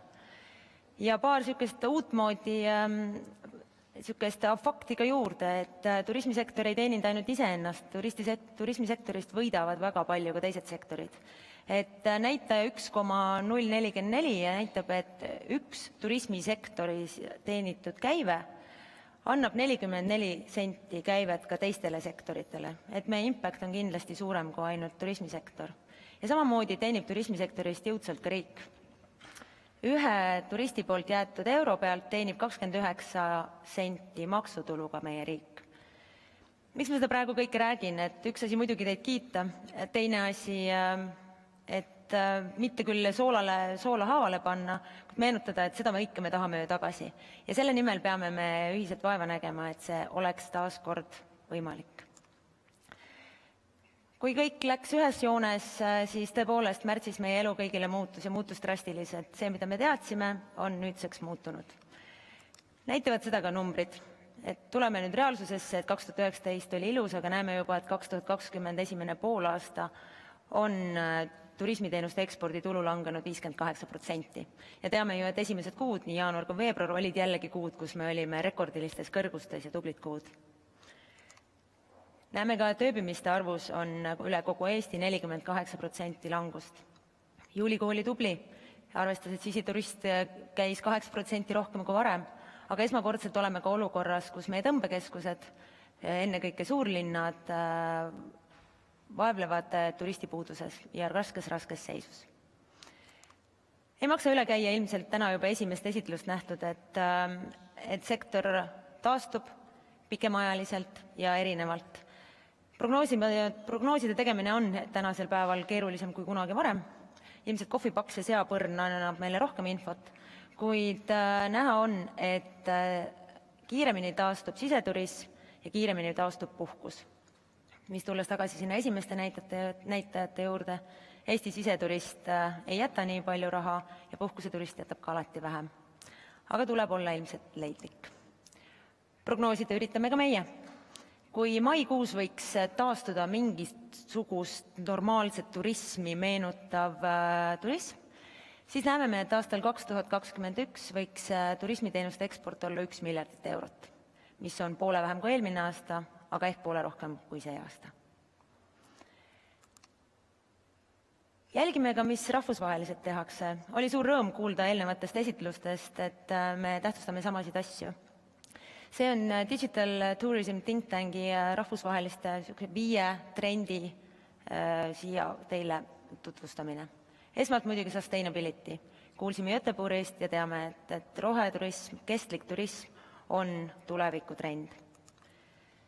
Samamoodi ka uus tarbija. Tarbija on keskkonnateadlikum, digiteadlikum, eneseteadlikum ja kindlasti ka viiruseteadlikum kui kunagi varem. Ja meie peame kohanema tema nõudmiste ja nägemustega. Digitaalsed trendid üha enam broneeritakse, otsitakse inspiratsiooni läbi online-kanalite. Valitakse kohti, millel on kõrged review'd. Samamoodi on online-kanalid või digitaalsed trendid võivad olla ka halastamatud, kui kogemus on negatiivne. See tähendab, et review'd, tagasisided on väga olulised hoida positiivsel tasemel ja mitte lasta negatiivset üldsegi tekkida. Uus tehnoloogia, et kuna minul on eelnevalt elus olnud kokkupuudet omajagu IT-sektoriga, siis olin tõesti üllatunud, kui maha jäänud on Eesti IT-turismisektor just tehnoloogiate mõttes. Tõepoolest, me oleme digiriik, aga turist ei taju seda mitte kuskil külastades meid. Ja jõudes majutusasutusse, anname talle ette paberi, et täida ära. Ja selline üldine strateegiline juhtimine, mitte keskendumaks ühele asjale, vaid sektori areng läbivalt ja mitmetes aspektides. On see läbi sihtkohtade arengu, on see läbi roheturismi, on see läbi innovatsiooni sissetoomise. Lisaks, et teada saada ka, et rahvusvahelised trendid ja prognoosid küll, aga mida meie turismisektor arvab, kuhu peaks arenema Eesti turism? Siis sellel suvel TAK-i tublid töötajad ja meie strateegiline partner Acadian tegime üks 70-80 intervjuud ja suhtlesime Eesti turismiorganisatsioonide, sihtkohtade, ettevõtete ja muude visionääridega. Arusaamaks, et kuhu nemad näevad, kuhu Eesti suur turism peaks arenema. Ja seda me tutvustame küll lähemalt 8. oktoobril oma webinaril, aga mõned olulised nopped, mis sektor arvas. Esiteks väga oluline on ümberorienteerumine. Vanamoodi enam tõepoolest ei saa. Ja see, kes läheb ees ja kes kannab innovaatori laeva, see on see, kes võidab. Samamoodi peame mõtlema rohkem e-teenuse peale ja hakkama mõtlema kui startup. Digipöördesse on vaja investeerida, et teha ikkagi läbi arenguhüppe digitaalsete lahenduste, digiturunduse raames, pidev kaasajastamine ja jälgimine, mis toimub mujal maailmas. Ja keskkonnasõbralikkus ei ole tegelikult pelgalt sõnakõlks, et selle jaoks peab tegutsema väga palju. See on järgnevate aastate prioriteet, järgnevate aastate suur potentsiaal meil silma paista. Lisaks ka peab töötama tervikliku elamusega ja seda me kuulsime täna ka väga palju erinevatest esitlustest. Terviklikkus, kogu elamus, tervikpakett, mitte üks kogemus per üks kogemus. Ja samamoodi ka on möödapääsmatud ühendused ja investeeringud nendesse. Jah, Eestisse on raske saada, aga veel raskem on Eestis ringi liikuda. Et ma võin küll purjetada Saaremaale, aga kui ma sealt sadamast enam edasi ei saa, siis sealt punktist lõpebki minu Eestiga tutvumine. Et need olid nägemused, mida sektor tugevalt välja tõi. Ja kuidas me näemegi, kuidas edasi minna? Ilmselt peamegi siin praeguses olukorras liikuma edasi kaheastmelise teekonnaga, keskenduma lühiaja perspektiivile ja toimetamaks kriisis kui ka pikemaajalisele vaatele. Et kuidas edasi sõuda, kui paat on ja tahtmist on niivõrd palju, aga vesi ümbert on kadunud. Et selle jaoks ongi oluline, et see tahtmine oleks alles ja siht oleks selge silme ees. Ja arusaadav on, et lühiajaliselt peamegi keskenduma oma lähiturgudele, oma siseturismile, aga pikaajalisemaks arenguks valmistuma pidevalt. Ehk siis mis võiks olla meie lühiajaline vaade, ehk siis 2021 eesmärk? Ja kuigi me teame, et turismisektor on praegu kahanemas, on juba kahanenud, siis endiselt peaks säilima teenuste struktuur ja teenused erinevates turismivaldkondades. Ehk siis, et säilitada turismisektoris kompetentsid. Kuidas seda teha? Ennekõike läbi paindlikkuse. Kui saab, siis jookseme, kui ei saa, tõmbame tagasi. Oleme valmis, teame, mis turgudele lähme, mida seal pakume, madal stardis ja valmis sekkuma koheselt. Ka kohanemine, mida teame ja oleme ka kuulnud täna, et kogu safety, kogu turvatunne, viiruse kaitse nõuab meilt suuremat ressurssi ja vaeva ja tähelepanu kui kunagi varem. Kohanemine ka muutuvates oludes, näiteks meie ärimudelite toetus oli selle koha pealt väga hea näide. Toetus, mis 3 aastat ei tahtnud üldse käima minna, jooksis sisuliselt nädalaga rahast tühjaks. Hea meil on muidugi, et jaanuari alguses saame ärimudelitesse taaskord 4 miljonit raha suunata ja loodame, et tulevaid häid ja nupukaid lahendusi ka sealt. Aga on olukord, kus kõik meie võimalused tuleb ära kasutada. Kui saame, siis tõepoolest jookseme. Kõik võib-olla ei õnnestu. Kõik ei lähe esimese hooga, kuidas tahame. Et nii-öelda fail fast. Kui ei õnnestu, mugavdame, teeme teistmoodi, aga proovime kõikide õngedega praegu püüda, mida püüda anda. Ja kuidas seda kõike mõõta, et kas ka õnnestus? Siis keeruline on seda teha numbritega, töötajate arvuga, siis pigem vaatame, et see turist, kes siia saabub, või külastaja, mis oleks võib-olla isegi veel külalislahkem nimetada, et siia tulles ta saab ikkagi seda teenust, mida ta tahab ja saab seda samal tasemel nagu varem. Vähem on turiste, vähem on turismisektorit, aga teenuse tase säilib. Kuidas edasi minna? Kuidas pikema vaatega? Ehk siis mis võiks olla 2024 meie eesmärk? Siis siinkohal näeme, et turismisektoris peaks toimuma arenguhüppe. Arenguhüppe, et klienditeekond oleks sujuvam ja arenguhüppe, et kogemus oleks vaheldusrikkam ja ehedam. Need sõnad ei ole siin boldis juhuslikult, need on sõnad, millele me paneme praegu väga palju tähendust. Sujuv klienditeekond on läbiv Eesti kogemus sujuvalt. See tähendab, kus sa saad sujuvalt oma broneeringuid teha, sujuvalt infot, kuhu minna, sujuvalt osta piletid. Sujuv on Eestisse tulek, sujuv on Eestis liikumine. Tervitame selliseid projekte nagu näiteks Maas XD, mis üritab teha ühistranspordi ühtset platvormi. Jõudes Eestisse, ostad ühe pileti ja sinu reis Tartust Hiiumaale on sellega korraldatud. Selle nimel tuleb meil kõvasti veel tööd teha. Aga et kogemus oleks vaheldusrikas, siis selles osas on meil võib-olla kõige parem seis. Et Eesti on vaheldusrikas oma looduselt, oma toidult, oma kultuurilt ja seda kõike väga kompaktselt väiksel maa-alal. See on kindlasti meie boonus, sellega on meil juba ilmselt üpriski hästi, aga kuidas seda ka ehedaks kogemuseks pöörata, tuleb meil kõvasti vaeva näha. Tuleb aru saada, mida soovib külastaja, kes meie juurde tuleb. Kuidas püüda seda klienti, kellest Taag täna rääkis, kes tahabki seda ehedat kogemust. Et meil ei ole vaja palju inimesi, meil on vaja neid, kes teavad, mida neile järgi nad siia tulevad ja seda nad siit ka saavad. Et me suudame neid teenindada, me suudame neid kvaliteetselt lõbustada Eestis pikemalt kui kunagi varem. Ja samamoodi oskame ka pakkuda neile seda, mis nende jaoks on oluline.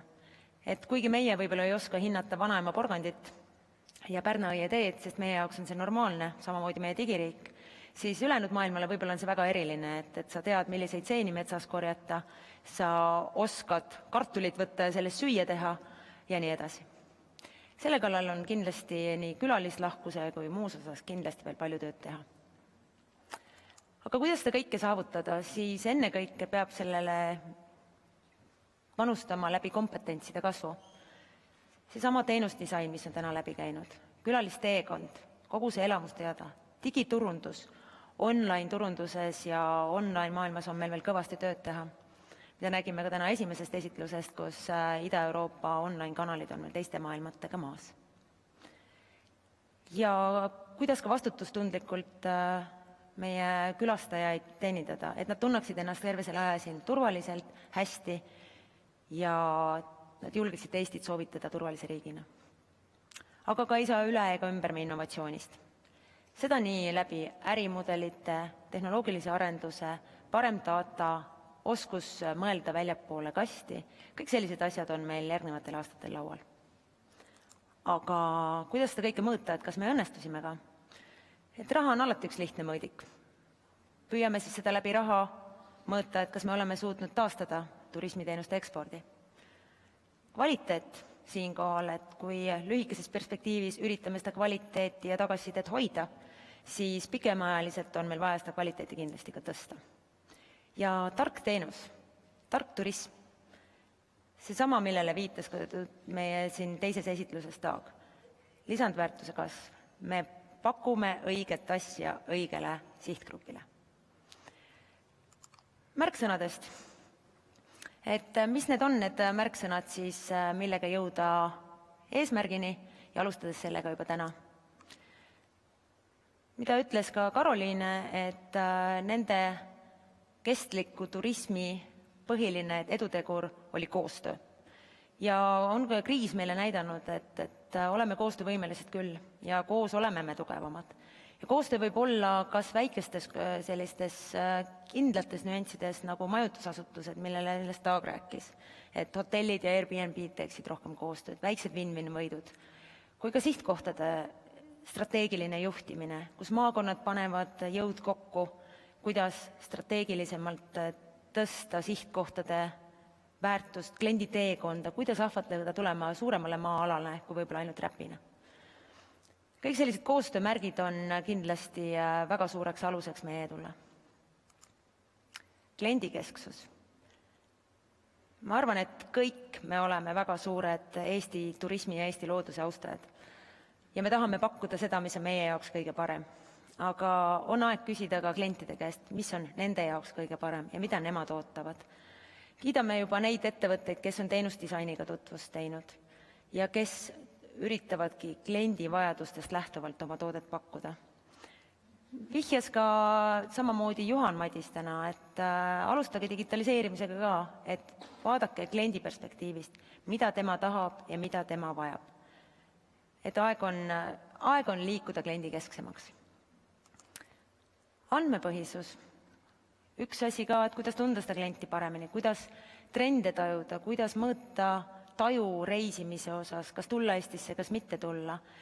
Jällegi kriis oli selle koha pealt väga oluline näitaja, et kuidas teha kiireid otsuseid, kui andmed on ebaühtlased, andmed on ebaregulaarsed ja andmed kohale jõudes on juba vananenud. See on kindlasti väga suur väljakutse meile, Turismiarenduskeskusele, kuidas paremini andmetega turismisektorit toetada. Aga oluline on, et andmeid oskaks ka lugeda ja selle pealt teha õigeid otsuseid. Kestlikkus, läbiv teema. Göteborg oli täna suurepärane näide, kuidas seda süstemaatiliselt sellega tegeleda. Ja on rõõm ka meil, et meil on ehemärgis, meil on kringimärgised ja meil see aasta piloteerides rohesihtkohtade programmi 7 sihtkohta ka sellesse projekti kaasa tulid ja on senimaani olnud väga edukad. Aga räägime ikkagi 7 sihtkohast, 50 kringi ettevõttest, kui me teame, et see on ainult murdosa sektorist. Tööd on vaja kõvasti teha ja kui lubad, tuleb ka ära deliverdada, et kestlikkus on jäädav trend. Ühenduvus, nagu rääkisimegi.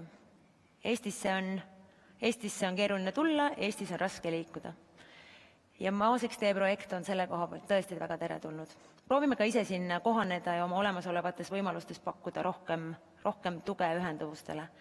Et kuigi meil on lennuliinide toetamiseks, et lennukid Eestisse ikkagi lendaksid eraldatud rahasumma, mida see aasta oli pea võimatu kulutada, siis saime selle tõsta ka järgmiseks aastaks ja tahaksime seda laiendada ka teistele transpordivahenditele, mis oleksid nii rongid, bussid kui ka laevad. Üritame kasutada ära iga võimaluse, et Eestisse ikka satuks. Ja innovaatilisus. Jällegi, läbivalt on innovaatika teema. Samamoodi nagu varem ei saa, tuleb katsetada koos, katsetada väiksemas mahus eraldi. Ja selle koha pealt, kui oli ka Juhanile küsimus, mida tuleks teha, et digitaliseerimisega alustada, siis Juhan Madis ütles, et võtke IT-liga ühendust. Siis meie oleme seda juba teinud, IT-liga käib juba aktiivne koostöö, selgub, et neil on midagi, mis meil on vajalik, aga nemad ei tea, et meie seda vajame. Et need on küll esimesed sammud, aga need on väga olulised. Ja ärimudelite toetusele jällegi vihjates, siis see on see koht, kus mõelda suuremalt, mõelda innovaatilisemalt ja kuidas tulla võitjatena välja, nagu eelpool ka mainitud, et konkurentsieelis on see, mis meid välja toob. Lennart Märi on endiselt meiega selle väljendiga. Paraku lootsime, et see sinna 90. algusesse jäi. Siiski. Olukord on sitt, aga see on meie tuleviku väetis. Taag mainis samamoodi, et me oleme ellujääja riik, et ilmselgelt see sobib meile hästi alustades 90. algusest. Et tõepoolest, olukord on sitt. Aga me näeme, et see on kriis, mida me saaksime ära kasutada võimalusteks. Et olla targemad, olla paremad, olla tugevamad ja võita sellest. See on meie ühine panus, meie ühine koostöö, mõelda julgelt, joosta kuhu vähegi saab, aga pingutame. Peame vastu. Aitäh teile. Suur tänu, Liina-Maria. Loodame tõepoolest üheskoos, et olukord läheb paremaks. Suur tänu kõigile kuulajatele, kõigile kaasaelajatele ja kaasamõtlejatele. Aitäh kõigi sisukate küsimuste eest ja loomulikult ka hääletamast. Ma loodan, et te saite täna palju uut mõtteainest ja kui midagi jäi veel nägemata, siis täna nähtud esitlusi saab järele vaadata alates 12. oktoobrist Puhka Eestis koduleheküljel. Hoolimata sellest, et see aasta ei saa te olla koos ühes ruumis, on ju alati võimalik edasi vestelda virtuaalsel teel või telefonitsi. Ja ma loodan, et see eriline olukord peagi normaliseerub ja tänane üritus on andnud teile uusi suundi ja mõtteid oma valdkonna arendamisel. Tänan teid omalt poolt sellest üritusest osa võtmast ja lõpetuseks palume siia Andeka Eiki koos oma kolleegidega lõpumuusikaks. Suur tänu, kõike head, tšau!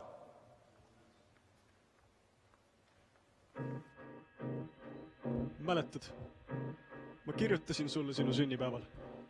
Kiri oli kingiga kaasas fotoilmutuste vahel karbis. Ja ma sooviksin lihtsalt teada, kas sa said selle üldse kätte. Ehk lebavad selle tükid praegugi 40 silma kaares ja sõnade emad ei tunne enam neid nägupidi ära. Ehk see tukub su sahtlipihas, sa pole esimesi lauseid nähes nimme seda lugenud. Ehk sa oled seda lugenud ja ei vasta kunagi. Ehk sa ei tahagi vastata, ei ole vaja vastata või vaikid maha. Ehk ma olen su elu jaoks mõttetu mutrike ja kui need read lõppevad, mõistan, et tuleb mulle võrdselt tähtsusetu.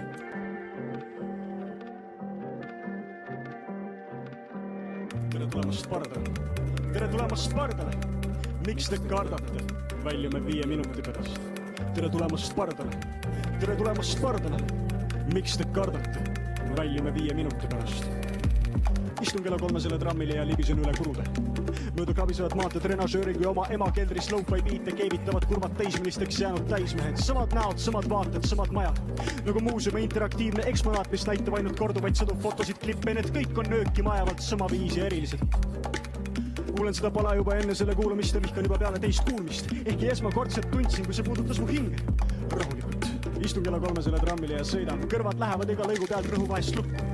Vahest olen näinud ise koos nendega. Ehk on see põiskopa põlehtik, ehk on see havenev kuulme killega kusakivi tragisemas rattakoobastes. Sadavamu pilupaadi veduri radaristesse ka jäid. Ikkagi lambad notsid läksid käkas kael üle serva. Siniste mägede, roheliste nõlvade, lillade, kaljude, koobaste, kuldvioletsed palendava laotuse kohale.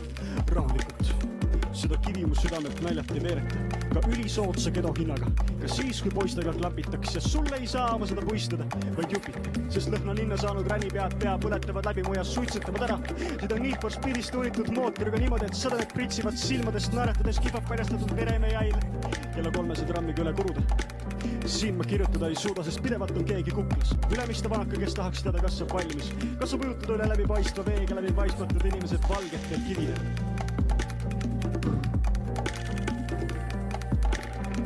Tere tulemast pardale. Tere tulemast pardale.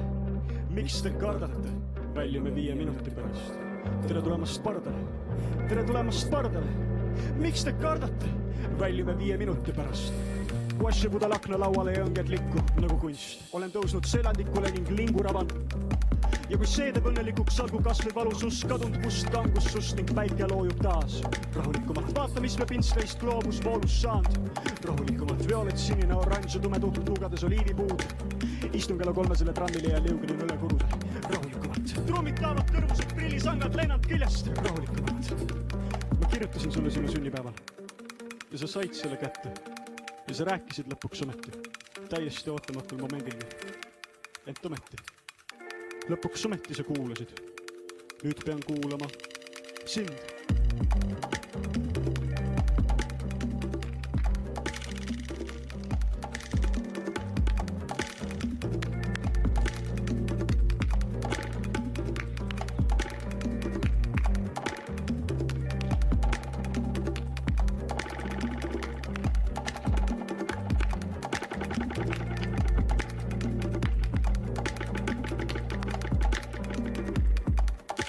Meil on jäänud täna õhtul, nüüd on juba õhtuks samas päeva vaikselt. 2 lõgu. Lõgu, mis praegu kelas, kandis pealkirja Tramm. DJ Sammalabe mängib taustu. Ja järgmise pala pealkiri on Anna hetk. Räägib sellest, kuidas mis kommunikatsioon või üksteisega mitte suhtlemine on ilmselt päris paljude probleemide põhiline alus või alustaja. Lähme peale.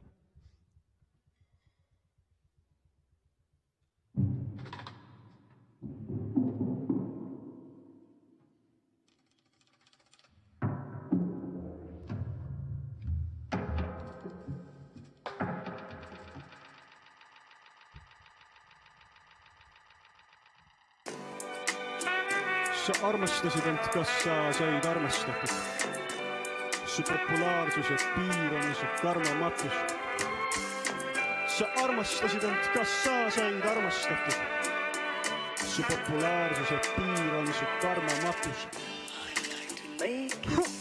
See pole enam väsinud viha, see lapsi. See on stoitsistlik hedonism.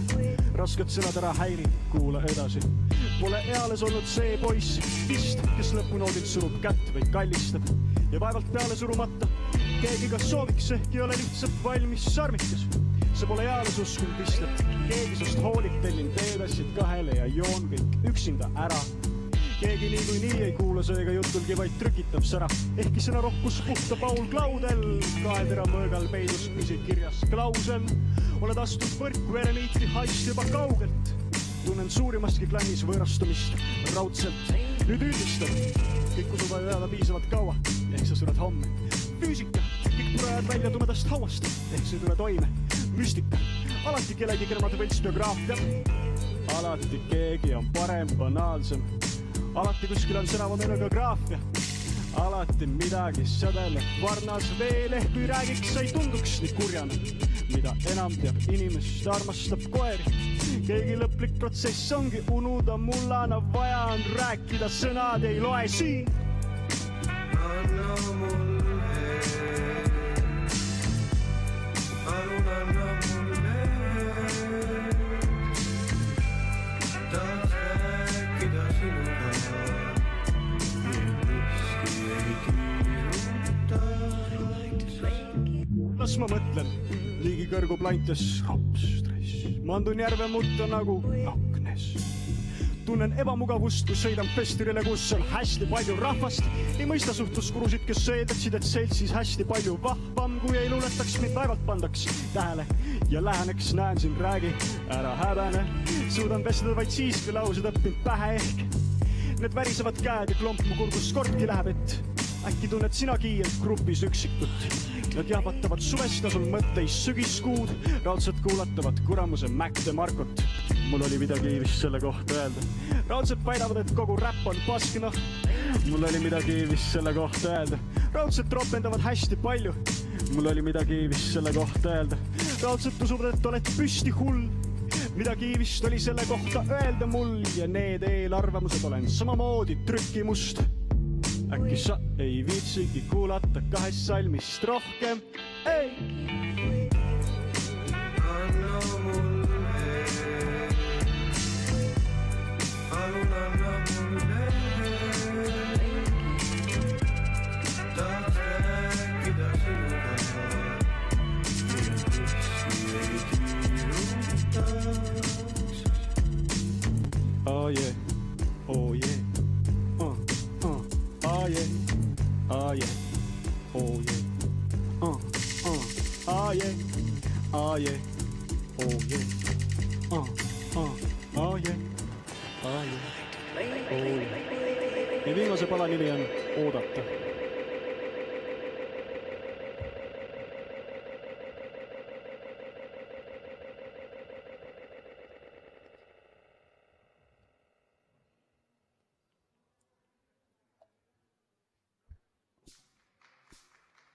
Aitäh!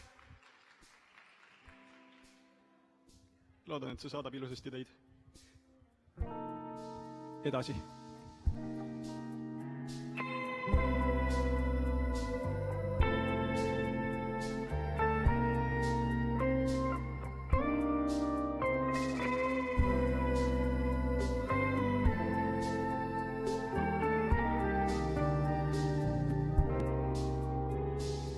Ootama, et saabuks mõned soojad sõnad. Selge karge sügistuum, pikk nädal vahetub ja aeg läheb aeglaselt. Hallid ilmad, kaunid kõlad, helge malbe üksildus, paar tundi kohvikute vaate akendel. Kauge etteaste müra, tekst, mis saab kord valmis, öövarjut põskedel jääkülmas korteris. Raugev lainte müha, tekkunes peale pandud varksi, seistes muuli otsal nagu tooted. Aeg jääb paigale ja ta ei kulge lineaarselt. Sama päev käib ringi nurgelistes tsüklites. Kui palju annaks, et saaks uksest minemaasest, ehk iga hetk on üksnes une näona tühi kest. Kus oodata, oodata midagi suurt. Oodata, oodata, ma ei pea kirjutama enam ühtki rida, mitte ühte õieti. Sest olen õnnelik, nüüd tõesti õnnelik. Ja ei pea, me ei pea, ma ei pea kirjutama enam ühtki rida, mitte ühte õieti. Sest olen õnnelik, nüüd tõesti õnnelik. Ja ei pea, me ei pea ootama, et saabuks vaikne pilk hommikul. Hetk enne äratust, küünarnukid vaheleti teatri tagapingis. Valge vihm koidikul, vaimustund välgatus. Keegi olemise sisu hetkeks haaras kinni. Äratundmine, viibe, pikad mõttepausid. Muie, mis end lõplikult on põue pugenud. Sulni-sunnine ilme, mantlit kõrgel nagis. Enne und mu juukseid silub õige õnnetunnetus. Oodata, oodata midagi suurt. Oodata, oodata, ma ei pea kirjutama enam ühtki rida, mitte ühte õieti. Sest olen õnnelik, nüüd tõesti õnnelik. Ja ei pea, me ei pea, ma ei pea kirjutama enam ühtki rida, mitte ühte õieti. Sest olen õnnelik, nüüd tõesti õnnelik. Ja ei pea, me ei pea ootama, et saabuks. Ei pea, me ei pea. Ja ei pea, me ei pea. Ja ei pea, me ei pea. ja